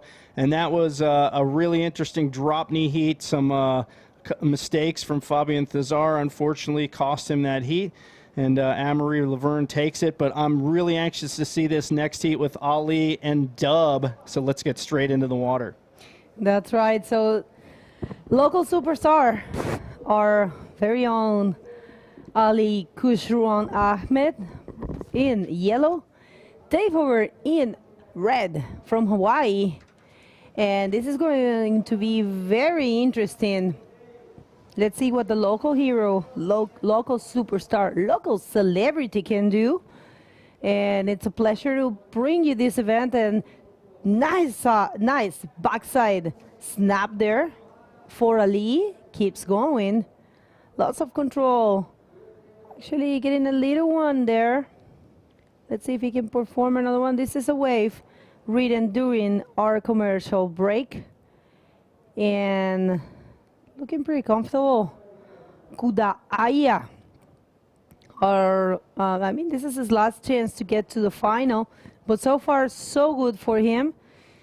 Getting a 3.5 after that wave. And this is the replay of the first wave for Dave Hubbard. Caught back there. Keeps going. And let's see what the judges think about that one. If you are just tuning in right now, I let you know what it's going on. This is the second semifinal for the drop knee division. We just saw a great semifinal. We have our first finalist, which is Amaury Laverne, killing it in the last heat, and the waves are pumping. So the plans for today is keep running until we finish the semifinals. We're gonna leave all the divisions in finals, and it looks like Jay is ready with the heat winner, which is Amaury Laverne. Please, Jay, take it away. Thank you, Bego. I am here with our heat winner, Amaury Laverne, and you are displaying an absolute master class on not only just the men's division, but here in the drop knee. How'd you feel out there? Yeah, I feel good. I mean, I love to drop knee. Really, it's something got inside me since my early age in Reunion Island. And yeah, competing in the both, it's pretty exhausted. I mean, I'm kind of tired now. But yeah, super excited, and I think we did a good show out there. Well, so we saw a lot of big waves ridden in the men's division, but you guys were kind of sticking to the medium-sized waves for drop knee in this heat. Why? Yeah, it's actually pretty hard to find some drop knee wave out there. I mean, the double up that we see, that we saw in the men's division are pretty hard to ride on drop knee. And pretty risky. It's kind of fast and doubling up, so yeah, you have to find the medium ones. I was kind of sitting in the channel a bit to get the ends of the waves. Yeah, that was the hardest part, like really find some nice DK wave out there. So you have 2 men's world titles under your belt. Is this the beginning of a campaign to be a drop knee world champion for you? I just want to be there and having fun. I mean, when I see, I'm actually really excited to do some good results out there, but when I see guys like Dub or Sammy, I feel that I really need to work on my drop knee maybe a bit more and focus on it. But yeah, why not? Why not try my best out there? Okay, any message for the folks back home, either in French or Spanish? Ouais, merci à tous les gars qui nous regardent. On est vraiment content d'être là aux Maldives. Il y a des bonnes vagues. Franchement, c'est vraiment super de revenir sur le World Tour. Merci à tout le monde qui nous regarde. Et un abrazo a toda la familia que me mira desde Canarias, a la gente que nos apoya. Gracias. All right, good luck to you, Anne-Marie. We'll look forward to seeing you in both the men's and the drop knee, so best of luck. Thank you very much. All right, back to you in the studio, Bego. I'll see you in a moment. Thank you, Jay. Love that interview. Congratulations to Amaury Laverne, and I love the hanging earpiece in Jay's shoulder. That was pretty fun to watch. And Dave Hoover right now with a 5.25 and a 4.50 in the lead. And Ali looking for a 6.25, completely obtainable for young Ali Kushruan. Well, actually, Ali, it's 35 years old, but, and he looks so young. Actually, his nickname is Kudaaya.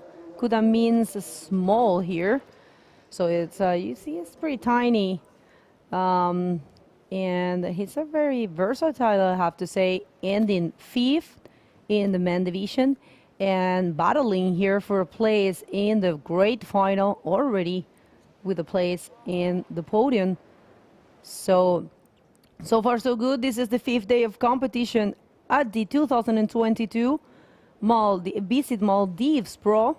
We're very happy, with beyond and happy to be here, honored to have the chance to create history. And here comes our local superstar. Love those backside drops, kind of hard. And he has been trying to find a right, front side to right. And that was a pretty interesting interview. Jay, welcome back. Thank you very much. We see Ali take off on this wave backhand. Oh, and the edge just comes right out from under him. And that's kind of game over when that happens. You just lose all your forward speed. He hung on for a little bit, but then goes down with the foam. And meanwhile, Dave Hubbard just knifing a cutback a little too hard. The knife fell apart on him. One more look at that. Hops up, drop knee, steep takeoff. And watch this. Gouging snap, but just comes undone on the recovery there. So Dub clearly in the driver's seat. I say that a lot. I should change that phrase, but he certainly is in this heat with a heat total of 9.75. And Ali looking to erase a couple lower scores. He needs a 6.25 to move ahead of Dub. That's right. Nice looking one for the local. Backhand. And keeps going. A little check turn there, a little snap. I don't think it's going to be able to perform something else. Might be able to ditch that 1.5. Let's see what the judges think.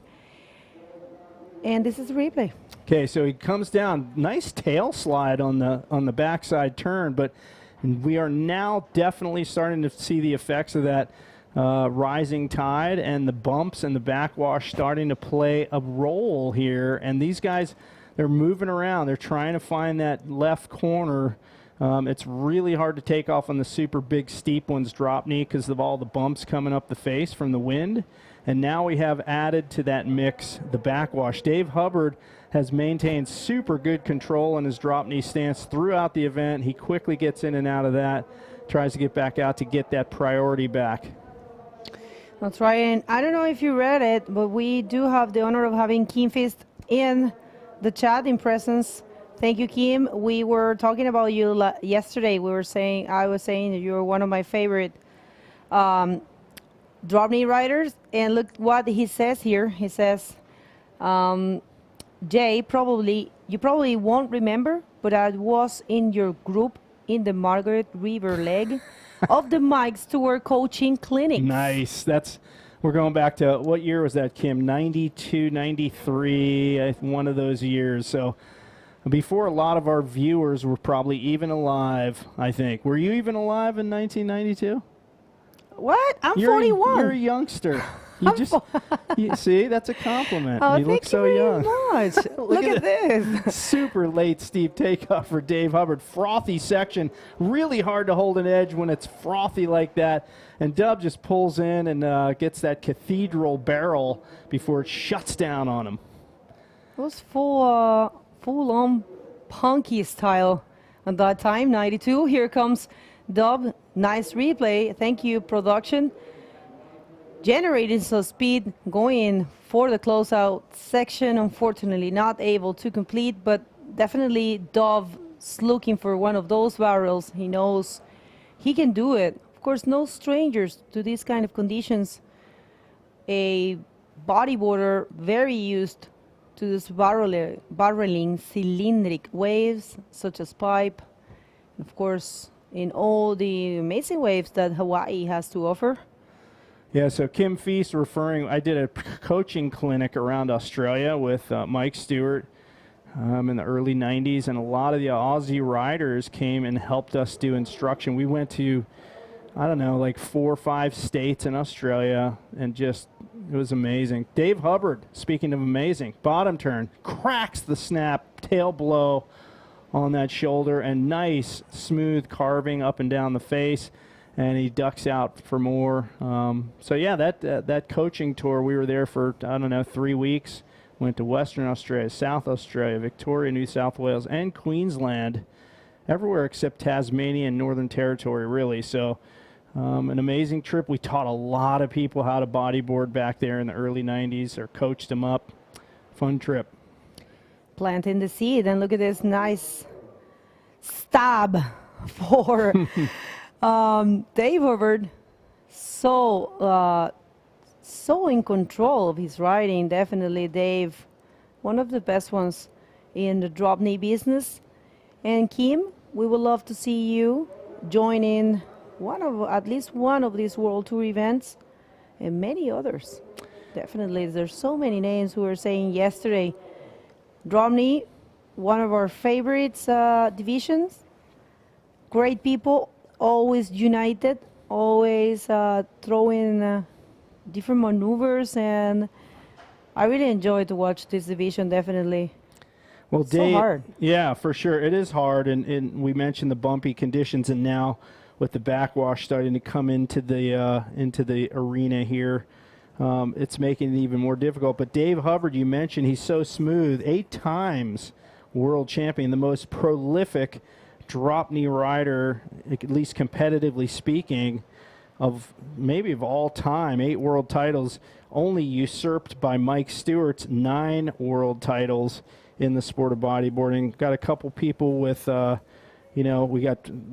talk about Guilherme Tamaga with his 6 world titles, Neymar Carvalho with 5 world titles, so multiple world titles amongst all those different people. But Dave Hubbard with 8, that's pretty impressive. Yeah, and I'm telling you, looking pretty solid to get his 9th. Look at that. The massacre continues. He's bludgeoning these waves. No, it's surfing so consistent in this event in both men and drop knee division. Look at this replay. So yeah, knee and foot in the perfect position. He gets his front foot's really far back, but he leans. You see his upper body leaning forward so he can get that planing speed, and then he can lean back when he does those snaps. So it's a really effective technique. Dub has, kind of a lean body, so his body type is ideal for the type of riding that he does, and really hard to find other people with the level of control. You got to look at guys like Sammy Moratino, Matt Lackey, and there's a few others that just have that level of control no matter what the wave is doing. I can tell you, as a drop knee guy myself, I get absolutely obliterated on certain kinds of waves. I just can't hold my edge if the wave is crazy steep. I haven't mastered it even now at age 58. I still try, though. That's half the fun. I think part of the draw is not being able to master it. It's the same reason people golf. You can never master that sport. And bodyboarding, at least for me, the drop knee stance is something I'm still trying to get better at. Are we going to get to see some J-Reel action competing in one of the World Tour events if you come back and commentate, maybe? I'm gonna pose it to the IBC World Tour to have a Masters division. I think we need to do that. They've done it in surfing. They've had a Masters heat in some of the marquee events. I would love to see that. And there was an event at Pipeline years ago that did have a Masters division. There goes Ali, our local hero. Oh, and disaster strikes. Ali having a crack at that very solid wave and just getting upended. Meanwhile, Dub. Yeah, getting some viral time that definitely cover up there with another snap. Keeps going. Let's see if he can find something else.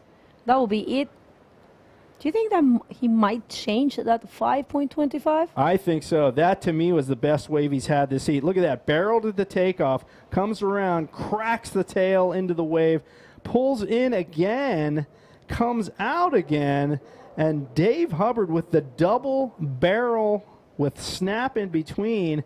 That, to me, is the best wave he's ridden in this heat. So I'm anxious to see what kind of score he gets.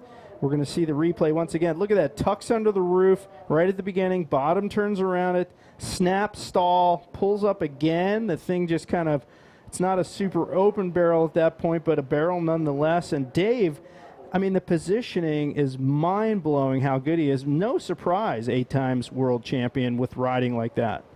and you definitely got it. He's getting a 7.25 after that last ride, and it's definitely the best wave of this heat.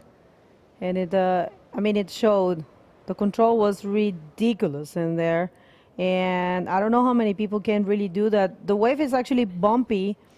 It looks very good in this zoom image that we're getting, but when you are out there, you can see there are many peaks around, and there's a strong current, and you get the same feeling from all the riders that are coming out of their heats. They are all saying it's difficult to choose, and it's difficult to have control. So definitely Dave Hobart is showing some dominance.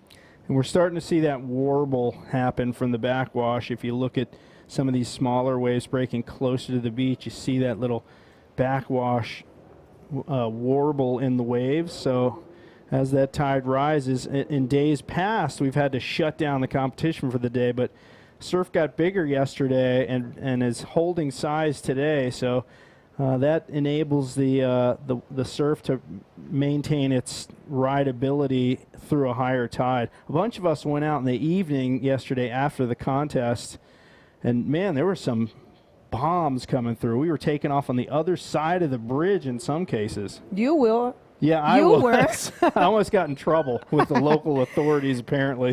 The police said me to tell you that you have to get out of there, but the locals said no. He can surf whatever he wants.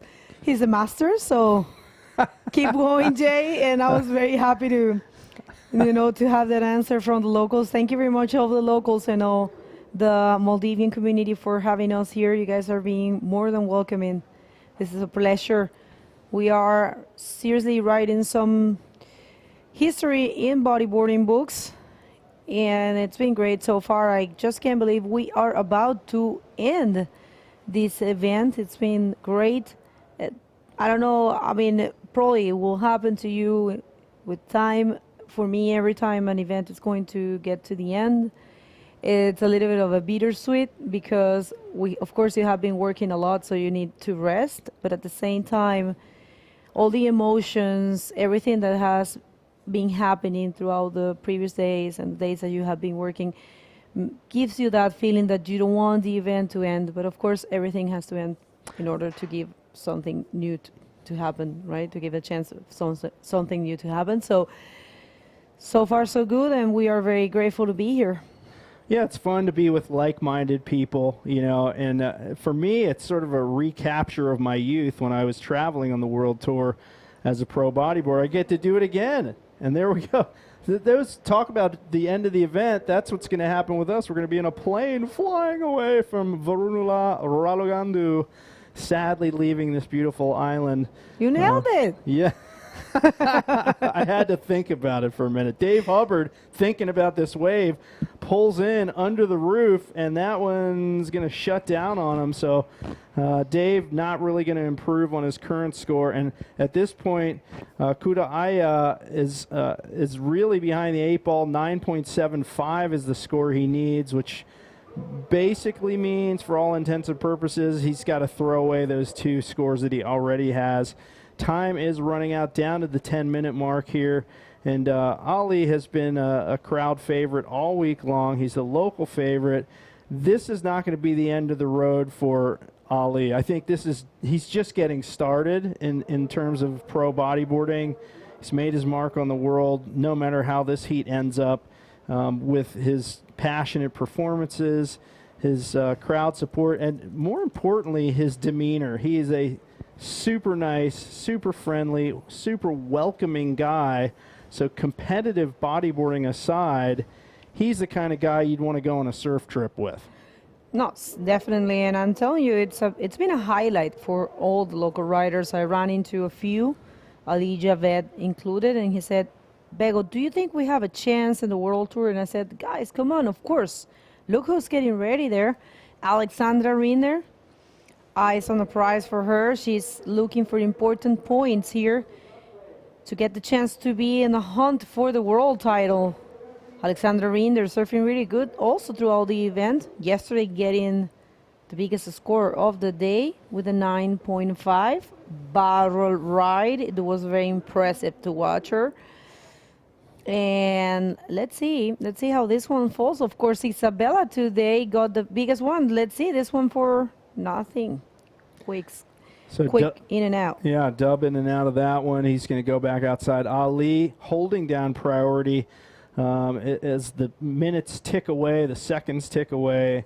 That priority is getting less and less critical for him. He's, as I mentioned, he's going to have to replace really both of his scores. Can you get 2 waves in 8.5 minutes? Sure you can.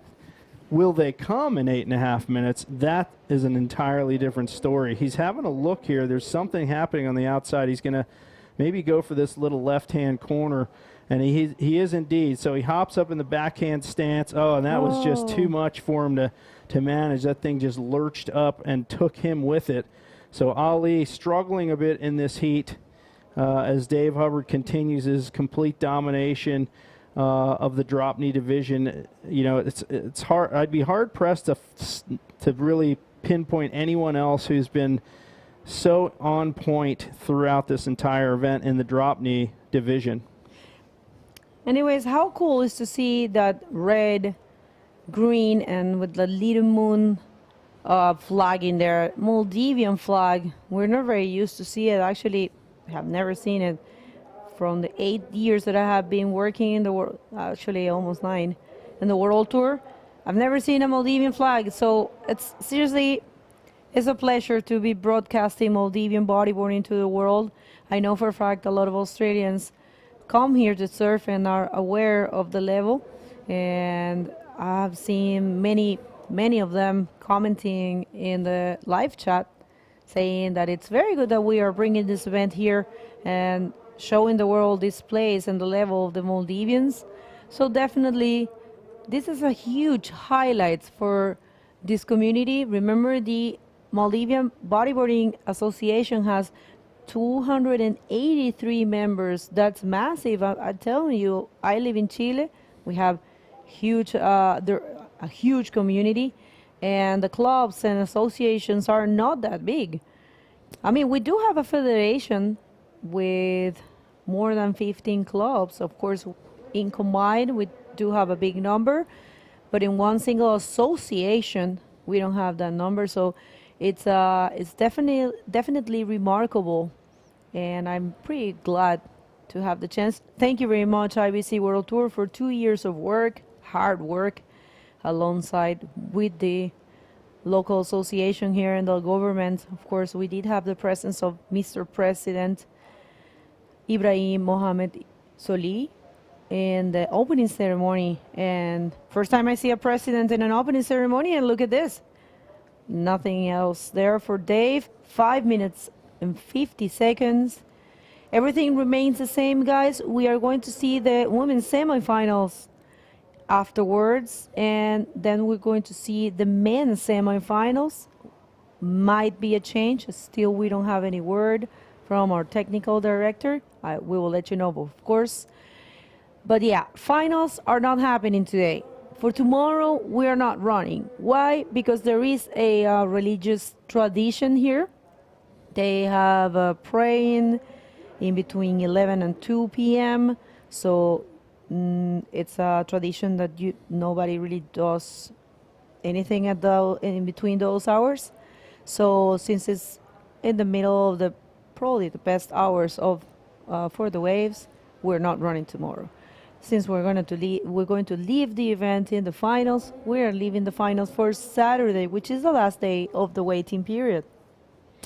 Okay, Dave Hubbard fanging off the bottom. Snap, not a reverse, but just a brutal snap high on the face. He threw it a little too far and could not regain his composure. So let's check that out again. Insane bottom turn, insane snap, but he just blew the tail a little too far around. He blew it like almost 360 degrees around there and probably needed to pull it around about 90 degrees. So pretty incredible from Dave Hubbard. Let's look at it one more time, different angle. Cracks that rail, and look at that. The tail just goes a little past 90 degrees, or sorry, I should say 180 degrees. And that was just too much. He just lost it right there. But it really didn't need that wave at this point. This heat is in the bag, I would say, for Dave Hubbard. It's unless some miracle comes for Ali. Like, I don't know what I could imagine could happen. And Dave Hubbard just really putting his stamp on this heat with yet another wave on this inside. He comes around this section. He's just going to continue down the line. This is really just a finishing wave. A couple of nose tweaks there just for style points. And Dave, kicks out. And I think he's pretty much at this point saying, well, I'm going to conserve my energy at this point and just paddle nice and slow and save my energy for finals day, because Dave is on a tear in this event. That is right. And I wanted to say, I have to stand corrected. Last day of waiting period, it's in Sunday. Okay, I thought I missed something there. Maybe I missed a memo. So, yes, it is Sunday. Good. But, yeah, you mentioned the prayer hours there. Last week I was walking out on the streets, and it was like empty. And I thought, what is going on here? There's no one around.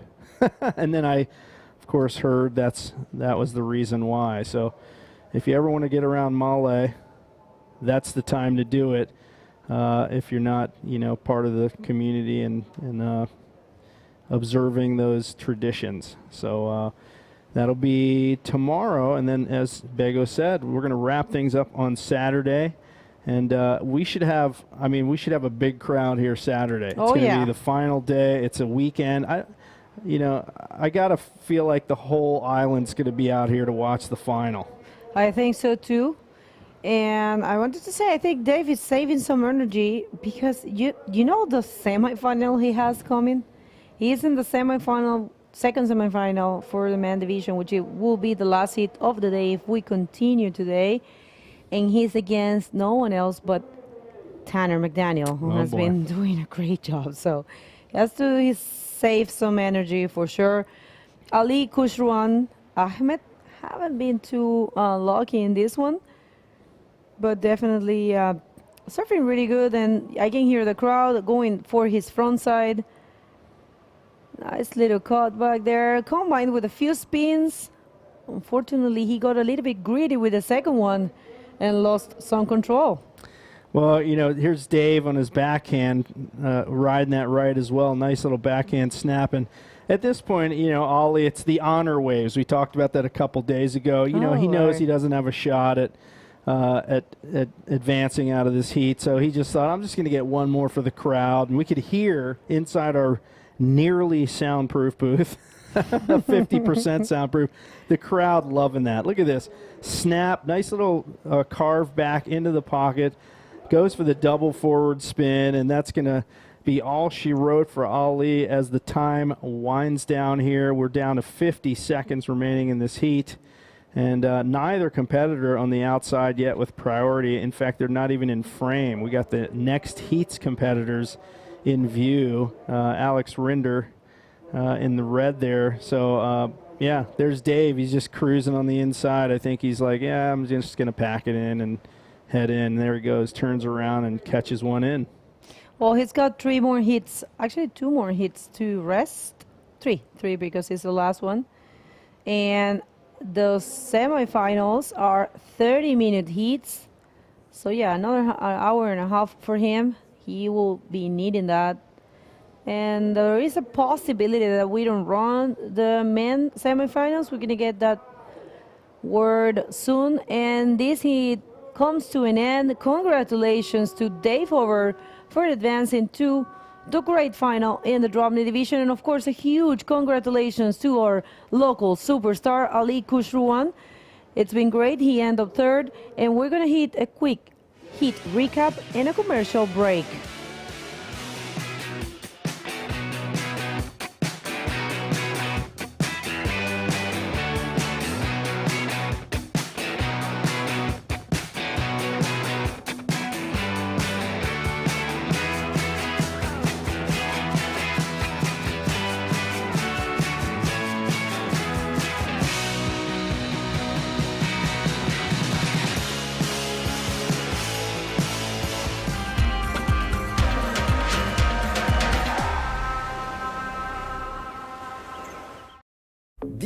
postpaid subscribe kollagen hes kiyawa salidature Abu Dhabi Istanbul adi Dubai demiyaka dekol tiketa hurung adi tour tawas mulin hile adi shopping nan $1.5 libe ligeturu mi promotion terega postpaid neguma deposit dakka karnu je mahufi 20% ahme discount ek ituru data was mulin hile nasib vereka buma rajyege me halu mobile network subscribe kolla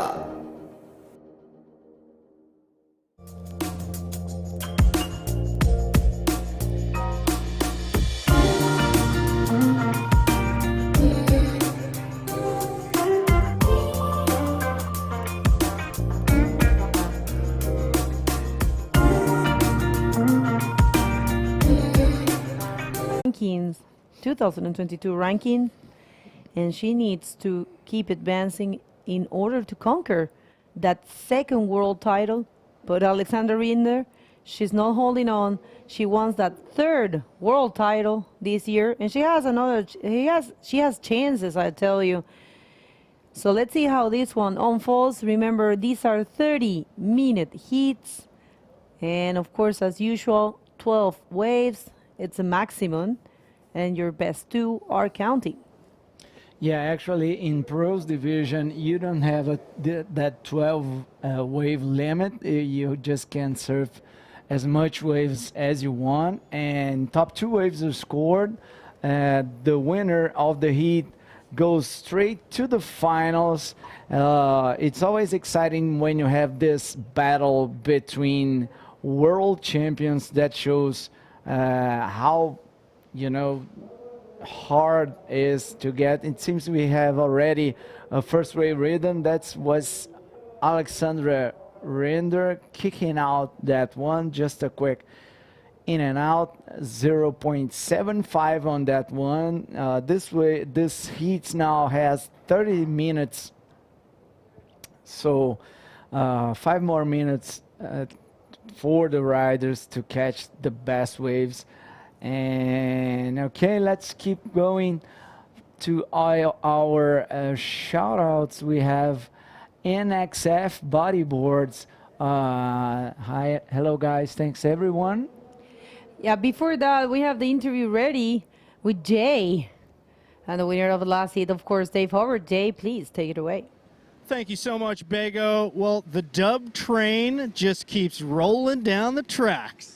Yeah, I'm so stoked to just continue moving closer and closer to my goal. And yeah, it was so great to share the water time with a local legend. Such a nice guy. And I was, checking him out before I came here and knew that he was like the godfather of bodyboarding here. And so it was a great honor to share the water with him. Well, it's fun to watch both you guys compete. Of course, he's the local legend, and you are the IBC World Tour legend. 8 world titles. Is this your campaign? I mean, we're looking at 9 world titles. Are you going to match Mike Stewart's record? I'm gunning for him. Yeah, Jay, that's what, I'm trying to do this year, and just one heat at a time and one event at a time. And yeah, we'll see. Okay, speaking of one heat at a time, you've been on a marathon today. You're in the men's division. You got a heat coming up soon. I don't want to keep you much longer. How are you recovering between heats?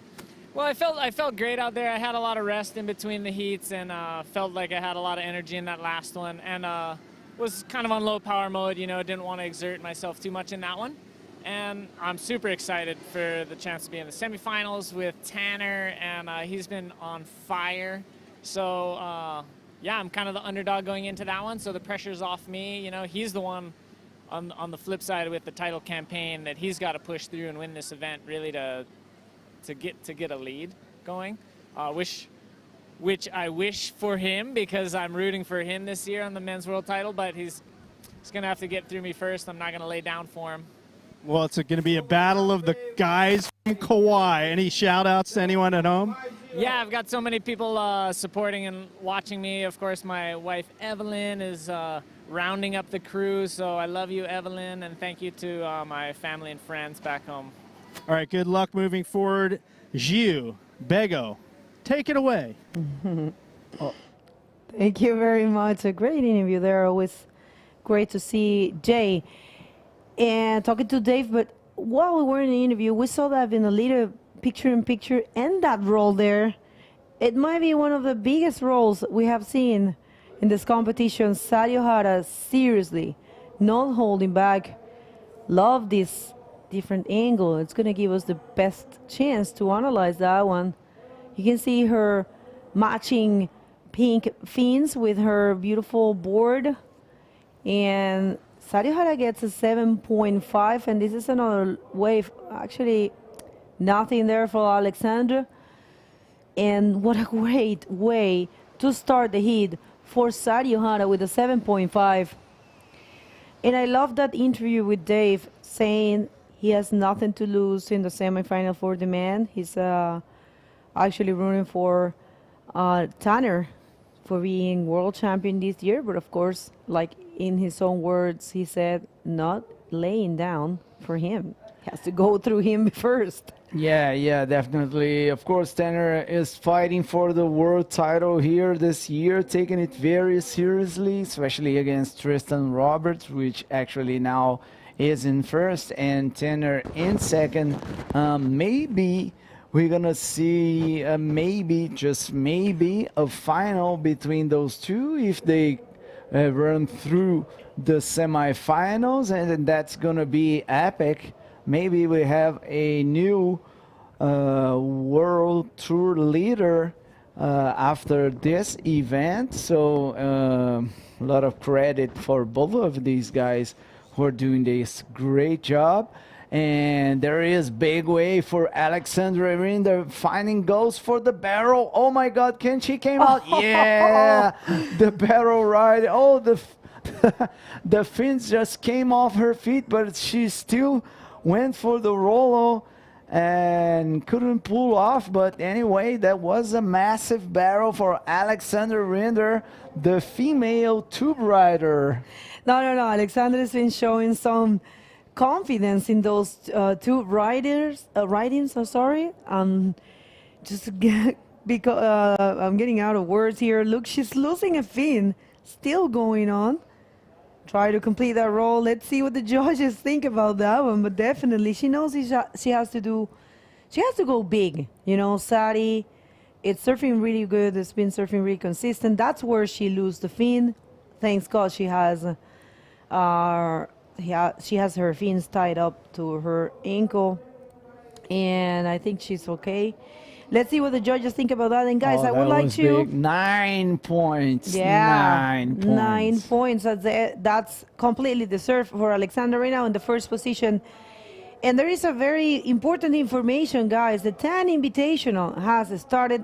There is no live streaming, but you guys can follow the social media for the TAN Invitational in South Africa. Here comes Sadi. This is a very good one for Sadi. She's going to go for the barrel.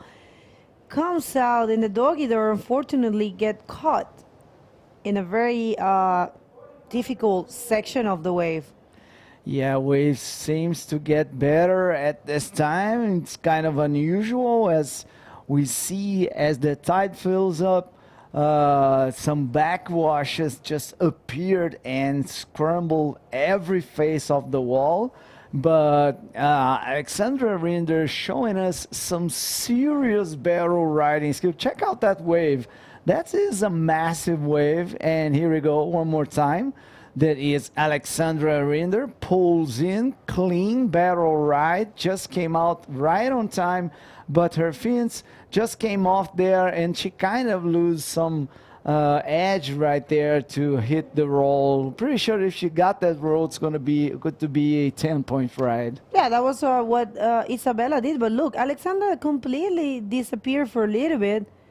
I have to say her technique riding that tube was very good. The way she actually stalled for the barrel, she knew exactly what was going to happen. She knew that was a perfect barrel. Perfect entrance, perfect outlet. Alexandra Rinder right now with a 9-point ride, looking to get a backup score. And what an exciting heat we have in our hands. This is prime bodyboarding, guys. This is the best of the best. This is as good as it gets. I'm sorry. It's Alexandra Rinder against Sadio Hara. Seriously, these two ladies are so strong. the best in the business, and it's great to watch them going against each other. Yeah, it's good to see some barrel riding action, especially with these girls when you're just used to see some maneuvers, but Ralugandu really delivering the goods, especially now when we are coming down to the last and most hard maneuvers. Here we go. That first clean roll from Sari Ohara, nice cylindrical roll, very hard to land on that one. That was a 7.5. Here we go one more time. Look how she managed the board on the bottom turn, just had some trouble there on the landing, but easily coming in front of the whitewash. And after that, there he goes one more time. That barrel, very concentrated and calm she was when she pulled in on that one. And now there goes the fence, and then she goes for the roll, kind of hard section there to hit the roll. Anyways, 9 points on that barrel riding for Alexander Render. Both of the riders are looking for a backup score, so anything can happen. Both of them have good score, but of course Alexander with the 9. It's all about what happened in the next waves. Here comes Alex. Let's see this one. This might be it, and no, she's actually getting out of there. So probably I will tell her, Alex and Sadie, I will give the same advice to both of them. Hold on there, wait a little bit, choose properly, because both of you have very good scores. There is a lot of time in the clock, 17 minutes, it's a lot.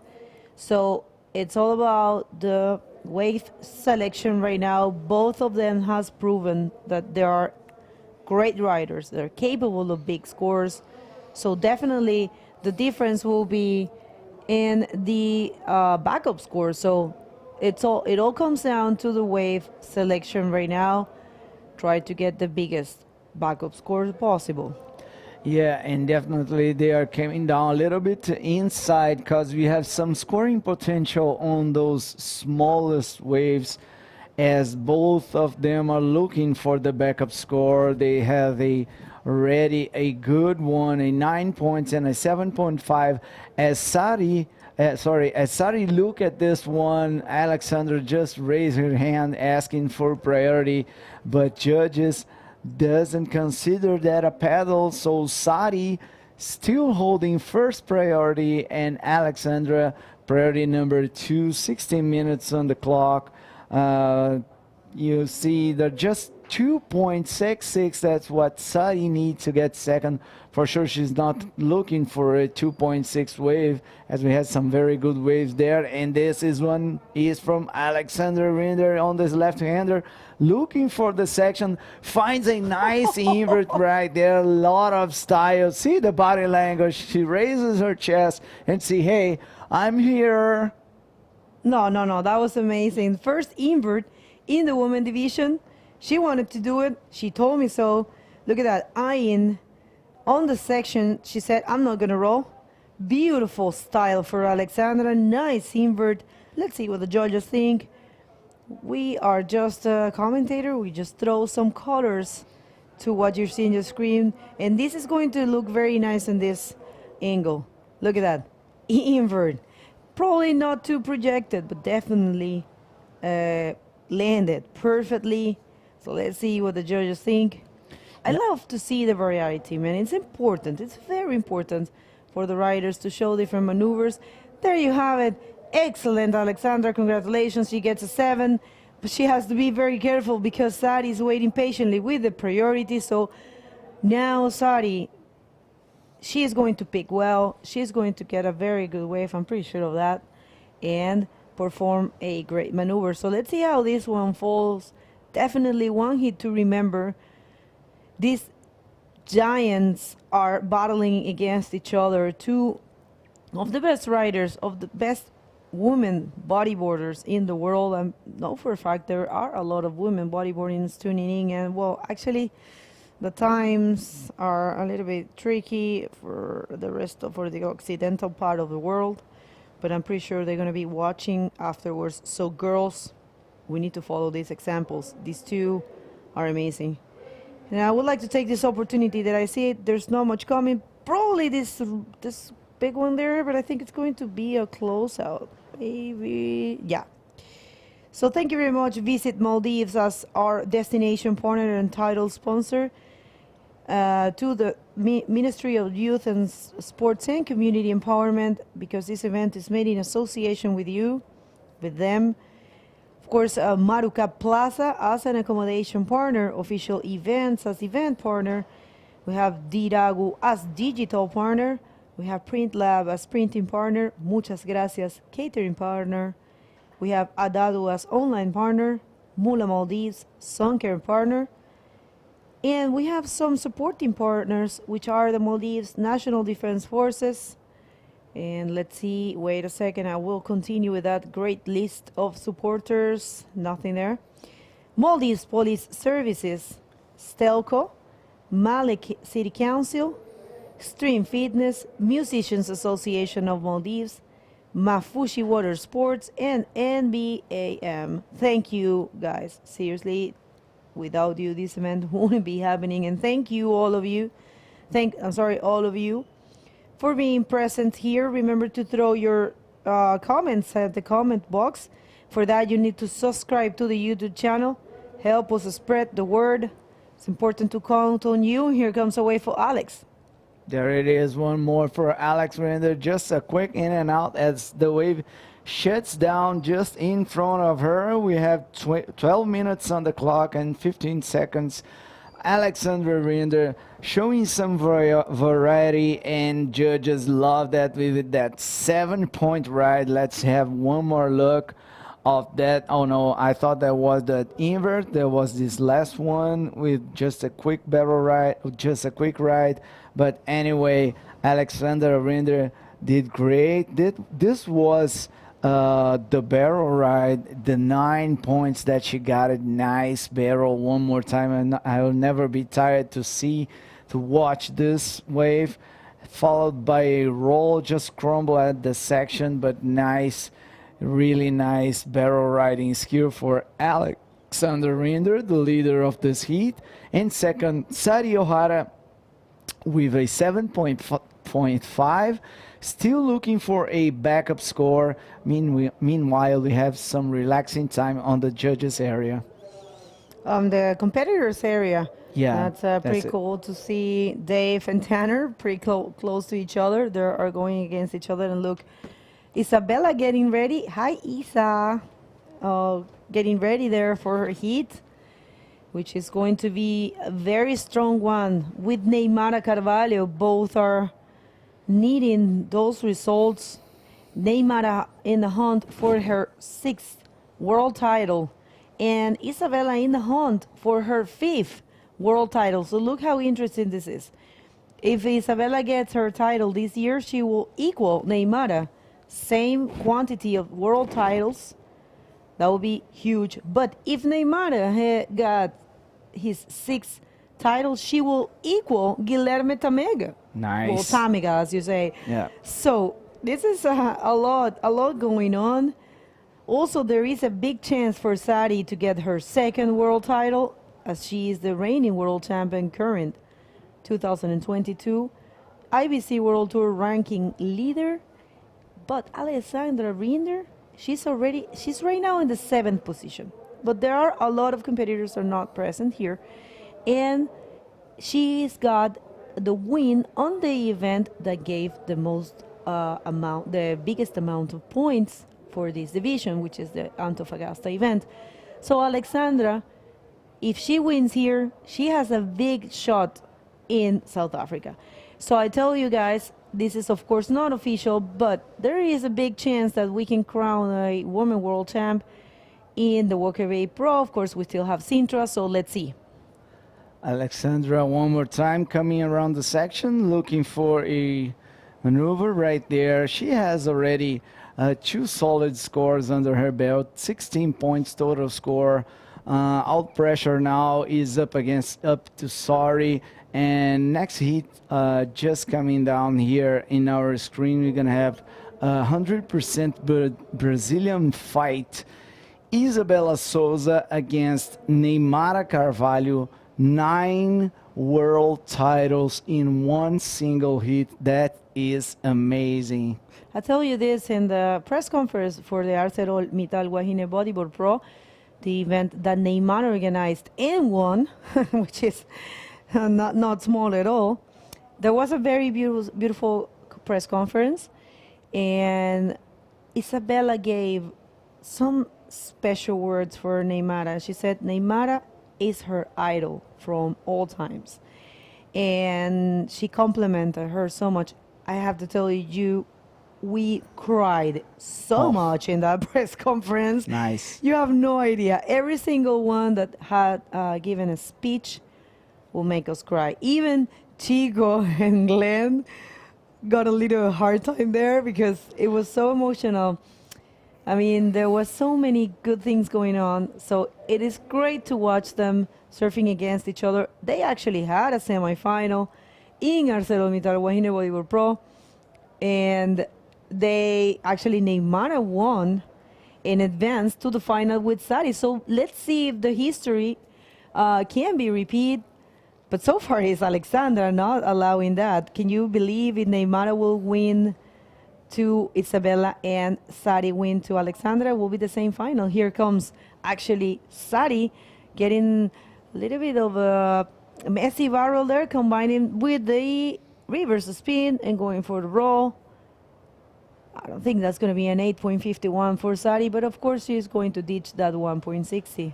Oh yeah, 1.60 definitely will go to the trash, as it was a very nice wave, kind of some barrel time she had right there. Not a clean exit, but okay.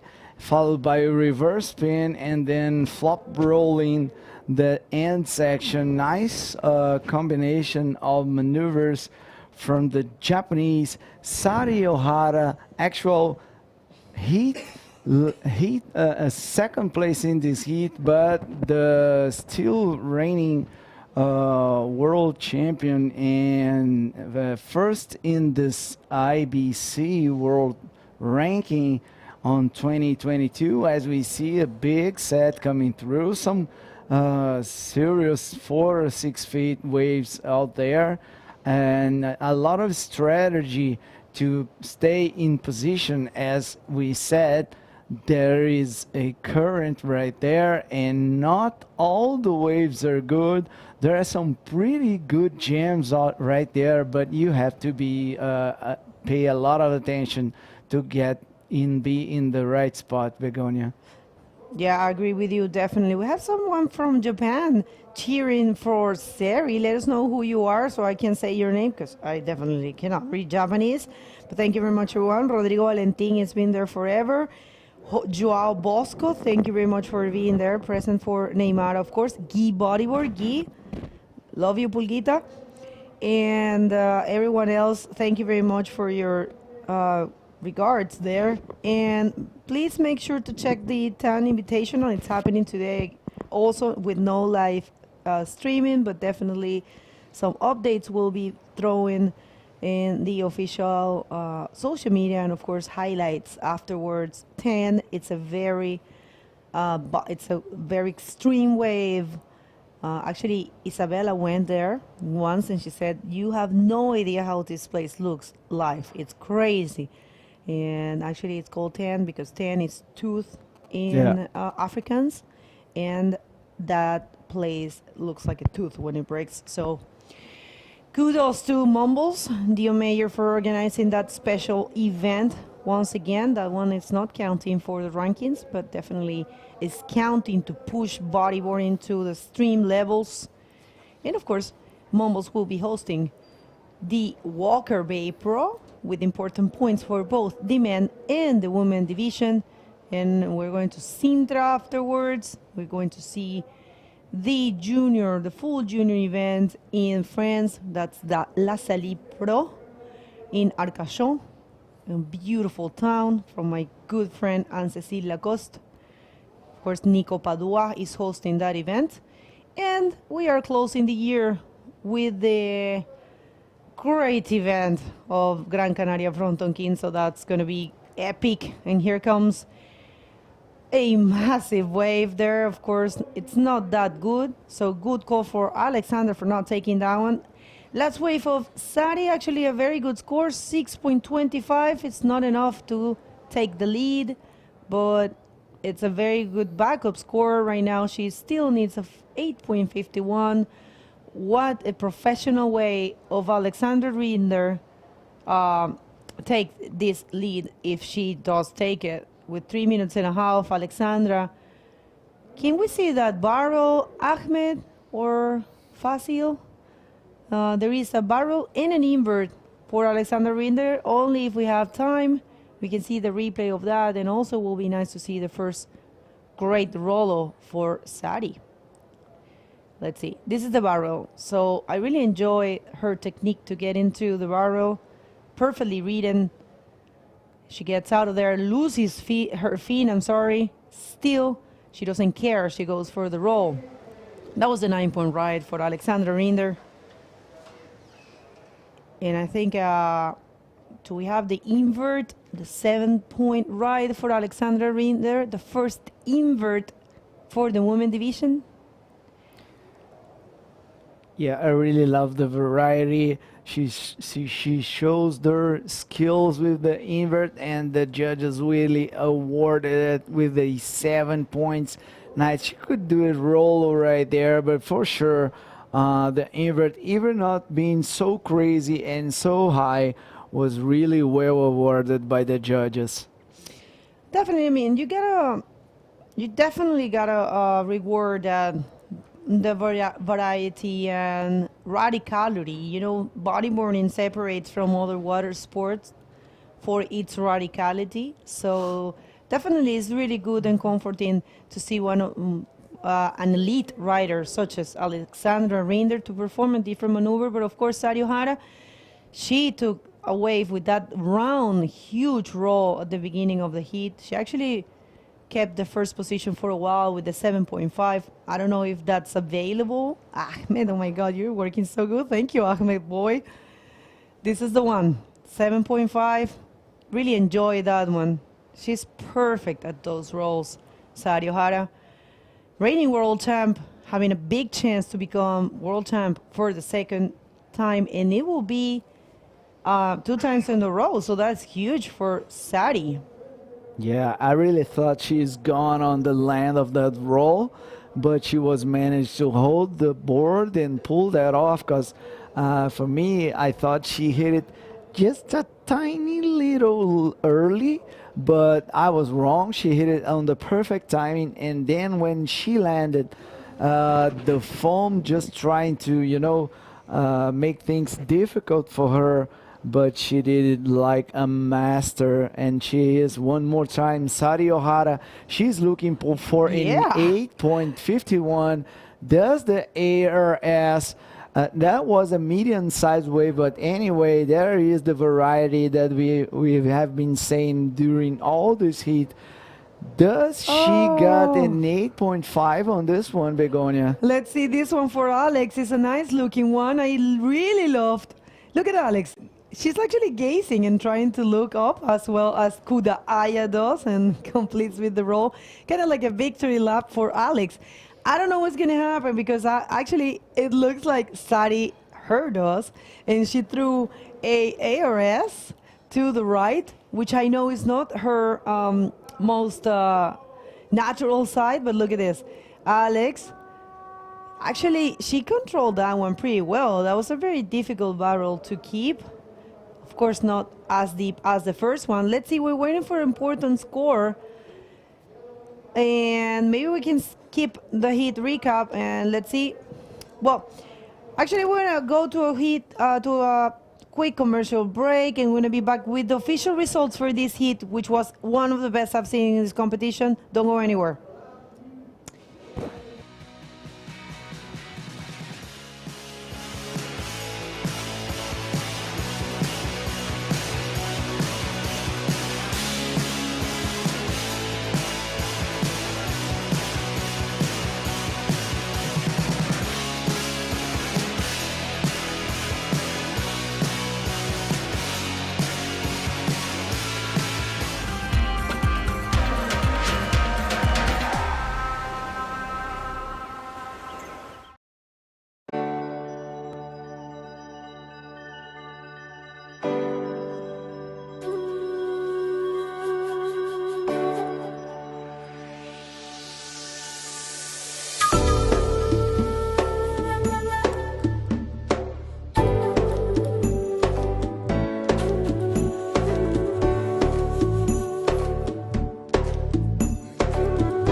All right, folks, we are back here at the 2022 Visit Maldives Pro. I'm here with Mr. Jay Real, the legend himself. Let's go to the water, and Jay will present you the next heat.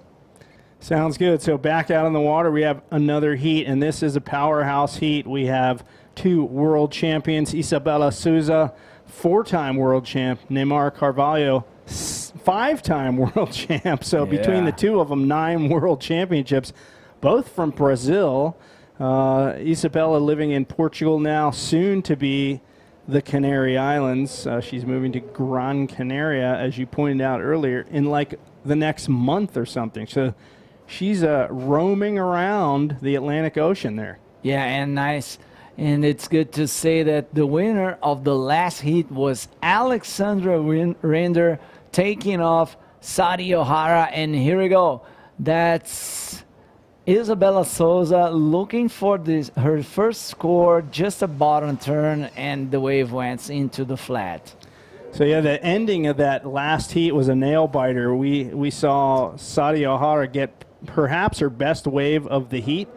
Right at the end, she had a huge smile on her face. I think, you know, it was a combination of she felt like that was as good as it was going to get for her, so she felt good finishing the heat on a high note. And maybe she thought also that, hey, that could have been enough to beat Alex Rinder, but then Alex Rinder played shocky jockey. She pulled in deep in the barrel, took a couple shock waves, and got pushed out, and so she got an epic last wave as well. She ended up taking that heat. So pretty soon we'll have Bego down there to talk to her about it. But for now, early in this heat, it's a 30-minute heat. Nobody really has anything worth mentioning. Just one wave ridden, Isabella Souza, just a bottom turn kick out wave.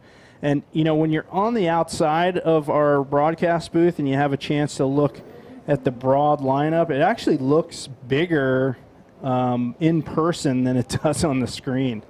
Yeah, I'm pretty sure I agree with you, as we have this whole image, especially that a lot of water moving under the bridge and gives us this impression that there are more waves than actually does. And here is Neymar Carvalho looking solid, goes for the roll, kind of a I don't know, maybe a little bit late on that session, but she was managed to hold that. That would be the first solid one for Neymar.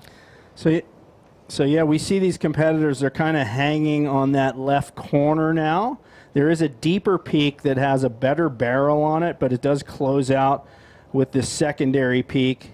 And competitors have a choice: sit on that deeper peak and hope that they can get out of the barrel in time to hit the lip, or play it safe and just kind of stall and on the end of this wave. And Neymar picked off a pretty good wave there. She had to stall for that roll right in the pocket. So right now, Neymar Carvalho is certainly going to take the lead by virtue of that one wave, and sure enough, she gets a 3.75.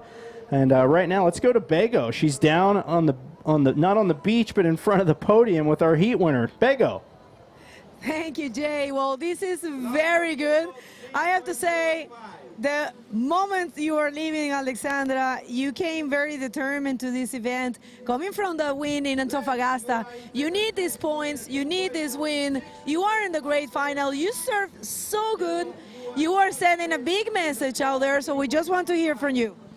Yeah, there was always a battle against Sadi. It was a long time we haven't competed together, so I was looking forward for this matchup. And she started strong with a 7.5, and I was like, okay, you gotta step the game up, Alex. And then that wave was again like the last time. I was piling on it, and I was like, oh, it looks kind of fast. I was like, okay, I'm gonna go. Pocket in there, barrel. When I came out, I was like, don't claim me, keep going, try roll. Didn't land it, but to have a 9 on your shoulders at the beginning of the heat feels good, feels confident, and then you knew that I was trying to get another maneuver, and I'm happy to finally land an invert in a contest and make it to the final. I'm just really stoked, and I have to sit down and just soak it in, because I was nearly not coming to this contest, and now I'm in the final, so I'm really happy. You actually lost your fin. Your fin came off, and you kept going. Did you feel that you lost your fin? Yeah, I think like one of the reasons I didn't land the roll was because I lost the fin. Coming out of the barrel, the lip hit on my fin, so good that I have the fin savers. And I was like, yeah, but I gotta keep going and try. I know that judges want to see more maneuvers in the wave, so yeah, I'm just really stoked. I'm lost for words right now. I'm just trying to realize what happens. In the final of this event, this changes a lot for my future, so I'm just stoked. I'm thankful for everyone back home watching, my parents, my friends, all my family, todos mis amigos, mi familia. Ustedes saben quién son, los quiero muchísimo. Un besito. Well, congratulations, Alexander. There's not much to add. Congratulations, and you're doing a great job also. Thanks to you too, Begoña. We're sharing a room, so that's a lot. That's a lot to take. But thank you, I love you a lot as a friend, and yeah, just enjoy this. You. Congratulations, Alex, and best of luck for the great final. Back to you guys with more action. Yeah, full of energy interview. I love it. Here we go, Neymara Carvalho. Oh my God, she's going for another roll, trying to through the lip roll, kind of late bottom turn that makes it more difficult as it is. But anyway, I love the energy. I love the interview. That was so fun. Alexandra on fire, finding barrels, finding inverts. Here we go one more time with Neymara. And that's really amazing to see that Alexandra, actually there is a result missing. She had just 2 events under her belt. She did Antofagasta and Iquique. She wasn't able to attend Wahine, so this one is very important for her. Here we go, Isabella Souza, Jay. Here she goes, pulls up into the pocket. She has to stall to get up to the lip to hit that roll. Again, I mentioned these riders kind of hanging on that inside corner. Neymara's wave was really interesting to me. She pulled in the barrel and she eyed the landing as the curtain was covering her up. So she fully intended to punch through the roof and do that roll at the beginning. But Isabella Souza, watch this. She bottom turns. That thing's cornering off really fast. So she has to go very vertical to get that roll in and get the pitching lip. Chucks the reverse, but she's a little too high on the face, but gets the 2 moves in nonetheless. And yeah, I like the part of the interview about having to share a room with Bego, and she said that's really, really rough, basically. So we're sharing a room with Bego right in here in the studio all day. I think there's a side of Bego that we don't know about. We'll have to get deep into Alex's mind to find out what's going on there. Yeah, well, maybe sharing the room with Bagels is doing good for her as she is in the final, you know. Maybe. Yeah, just giving, probably Bagels giving her a lot of tips as we are watching almost all the waves ridden on this contest. And I can tell you, man, when you keep looking the waves and the riding, you know, this kind of change your mindset, and you just maybe you could turn into a good coach when you're just keeping the eye in the ocean like every time. This sounds like a cottage industry for you and I, Gio, coaching. I'm sure there's so many bodyboarders making so much money they could afford to hire us, right? That's a joke, by the way.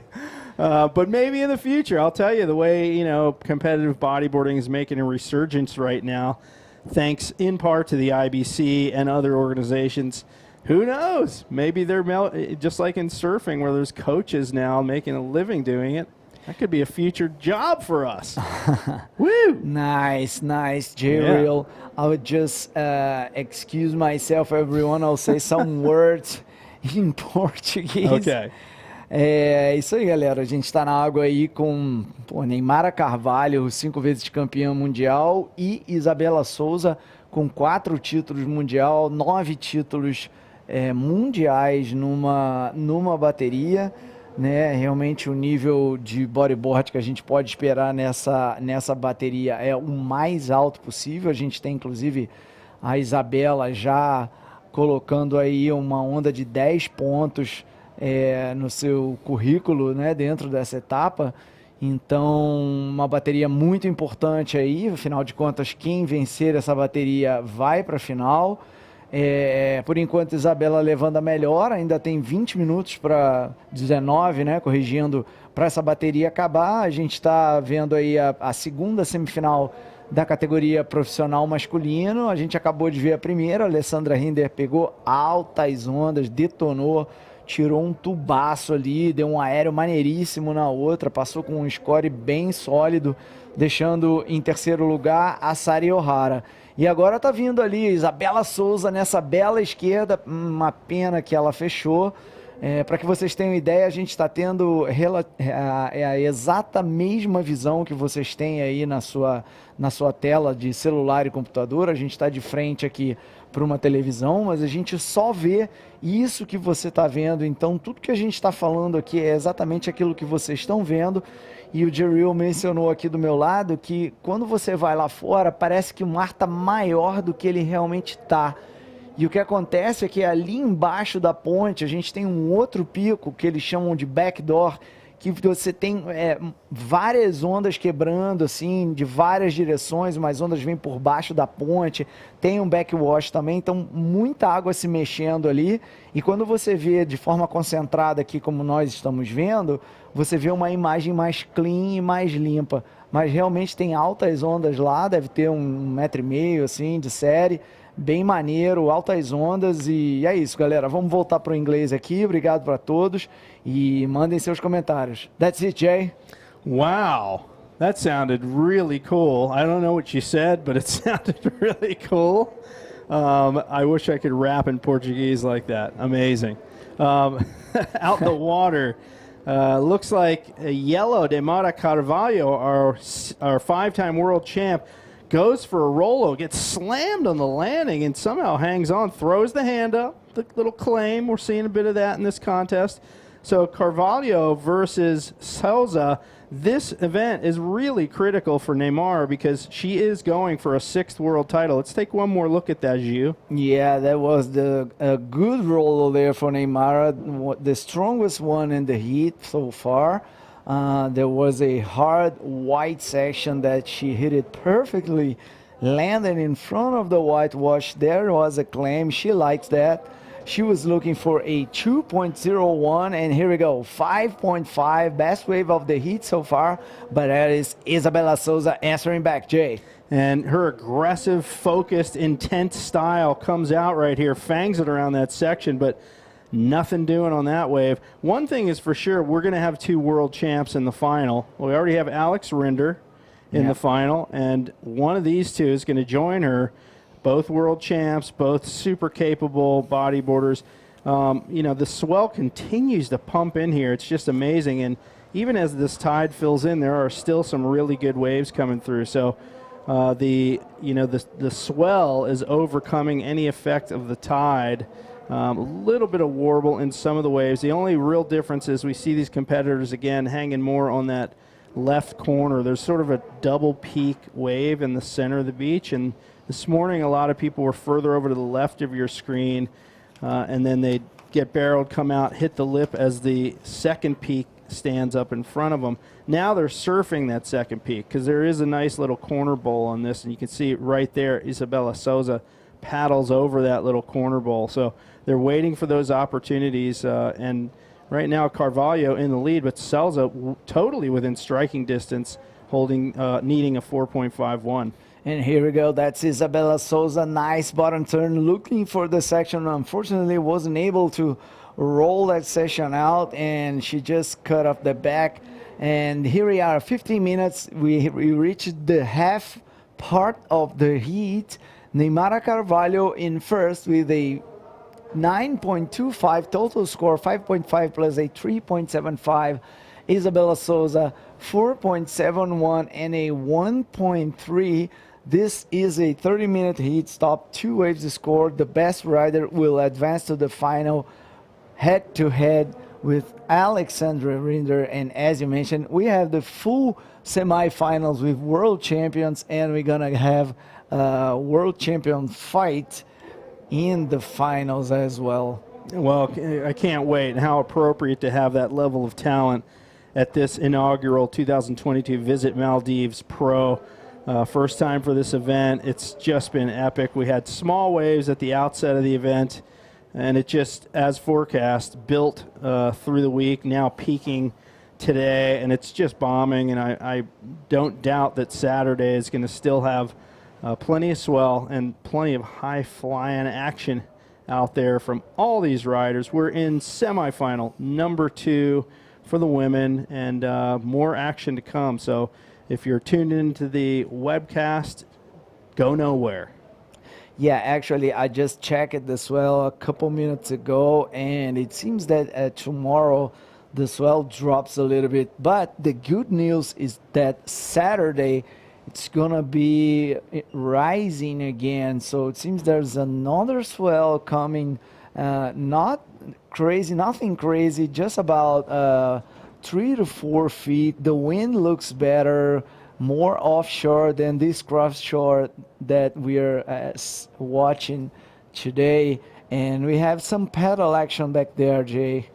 Yeah, what a great way to finish the event that will be, to have, you know, a fresh swell just to cap off what has been an absolutely amazing week of bodyboarding here with the world's best, battling out for world titles. You know, we have, you know, multiple world titles on the line, people going for those world titles. And we see these two outside just trying to find the positioning. They've moved a little deeper now, again on the peak. Maybe going for that deeper left bowl. And here goes Neymar Carvalho. She does not have priority, though. So you see Isabella Salza making sure that Neymar doesn't pick that wave off. But in the process, perhaps she lost priority. We'll have to see what they decide on that. But that was a very strategic maneuver for Salza, making sure Neymar didn't get that wave. And, yeah, that is now a reverse in the priority. So Neymar now is going to sit it out, and she'll get first choice. Yeah, actually, this is a new rule in the judge's decision. When you have the priority 1 and priority 2, they both paddle in the wave, the priority will change. So that's what happened.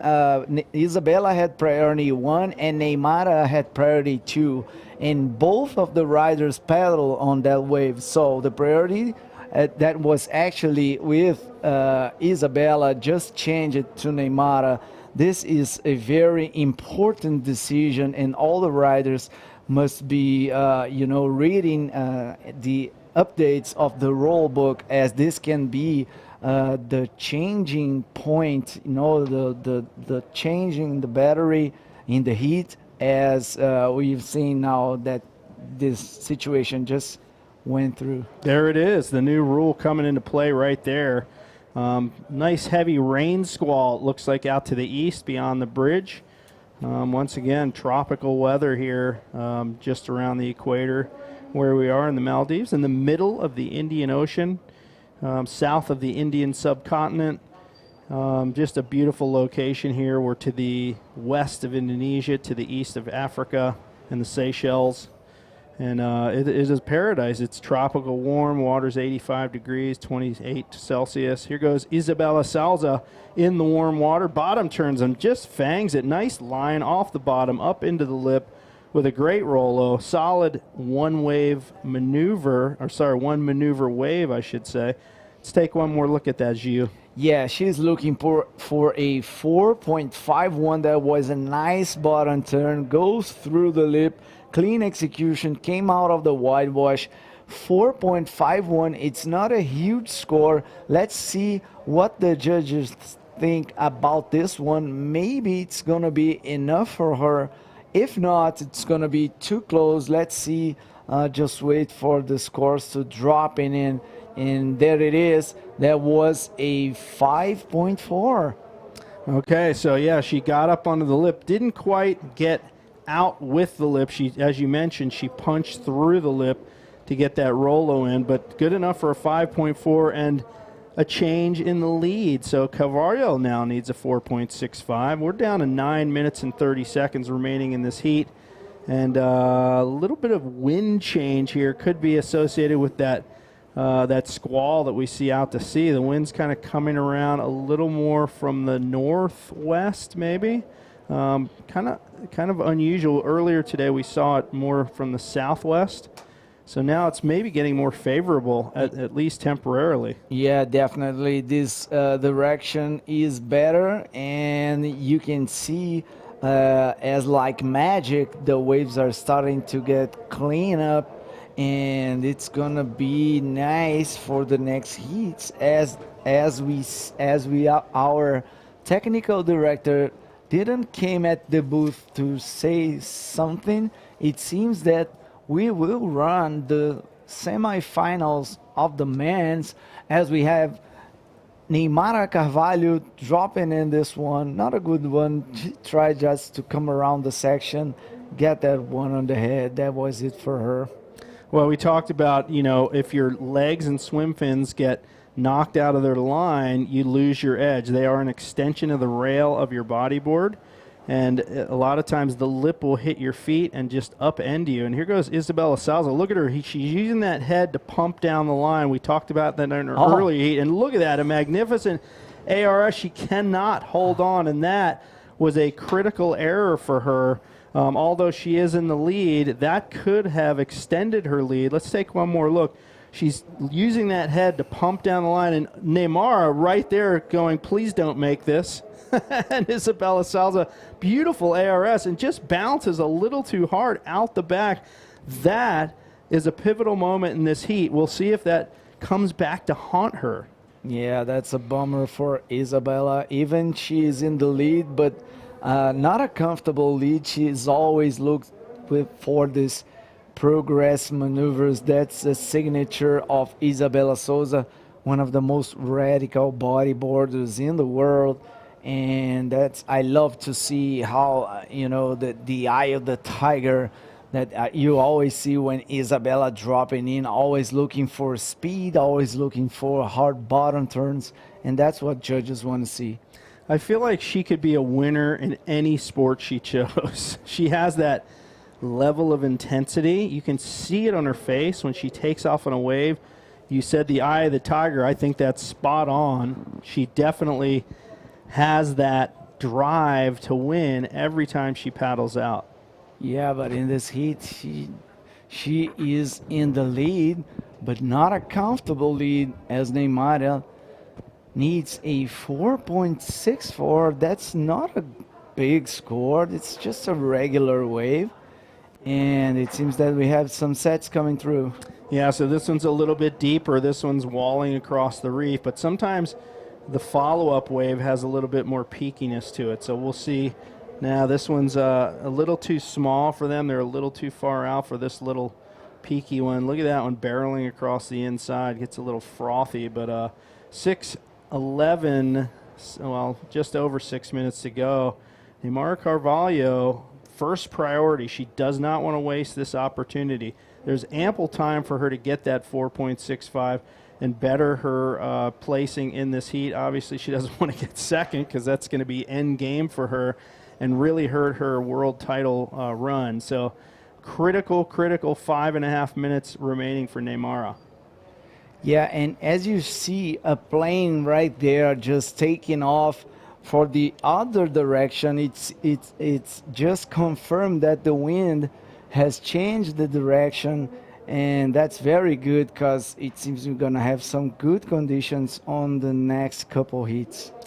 Good point. You're referring to the fact that planes take off into the headwind whenever possible for more lift. That's absolutely true.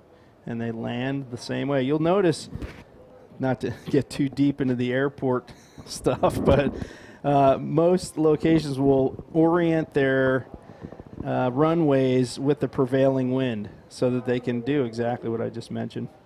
Yeah, nice. Some time for shout outs to our sponsors. Thanks Visit Maldives. Thanks the Ministry of Youth, Sports and Community Empowerment. Thanks Maruca Plaza, Official Events, Giragu, Print Lab, Muchas Gracias, Adadu, Mula Maldives, Maldives National Defense Force, Maldives Police Service, Stelco, Mayo City Council, Extreme Fitness, Musicians Association of Maldives, Mafushi Water Sports, and MBM, the supporting partners. That's quite a list, and a great one at that. So if you live here in the Maldives, please be sure to support those fine sponsors. We had a great lunch from Muchas Gracias and a great breakfast from Maracab Plaza. You were the waffle king over there. Yeah, I just can tell you, man, the waffles are doing me good, having good times here at Maldives. I cannot complain about that. Just look at Giu's Instagram. You'll see a picture of the waffles. Delicious. So Isabel Souza going on this wave. Here she goes. She's bottom turning. This is a key wave for her. Beautiful Rolo lands really smoothly in the flats, and that wave just snowballing in front of her. She's going to duck out. She's still leading the heat. We'll see if that replaces one of her 2 scores and puts Neymara further into deficit. But this is a pretty important wave here for Neymara. She's got 3.5 minutes left. A late takeoff here and a little bit too late. She gets thrown sideways, and that's a frustrating wave for Neymara with 3 minutes and 15 seconds remaining in this heat. Take one more look. And Salza bottom turns around the section. Watch how clean this is. Perfectly placed, lands hard into the flats, and she ducks through that white water. And, you know, that was a good nail in the coffin type wave. She's got a 6.5 now and puts Neymara so much further into deficit that she now needs a 6.41 to win this heat. So Carvalho, it's crunch time for her. Neither competitor has priority at the moment. So it's a race to get back outside to gain priority. It looks to me like Carvalho is going to make it, and she does. She makes it outside in time to get priority. And with 2 minutes and 20 seconds left, I got to think if anybody can pull this out, it is Neymara Carvalho. I'm sure she's been in this situation many times. She's been competing for nearly 3 decades at this level. That's just mind-boggling. So the question is the clock going to run out before she gets a chance?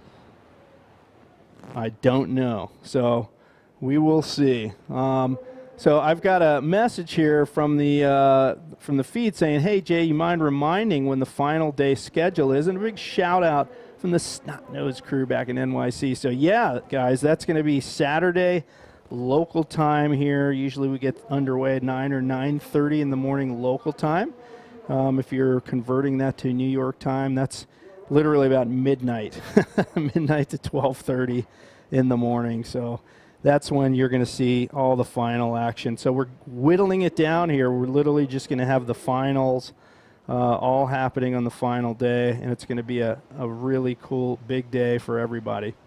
So yeah, excited for that.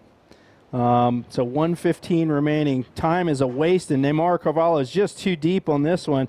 She's going to have to get into position. She does have first priority. 1 minute to go. 6.41 is the score she needs. She's going to be too deep for this one as well, and she's paddling, duck diving through this. Meanwhile, Salza takes off on this wave out on the shoulder, and she just pops through the back. Look at this bomb.com for Carvalho. She's going to take off super late. Under the hook, she stalls, pulls up, tries to pull up into the barrel, and this wave is winding down already, but she does a nice round Rolo, and oh, this is going to be a very difficult, frustrating end to the heat for Carvalho. You see her kind of like, a little smile on her face like, hey, I did the best I could. Look at that. She pulls up. She bounces at the bottom. She could not hang the high up into that barrel, and she manages the roll but just gets stuffed right out the back. So Carvalho's campaign here at the Visit Maldives Pro is over. A valiant effort for her right at the end of the heat. We're down to the 5-second mark, and that's going to call it for this heat, with Isabella Salza advancing on to compete against Alexandra Rinder in the women's final on Saturday. Wow, what an amazing heat that was. It really came down to the wire there. Look at this bomb coming in right now. So, just when you think the swells may be peaked, it keeps on coming, folks. So let's go to the recap of that heat and see how it went down.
And the swell continues, and the competition continues to roll on. Heavy action happening in some of these heats. I just can't believe how much surf there is. Begonia Martinez, welcome back to the studio.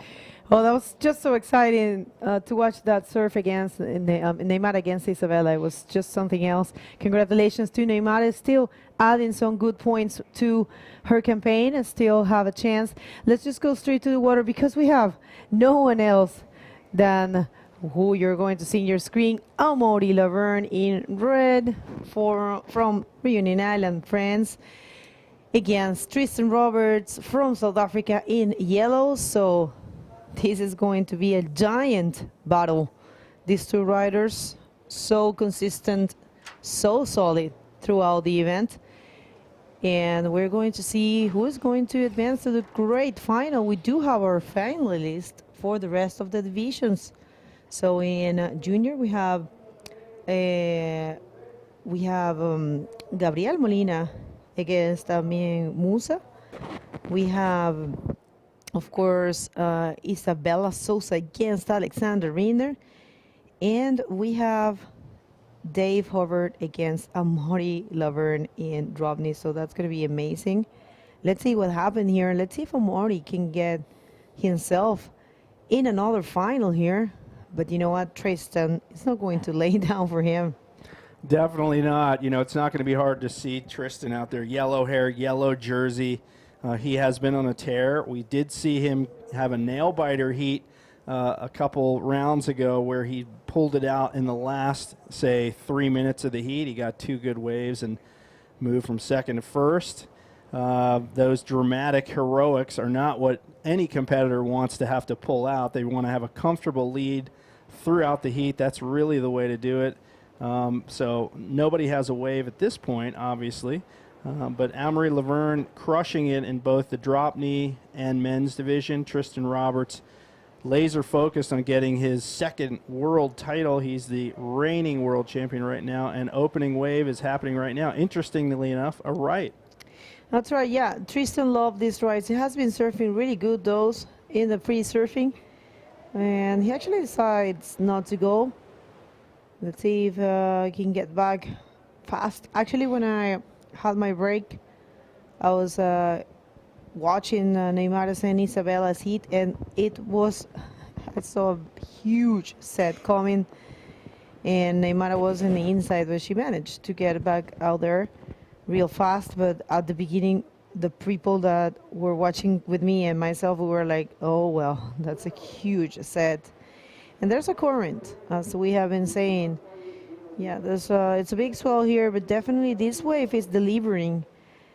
I'm so glad we had the chance to see the real Varunula Lugando, the one that we have been seeing in all the videos and pictures from all the locals here. Thank you very much, the local community. And what you see in your screen are the social media, the official social media accounts for the IBC World Tour. Make sure to follow us in all of our accounts. And remember, we have the TAN Invitational going on. At the same time, we have this event that's in the famous way, the second using there his priority Amaury, of course. Unfortunately, that's not going to be a complete maneuver for him. Blocking Tristan, it's amazing to think that you have to block the riders. It does at any given time during the heat. At the beginning of my competitive career, I thought it was more a thing that you do after, more towards the end of the heat. But definitely no. You need to. What I have been seeing throughout the years is that the professional riders use the priority every time they have it, because you know when you are against someone like Tristan Roberts, reigning world champion, current 2022 ranking leader, you know that you cannot give them any space. You cannot give any chance or any wave to those kinds of riders. Well, yeah, I mean, you don't want the other competitor to get that momentum, because if they get a really good wave right at the beginning of the heat, it's a psychological advantage. You know, we've seen some heats already here today where riders will get that 8 or 9 or 9.5 early on in the heat, And suddenly, if you're the other competitor, you're behind the entire heat. You're trying to play catch up, and it's nerve-wracking. And this event, $70,000 in total prize purse, and this men's division, $30,000. So it's not just points. There's some financial benefit to advancing through the finals. These guys want to make some money to help defray the cost of doing the IBC World Tour. That's right. And I have a question here for Rodrigo Valentin. If we are going to have a DK woman division, Rodrigo, I think the IBC is completely open to bring all kinds of divisions that there are in bodyboarding. The thing is that there are not really requests from the women to ride DROPKNEE. I know there are a few. I, for one, surf a little bit in DROPKNEE, not too much. Actually, I lived in Iquique, where the waves are very hollow, so I stopped doing it. But definitely, if we gather a proper request, I think if any lady out there it's looking forward to compete in DROPKNEE, you guys are pretty much welcome to send a request. And I mean, if it's all about the numbers, at least we will have to have 10 competitors saying, look at this is Tristan. T-Rob coming around the section and smacking the ARS, and he just comes unstuck right there. So before we get into that, let's look out the back. Amory Laverne picking one off, and this one he's holding his line. He's waiting, and up to the lip. Beautiful backflip, lands cleanly, quick 180 recovery and into the roll. So that's going to be a great wave for Amory. And folks, I got to tell you, we've got Gio down with our heat winner from the last heat. Take it away, Gio. Yeah, Jay, thank you. Actually, it's raining out there. I got my umbrella. Anyway, I'm here with the winner and finalist of the 2022 Visit Maldives Pro, Isabella Souza, all smiles. What's up, Isabella? How was it out there? Yeah, it's pretty hard. The conditions is not that good to compete because it's a lot of current, and then the waves sometimes is good when you look, but sometimes when you go, it's not that good. But anyways, it's pumping. And then, yeah, I'm happy to make. My heat was really difficult heat without a lot of good ones.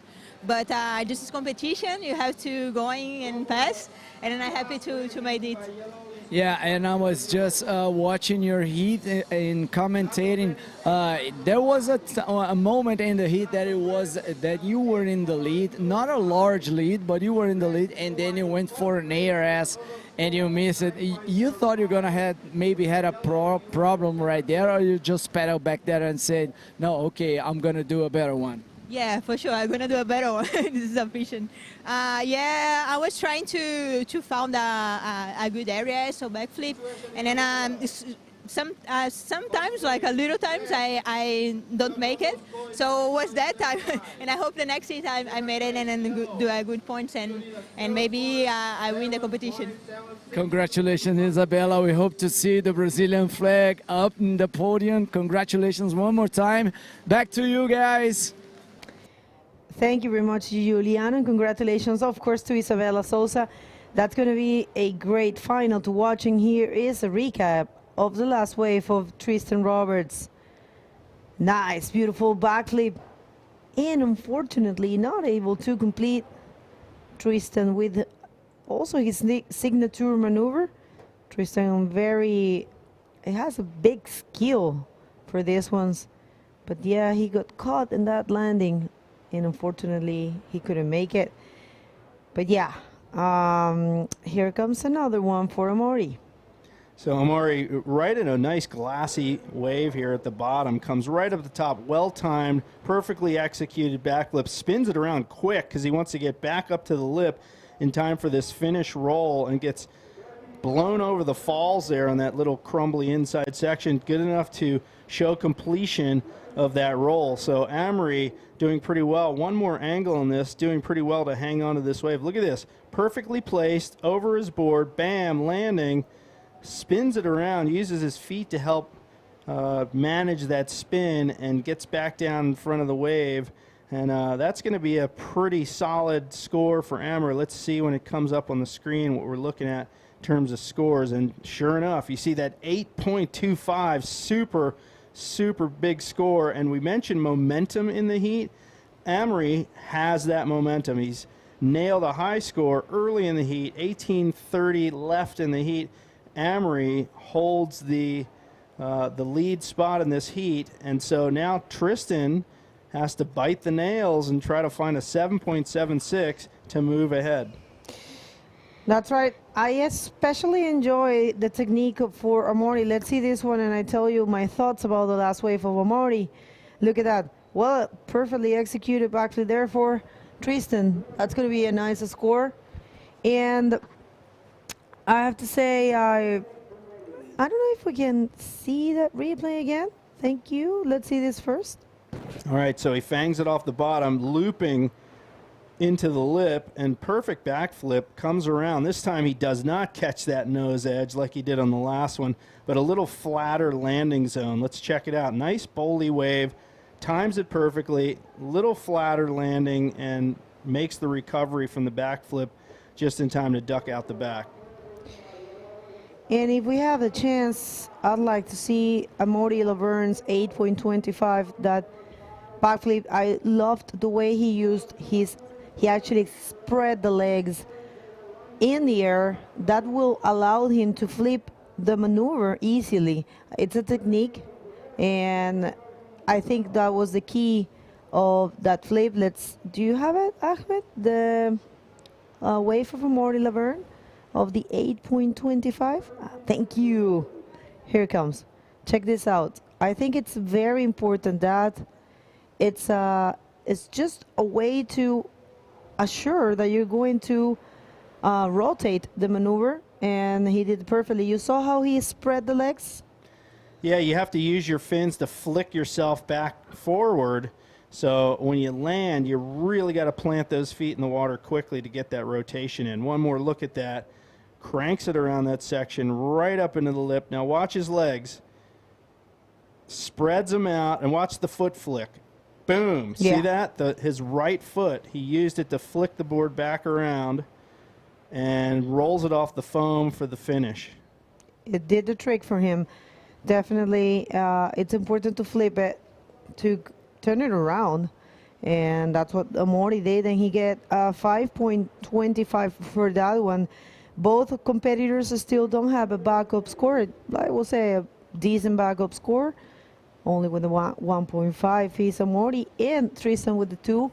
Tristan needing only a 3.01, which is basically nothing for him. So let's see how this one unfolds. It will be interesting. You know what will be very crazy to watch? That Amaury and Dave advance to the final in this division. Wait a sec, here comes Tristan. So Amory considered using his priority to keep Tristan off of this. He obviously judged that wave to be not worthy, and certainly it didn't turn out to be. But now Amory picks up this one late, trying to get around the section, and that thing just shuts in front of him. He kind of lost all his speed on that late drop. And though he did make around the section, he had to go so low in the trough of that wave that all his speed got scrubbed. So he ducks out the back. Now it's a race to get back outside for priority. I think Amory kicked out quickly enough that he's going to get back into the priority zone here and be given first priority once again. Tristan Roberts really well within reach of that lead spot in the heat. Just a 3.01 is what he needs, because one of his scores is only a 2.0. Amory, one of his scores is only a 1.5. So this heat will be decided potentially on that second wave, unless the ocean goes pancake flat right now, which we all know won't happen. The Indian Ocean will not do that. So, yeah, I think that second wave obviously is going to be the determining factor in this heat. That's right. I was saying it will be pretty interesting if Amaury can pass the Tristan Roberts barrier and make it all the way till the final, and Dave Hover can pass the Tanner McDaniel barrier and make it to the final, because we do have our finalists. I mean, they are the finalists for the drop knee division, Amaury and Dave. But, you know, I mean, winning Tristan and winning the Tanner, which are so connected and so driven to get those points for the hunt for the world title, that's pretty hard. let's see how everything unfolds. So far, people, we are in presence of the first semifinal of the men division. We're going to see the second one, and that's going to be over for today. Remember, we are not running the competition tomorrow. There is a traditional prayer every Friday happening. It's part of the Muslim culture, and we're not running tomorrow, so we're gonna come back on Saturday. And here comes Tristan. I think he's gonna find a section there, another backflip. Let's see if he can complete that, because he landed in the foamy part of the wave. And here comes Amori. You know, with those sections, I think we might be able to see a few air reverses. Maybe these guys will do it. Yeah, we'll see. These guys are surfing that deeper peak, unlike the heats prior to this where they surfed that corner bowl on the peak closer to the bridge. Here we see Tristan, and this wave closes out with that center peak. He launches the backflip, but I think the tail of the board just landed right in that oncoming foam ball and upended him. So I don't know, Tristan, you know, I think that's going to be good for him in terms of his score. We're waiting for scores to drop here to see if that was enough to move him into the lead. Amory kicked out of his wave early so he could get back outside and grab priority again. And Tristan waits for that score to come through. But yeah, again, it's going to be that second wave that'll determine who advances on to the final for a shot at the lion's share of that $30,000 prize money that's up for grabs in the men's division. And of course, valuable points in Tristan Roberts' quest to become two-time world champion. That's right. And how nice will that feel? Look at that. He actually landed it and gets a 6.35. Tristan Roberts in the lead right now, leaving Amori needing only a 4.85, completely possible. So one of those heats where basically every time a competitor takes a wave, change the situation. That's what's happening right now in the first semifinal for the men division in this amazing event of the 2022 Visit Maldives Pro. First time that an event of this kind come to Maldivian shores. Thank you very much for the support of all of our sponsors. It hasn't been possible without you, and of course the hard work of the IBC and the MBBA, which is the Maldivian Bodyboarding Association. We are more than honored and grateful to be here. Remember, yes, about the finals, there is word that they might run on Saturday, but remember the window is until Sunday. So of course it's all subject to change. It's all subject to be determined by the technical team alongside with the event organizers. When an event has dates and has windows, the organizers are completely entitled to use a full window. So we might run on Saturday, we might run on Sunday.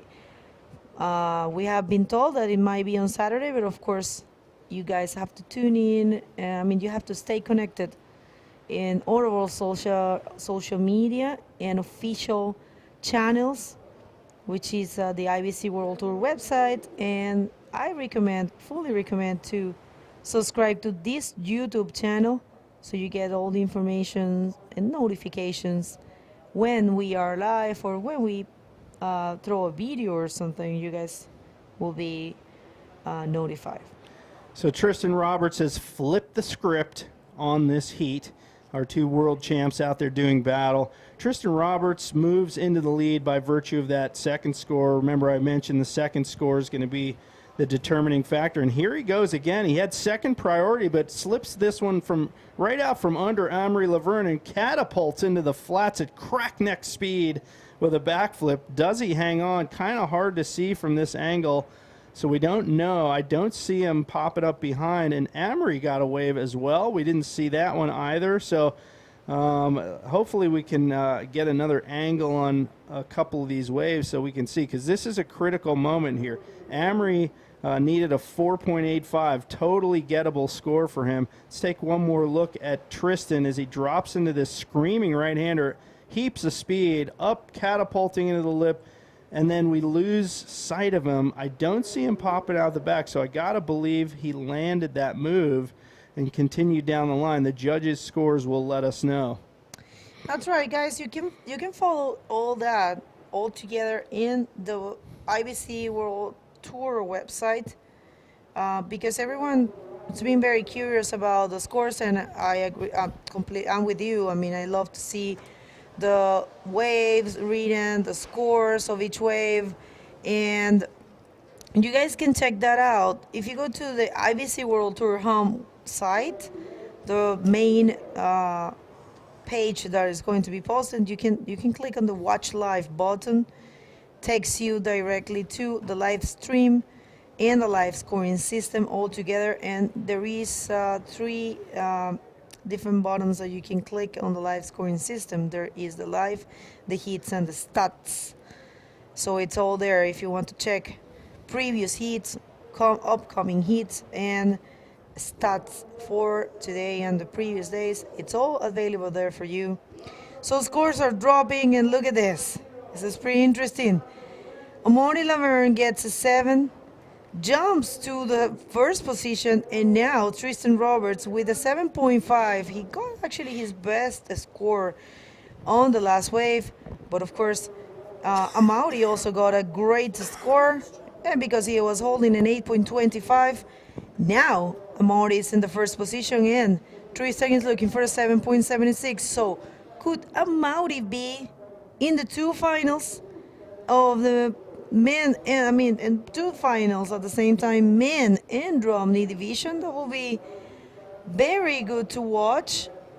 I'm trying to remember. I'm gonna dig in my memories and in my notes from previous years or previous events that I have worked. I'm gonna see if I can recall someone that have got to the both divisions finals in the same event. I mean, I'm thinking could have been Sammy Moratino, potentially Dave Hubbard. I'm not sure. You would know better than I. Yeah, you're right. But nonetheless, Amaury Laverne now on top. Tristan Roberts coming from behind here. He needs a 7.76, which is a pretty heavy-duty score to get. 6 minutes and 10 seconds left. He has second priority, so Amaury's move here is going to be to prevent him from getting a good wave that he's in position for. So you're going to see Amaury trying to stick close to Tristan. Tristan trying to get away from under Amaury at this point. Amaury's looking really solid with that 8.25 and a 7.0. And look at this A-framer out the back. Not quite A-framey enough, though. These guys are a little too deep. And look at that thing just bowling across the reef. That would have been a really good wave for somebody. A couple of good lip sections on that. And look at this. Late takeoff for Amaury Laverne. He's got the lip cascading around and pulls up into the shack and finds some shade coming around. Hits the lip with the ARS. Can he hang on? Yes, indeed, he does. So Amaury Laverne maybe going to replace that 7.0. But meanwhile, out the back, Tristan Roberts, our current world champ, a frothy one, throws an air reverse. Can he hang on? I told you. Oh, he's trying to hang on. So he hangs on too. So wow, what a late exchange these guys have thrown down with 5 minutes remaining in this heat. Amaury Laverne, no doubt, going to be probably his best wave of the heat. Yeah, no, definitely. He utilized this wave perfectly. 0 waste. Look at that. Yeah, that was a clean ARS and kept going. Look at that, kind of like sideways. He was actually using his fins, and this is the immediate answer for Tristan Roberts, and I knew he was going to throw one of those beautiful air reverses Tristan Roberts is known by. And he actually also held on to his board. Very well done. What a great wave exchange there.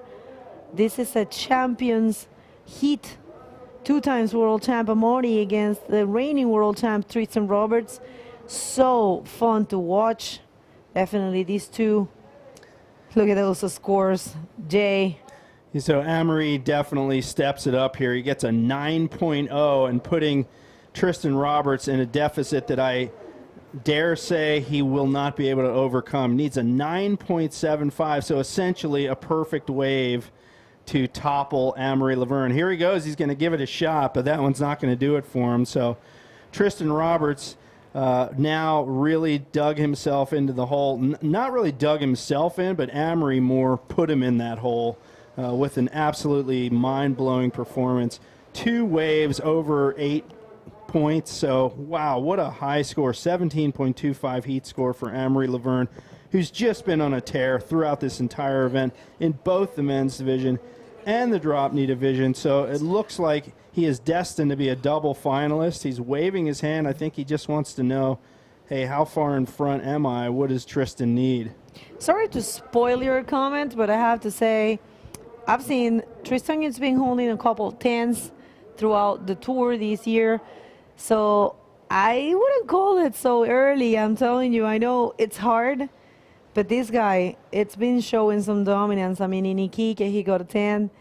He serves so good in Arica and in Itacoachara as well. So, man, I'm not really sure. It's not over until the fat lady sings. It's true, but you got to look. Amory Laverne holding down first priority. He's going to make sure that Tristan doesn't get first crack at the best wave that comes in. Tristan trying to move away from Amory to perhaps pick off a miracle wave here, a Hail Mary, if you will, so he can just throw up something here in the last 2 minutes. But Amory's seated firmly inside of him on this left-hander, so he's going to make sure Tristan does not get first crack at the next wave. The problem is if it's a 2-wave set, right? Because then Amory's got to paddle to keep Tristan off, and then he loses priority, and it's all Tristan. So if a 2-wave set comes, that's his only hope at this point. That's a very well analyzed situation. Look at that. They're having a very nice chat there. These two guys are so professional. I'm just saying it because it had happened in the past to me that I have called it and it changed, but definitely Amory, after what he did in Arica, I wouldn't be surprised. Look at those scores, 9 and an 8.25. It's going to be difficult to win, to beat him, but let's see what the Ocean has planned for these two riders, and it's going to be interesting to see how the next semifinal unfolds for Tanner McDaniel. And wow, oh boy, you never know what's going to happen in contests, right? That is absolutely true. 1 minute to go. Here comes a set. This could be the last chance for both these guys. And you'll notice Amory kind of jockeying over there with Tristan. He's making sure he doesn't get into that wave, and that one closes out. Looks like the one behind that looks like they're both way too deep. In fact, they may get caught inside. They just punched through that one. That's a solid wave right there. Man, it is, it's just, you just think it's the swell is peaked. It just keeps coming. Look at this one. Amory Laverne, super late takeoff, really hangs on that rail to get up under the lip, and he does so. Great edge control, and he's going to stall here and go right up to the roof for a beautiful looping Rolo. And Amory Laverne knows it's game over. Let's see what happened behind that one. Did Tristan Roberts get another wave? With 13 seconds remaining, we will see. No, nothing at the back. Oh, here he goes. Tristan Roberts, this is his last shot. He needs a perfect score on this wave. Bottom turns, bashing that backflip, and just gets annihilated on the landing. But what an amazing Hail Mary attempt from Tristan Roberts to try to topple Amory right at the closing seconds of that heat. Wow. Well, that was something else.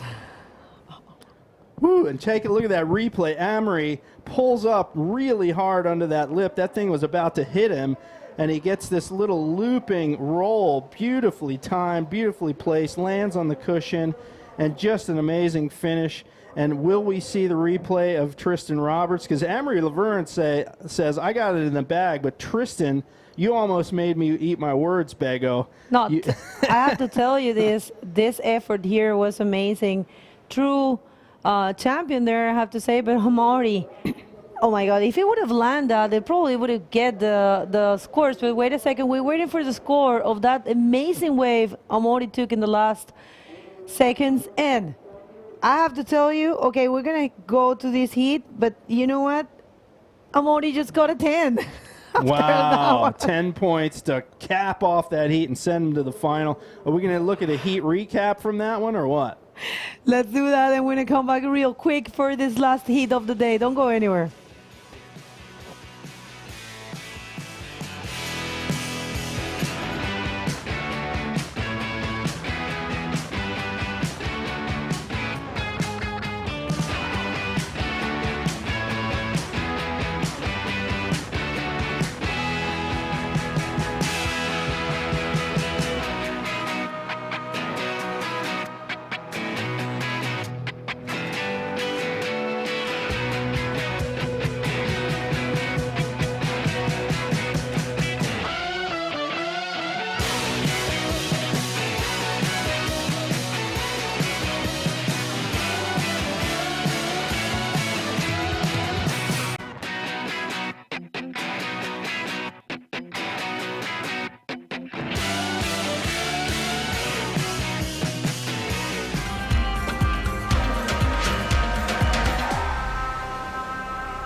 දිරාක් postpaid subscribe කොල්ලාගෙන් හෙස් කියාව සලිදතුරේ Abu Dhabi Istanbul අධි දුපායිය දෙමියක දෙකොල් ටිකටා හුරුම් අධි ටුවතවස් මුලින් හිලේ අධි ශොපින්න එන් $5 ලිබේ ලීගෙතුරු promotion තේරේක පෝස්ට්පේඩ් නෙකුම ඩිපොසිට දක්කා කරනුචේ මහුෆීන් 2% ආහබේ discount එක ඉතුරු ඩේටාවස් මුලින් හිලේ නසීබ් වේරේක වුම රාජ්‍යගෙම හලුයි මොබයිල් නෙට්වර්ක් සබස්ක්‍රයිබ් කොල්ලා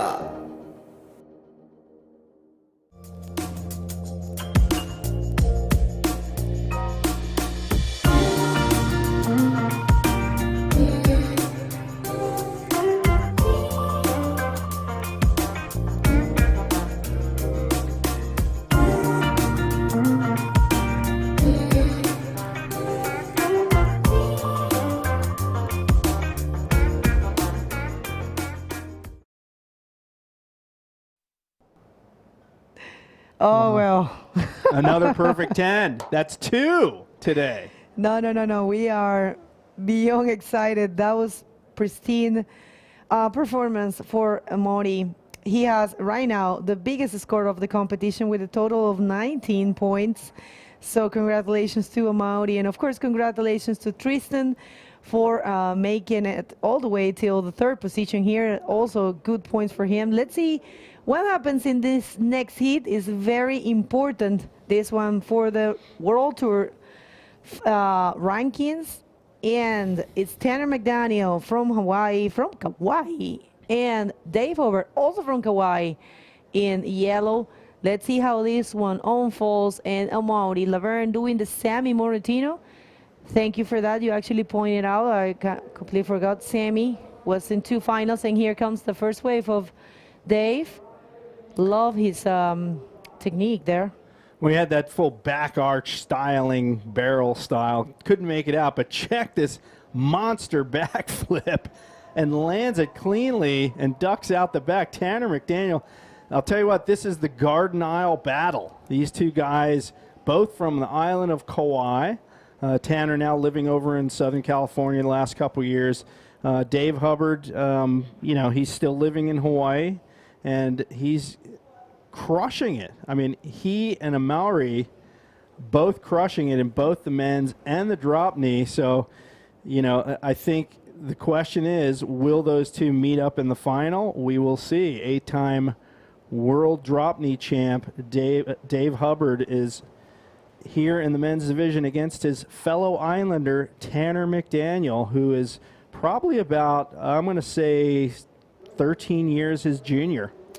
Guys, please share this live feed. Let the world know these riders are surfing amazing waves, and this is pure bodyboarding. And here comes Dave Hubbard, unfortunately not able to perform any maneuver there. Guys, what we are living here, it's a pure excitement. Help us grow the numbers. Remember the importance of having some good numbers there. And wow, the last semifinal was seriously incredible to watch Amaury. Amaury, so compact, so determined, served so good that he end up with the biggest score of the competition, 19 points, close to perfection. Let's see what happened. Here is Tanner McDaniel, already with a 7.25. And these are 30-minute heats. Let's see what happens here and who's going to join Amaury Laverne, who is in the DROPKNEE final and the men final. So we got Alexandra down there with our heat winner. Take it away, Alexandra. Thank you, guys. And whoa, what a final to a heat, making it into the final with a perfect score, a 10, making a 19 points, best score of the contest yet. How do you feel? Just feel amazing. This is pretty much why I'm competing, feeling these moments. Just so intense out there, and against Tristan, pretty much one of the best competitors of today's bodyboarding. So intense always to compete against him. The waves are actually really good. I mean, I didn't thought that wave could be that good. It's actually powerful, and yeah, I found some really good wave out there. I feel amazing. I can't imagine. And look at this. You're in the final of DROPKNEE against Dave, right? Dave is in the water. He can be in the final also of prone. How would it be if you both make pose of the finals? That would be, I think, historic. I don't know if that happened before, but that would be pretty cool, right? That would be amazing. Actually, we had a discussion with Dub last night about it. Like he said that it seems that the guys that are doing both are doing well. Even if physically I'm exhausted, it's difficult sometimes to manage your effort. But actually, it's just having maybe more fun or something, and you make it this maybe more relaxed than on the men's division. I don't know. But yeah, it would be great to be against him, actually. Well, huge congratulations for our part. Thank you for the show, because that was great, and good luck in the both of the finals. And let's see who it is against. Back to you guys. Thank you so much, Alex. And I submit to the directors of the event that if he does, in fact, Dave makes the final of both along with Amaury, that we just have one giant final and they ride both stances. And the judges judge the DROPKNEE on one sheet and the prone on another. Why not? Just do one big heat. No, they will be exhausted. They will have to have an hour heat. Well, that's fine. They're going to have to surf 2 half-hour heats anyway, so why make them come in and paddle back out? Just keep them out there. We can bring that to the technical team and see how they feel, but I think most likely it will be one final, then the other 2 divisions final, and then the other final from them. So let's see how this unfolds. It will be pretty interesting, but you know what? Tanner, I mean, holding a 7.25. How about have a stand-up division with it? Because I'm sure both these guys can stand up on bodyboards. Let's just do it all. That's how versatile these guys are, though. Dave Hubbard and Amaury Laverne. But Tanner McDaniel has other ideas, right? Definitely. Tanner been looking very calm, very happy, very connected. He's staying in our hotel, have the chance to have breakfast with him every day. Been surfing this place more than, I think some days he actually surfed 3 times per day. He will go very early in the morning. He's in a little bit of a jet lag, he says. He wakes up every day at 4. And he will go on first light, surf for 2 hours or more, come back for breakfast, rest a little bit, come back for a second session, and come back. That's what he done for the previous days of the competition. And yesterday he was actually surfing in big conditions. He was DROPKNEEing, remember? Yeah, that's right. He was doing the takeoff on the other side of the bridge routine over there with Robbie Berman and skimming through on that right-hander coming under the bridge. Today, I just want to point out, look at these guys. They're paddling continuously. You can actually see the current. It really looks like a river of water running under them, and they have to keep a constant paddle to maintain position. So it is not easy out there for these guys, especially a guy like Dub, who's done multiple heats today. Constant paddling. Tanner McDaniel is going to take this wave, a beautiful bowling wave, pulls up under the hook, and he's going to ramp it right here. Bam, bashes the backflip. Ooh. Oh, lost the fin. His fin comes off his foot. You could actually see that. I can't wait to see the slow-mo. Meanwhile, Dub out the back pulls under the roof himself, and he's going to go for a similar backflip. His fins stay on, and he almost runs over T-Mac. That is an incredible exchange from these 2 riders. Very similar waves, but Tanner's fin came off, and I think that prevented him from fully completing the maneuver. Let's wait and see what happens on that replay. That was super dramatic right there. Yeah, actually, I got to see when he was riding the wave. I saw something weird happening in his fin. The one that it was closer to the wave itself. So you can tell right here. Well, this is yeah, you can tell. Look at this, right there. See, Oh, it was yes. hanging. And he kept going. And actually, Alexandra said in her interview that what prevented her for completing the roll. Wait a sec. Let's see this replay. That was pretty nice. Pretty rare that he couldn't turn that thing around faster, but he actually did turn it around. So that's a complete maneuver for Dave. And Alexandra said that what prevented her from completing that roll when she came out of the barrel was the fact that her fin was hanging. So that probably was the same case, I mean, for Tanner here. Well, you know, that's when your fin becomes like an anchor. It really will bog you down. So you see Tanner, and that was a good eye to see that happened, Bego. You saw it happen in the barrel. He had to keep his foot up in the air to keep that anchor from dropping in the water. And, folks, I'll tell you, that's a good reason to buy yourself a pair of fin savers. That's a perfect illustration of what will happen if your fin comes off. That would have been gone. So his fin savers really prevented him from losing the fin completely, and he had to pop it back on the inside while waves battered him. But it's better than not having a fin at all. That's right, and the waves just keeps getting better and better, I have to say. I was thinking that probably we're going to see the same scenario that we have been seeing in the previous days, that at this time the wave wasn't that good and we actually called the contest off. And it's not really happening. It's pumping, and I think it's a very good idea that we continue today. And of course the riders, they need a break. It's been very intense. Actually, Amaury said that, and if a person as fit as Amaury said something about his body condition, I think it's worth taking into account, and definitely they need a good rest. It's so good that tomorrow we are not running. Tomorrow is a late day, and we're going to get to see if the final day will be on Saturday or Sunday. You guys have to stay connected to our social media and official channels. But this is the last heat of the day, and this heat is very, very important for Tanner McDaniel and of course Dave. Here comes Tanner. And here comes T-Mac. He's going to backdoor this little section here. Nope, didn't really open up and spun him sideways. It looked like it was going to pitch over him, and it just didn't work out. The lip hits him in the feet, spins him sideways, and that wave did not happen for him. Check it out right here. It looks like he can backdoor this little barrel section, but it pinches at the end. So he's thinking about going around it, but just nails him in the feet and spins him out. And he's losing his priority as a result of that. So now Dave Hubbard with first priority sits on the outside. And both these guys have very similar scores. Tanner with a 7.25 and a 2.1. Dave Hubbard sitting on a 7.15 and a 1.5. So these guys are really neck and neck at this point. Still 17 minutes to go. It's again, it's going to come down to that second wave. That's right, and I'll tell you what, we are reaching our highest number of viewers at the same time in this event, and here comes Tanner. What an active hit. Beautiful roll. Difficult to hold on to, but definitely completed. Let's see, this is the immediate answer of Dave Hubbard. Let's see if he can connect. And now he decides to get back.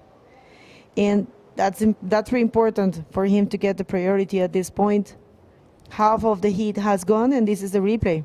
So here's Tanner. He comes up to the lip. Nicely timed roll. He was pointing it down the line, hoping he could get it down the line, get another move in, but the wave had other ideas. Meanwhile, out the back, Dave Hubbard looked like he was going to pull into that section, but it just crumbled in front of him. So he goes around and he thinks, I'm going to get out and get back outside to get first priority again. That's right. Yeah, I was saying we're reaching our highest number of viewers at the same time. This event, remember, since we are in the other side of the world and we have a lot of Occidental viewers, and I think there are most of them waking up at this point, and they're arriving. But also, I know for a fact there are a lot of people that it's doing a great effort to, wake up early, sorry, and stay awake. So thank you very much, everyone. And for all your love and all your great messages of support. Remember, this is made with a lot of passion, effort, sweat and tears. I will say it's been a great run. It took us 2 years before, because we had the pandemic, of course, and this is our first chance, the first year for the IBC World Tour, with a lot of love and passion for the sport for you guys. We hope you are enjoying. Here comes Tanner. T-Mac carves it around that section, pulls up into the bowl, launching a sick backflip, bouncing on the landing, spins it back around just in time to duck out. So Tanner kind of maneuvering around the pocket there to find the right spot to hit the lip, and pulls off a really good wave that could usurp his 4.5 that he already has. We'll wait and see what the judges think on that one. Dave Hubbard needing, at least at this point, a 4.61. That will likely change based on the scores that we see for Tanner McDaniel's last wave, as these two guys from the Garden Isle hash it out for that last final spot against Almery Laverne. And the question, of course, the drama will be, is it going to be Dave Hubbard? And that will mean Dave and Amari are in both the men's and the drop knee finals, those two, which is really, I don't think has ever happened. It's unprecedented in the sport. But, you know, this heat is far from over. Tanner McDaniel well and truly in the lead, and he picks off a 7.25 for that last wave. So that really extends his lead to the point where Dave Hubbard's now looking at needing an 8.10 to have a shot at Tanner McDaniel. 13 minutes, 30 seconds remain in this heat.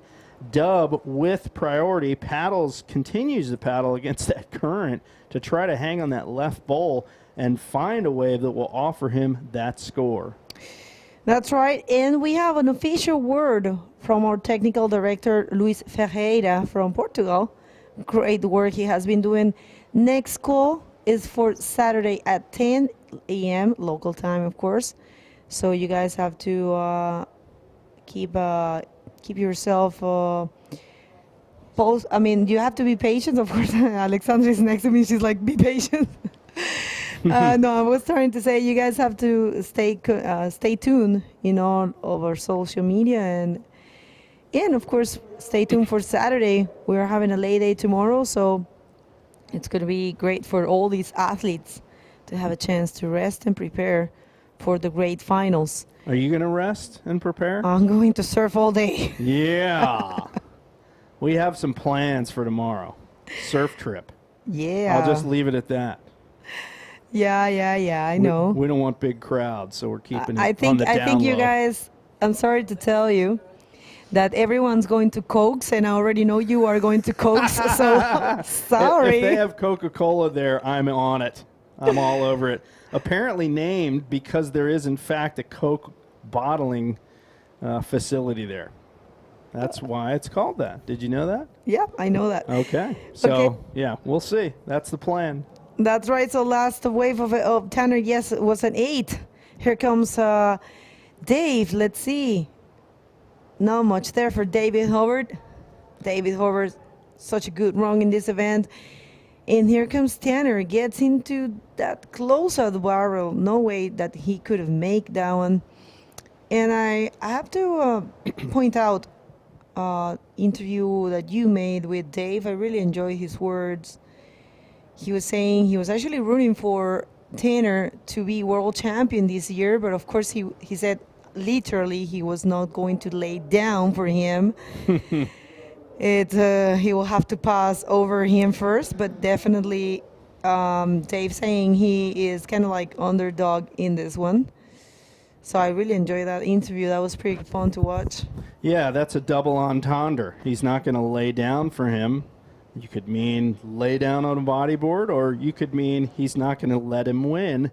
Double meaning, double entendre. So Dave Hubbard away with words. He's often here in the booth at some of these events, helping with the commentary. I know you guys like to bring him in. He's very good on the mic, of course, and it's always a pleasure to interview him. Yeah, you guys flow very well. Definitely, I will say there is a good spark between you two. So it's great to see you both. Of course, he's a great commentator too, Dave Hubbard. And in this event, he didn't even show his face around here. He's completely focused, and I think it's great. Look at the results; it has paid off for him. So definitely congratulations to Dave for that double function he has been doing in this event. I mean, double division competing in double divisions in 2 divisions. So great to watch him. No matter what the results are here, definitely ending 3rd in this competition, it will be also a great result on the men division. And he's pretty solid for taking the win in DROPKNEE. Of course, Amaury also is. Look at these sets. This is, I mean, it's just nonstop out there. 9 minutes, 30 seconds remain. A solid one coming in out the back, and Dave is going to have a crack at this one. He's coming from way downtown, pulls in. Can he come out? Spit, and pops out with the heavy claim. And look at that. He's doing the double arm push-up dismount. Dave Hubbard with one of the best barrels we have seen all day, folks. And it comes in the last heat of the day. So the tide certainly not impacting this. And check it out. Look, he's way deep on this. He looks up. Perfect line in the barrel. Spits, still in the barrel. Comes out again. And that, he's saying, yep, that was me. I made it. See what happened? And look at that. That is, I mean, I'm going to say it now. That's the best tube we've seen all day. What's the score? Sorry. Another perfect 10? Is that what we got? It is what it is. It's got to be, you know. Are you kidding me? Are Amaury and Dave doing the same thing in their semifinals? Are these two guys going together for the first time in the history as we can recall? Maybe we're not right, but as far as we can recall, are we true? Is this happening? These two guys are doing. I mean, I'm just running out of words. They're doing the same thing. They're boosting 10s, just getting to the finals in both divisions. This is great. I'm telling you, what a day for bodyboarding this is. Well, there's a phrase in English, it's tit for tat. So one guy does something, the other guy does the same thing and raises it up a notch. But you can't raise a 10 up a notch. That's as high as it goes. So our 3rd perfect wave score of the day, and couldn't have come at a better time. Dave Hubbard desperately needed a very high-scoring wave, and in the clutch, pulls it out. 7:35 remains in this heat. Tanner McDaniel, if he wants to continue, he needs a 9.16 to make the final. He's in the hunt for a world title. He's in 2nd place behind Tristan Roberts, and he is now under the flame to try to get a wave somewhere near as epic as that one we just saw Dave Hubbard scrape out. Well, completely possible for Tanner, 9.16, but oh my God, I have to say, hands down for Dave Hubbard. Yeah, thank you, Ahmed. I needed to see this again, and I think the whole world needed. That was a thick barrel, I'm telling you. You saw the size of that leap, deep. He actually wanted to go DROPKNEE there. I think he was looking for that, and he said, like, okay, no. Great performance. There's no much to say. I mean, Dave completely connected to this event. Such a humble person he is. Very spiritual at this point of his life. It's definitely showing. As we have been saying throughout the event, the mind game is so important. And if you are in peace with yourself and you are, it's kind of like everything just gets together. You are in peace with yourself, you're in peace with the universe itself. And I'm not trying to get too hippie on my comments, but definitely. I'm going to light some incense. Hang on. Let me do some chanting. All right, Alex is in the studio doing some yoga. But no, we don't mean to make fun of what you're saying. Maybe a little bit, but it It's is real. true. It's true. real. For some people, that's super It's real, important. Jay, real. That's right. It's real, brother, sister. Sorry. It is. Seriously, Dave, those kind of things shows in your surfing. Yeah. The mental game is key here. I mean, there's no question all of these riders are capable to do great maneuvers to, make amazing scores. But it's just about being concentrated, being focused, being, in synchrony with your environment. And definitely that's happening with Dave. Of course, Tanner had a great run so far, so it's not over at all for Tanner. 5 minutes. Here comes Dave again. All right, so Dub coming around this section. That one's not going to do what he wants it to do. Tanner still holding down first priority, under 5 minutes to go. He needs the miracle score. So we're going to see Tanner wait for that good one, hope that it comes in the next 5 minutes, and he's going to launch like he's never launched before if he wants to make that final. So Tanner McDaniel, already we've seen Tristan Roberts get knocked out of the contest. So Tanner McDaniel has a chance to get some valuable points and move up a little bit more, a little edge, a little bit closer to Tristan Roberts. This is his chance. He's really down to the final moments of this heat and his last shot at making the final. Well, that's right. 4 minutes, people. Last 4 minutes of the day. And Varunula Ralugando delivering. Thank you very much, Maldivian people, for allowed us to have this event here. We are beyond happy that we got the chance to see this wave firing, showing what it's capable to do. And thank you to all these competitors for coming here and show the world what you can do here also, Just taking advantage of every opportunity they have. And it's been great so far. Well, this is an historical day for bodyboarding. If this really happens, and look at this, Tristan, and if Dave does really advance, Tristan and Tanner will be losing in the same stage, and that will be very interesting. I'm not doing the numbers myself. Of course, that's in the hands of technical team, and we're gonna get to see those rankings after the event is over.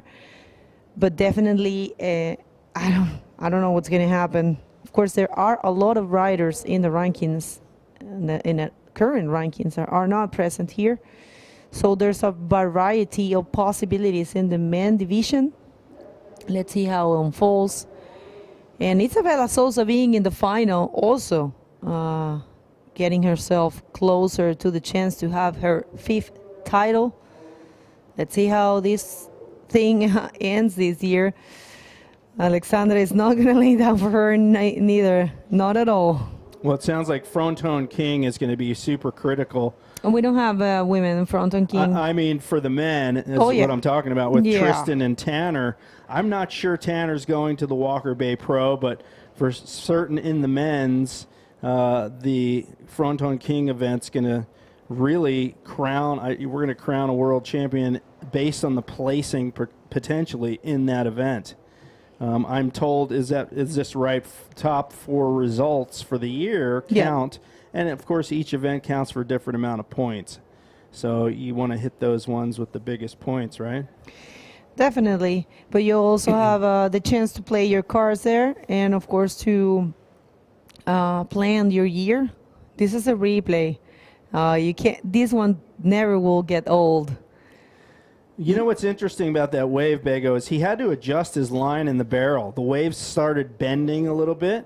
He had to pull up a little higher and redirect to come out the opening of that wave. So that was a really subtle but effective move that Dave did. He was halfway through the barrel, adjusted his line slightly, turned up the face just a little, popped right out through the end. And right now we're down to just about a minute remaining. Tanner McDaniel's hopes are dwindling, although here we go. Dave Hubbard's going to claw into this one. He's got second priority. Tanner McDaniel doesn't look like he's too concerned about this one. And Dave, nothing doing on that wave. Is there a backup wave behind this? That remains to be seen. I do see a peak popping up. Is this going to do it for Tanner? No. For Dave? No. 45 seconds remain, and there is a wave out the back, Bego. Tanner with the first priority. This is the last ditch effort for Tanner. Okay, spinning real fast, getting into the barrel. No, it's not going to come out of that one. And these are the last 30 seconds. Could he come back? Oh, well, now Dave with the first priority. 20 seconds, and we are about to write an important part of the bodyboarding history. This is the last wave of Tanner. Well, it was a valiant effort for him right at the end. Just that wave that he really needed just didn't come. 5 minutes passed by. It just didn't happen. And Dave Hubbard will move on to the men's final to join Amory Laverne in the men's final. He's also in the drop knee final and will join Amory Laverne in the drop knee final. So amazing performance from Dave Hubbard with a perfect 10 on that wave. Folks, let's see that heat recap right now.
Oh, Jay, I don't know what to say. We are in front of a very, very huge achievement in the history of bodyboarding.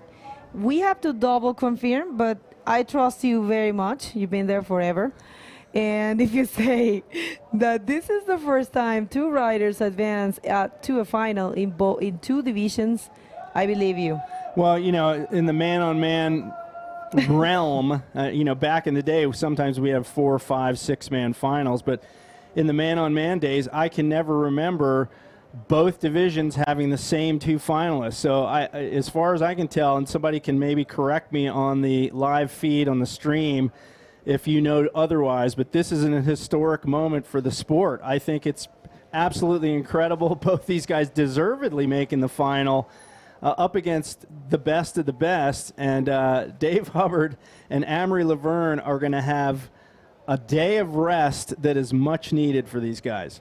Yeah, definitely. It's so good that we have that late day because, I mean, two finals in a row, of course. I think what's going to happen, it's probably we're going to have a junior final, then one of the men or the drop knee, pretty likely the drop knee, and then the women, and then the men final. Let's see what the judges think. Of course, we have no idea what's going to happen. That's on the technical team. But we do know the next call is for Saturday at 10 a.m. So you guys stay tuned to all our official channels for the IBC World Tour. And we do have the interview ready, of course, with our last third 10 of the day. Alex, please take it away. Thank you, guys. And we're here with Dave Hubbard. What did just happen? We're not 100% sure, but we think this is history that two people are in the same final twice.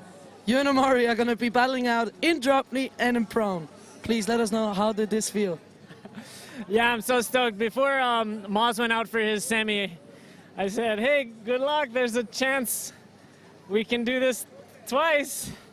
And yeah, Tanner's just, for me, he's probably the best bodyboarder in the world. He's surfing so good this whole event. I knew I was going to need like a 10-point ride to beat him, and yeah, I'm just still blown away that one came my way. That's what we wanted to talk about. How do you maintain mentally so stable and so calm? Like that barrel ride, like it looked so smooth from outside. How do you manage to do both of the divisions and maintain calm and maintain that perfect surfing you've been doing in this event? Yeah, you know, when that wave came in, yeah, I knew I just had to go because there's a chance for it to be good, and I just did all the things that I do automatically on the wave. But yeah, even like a little before in the heat, it was just like Tanner had the lead, but I was saying to myself, I like where I'm at. I have priority. I have a score that I can use. I like where I'm at. And I just wanted to stay and catch the best wave that came in. And it doesn't always work out how you plan, but this time it did. Well, thank you. It was beautiful to watch. Congratulations. Good luck in both of the finals. And, well, this is for the day. We're going to go back to the guys in the booth. Thank you, and back to you.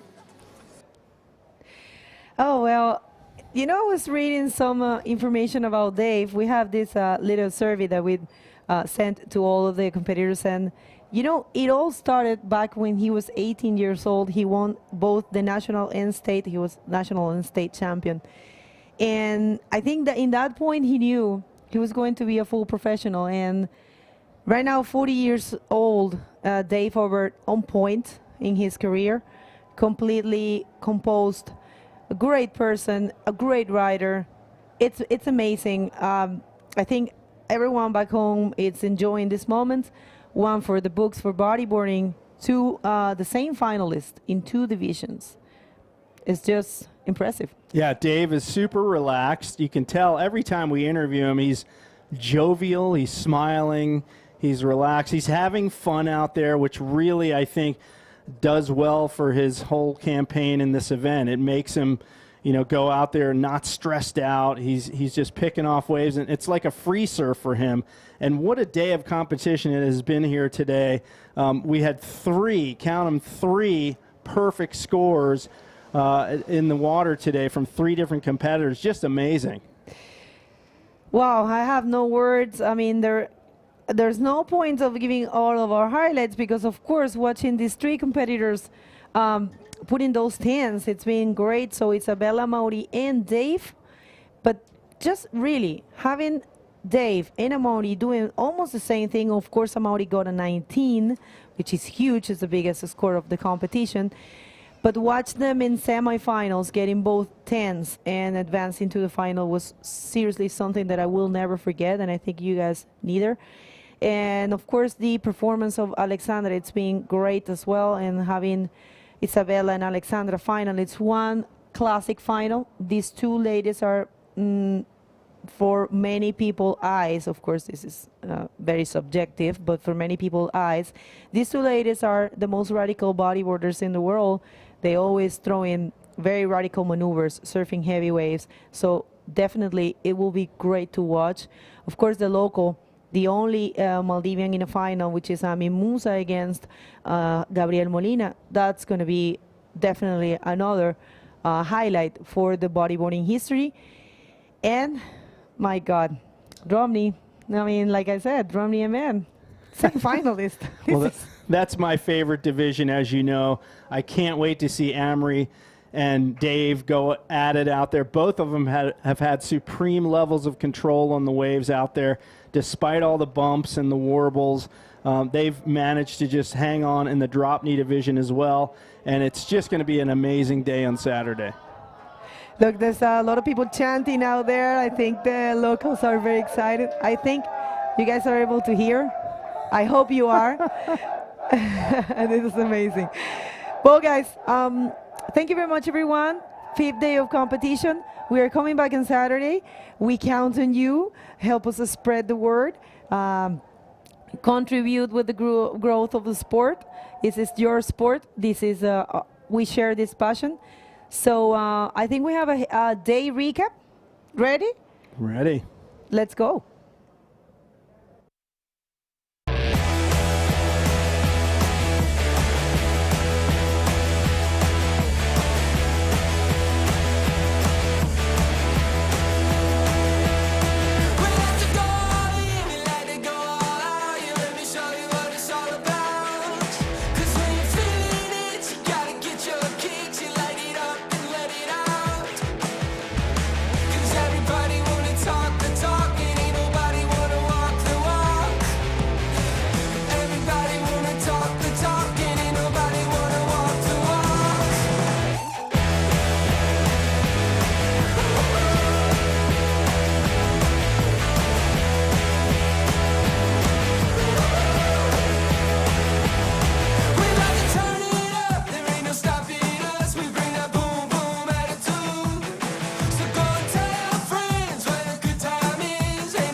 Well, that was just a lot of action, and those highlights are going to be crazy. Thank you very much, everyone. This is it for the day. We count on you for Saturday, finals day. So far, might be Sunday. Remember to stay tuned. And from us, from the commentating team, Giuliano, Alexandra, Jay, and myself, we are very grateful to be here and thankful to all of you. And we count on you for the rest of the competition, which is the finals day. We will see you this weekend. Don't miss it.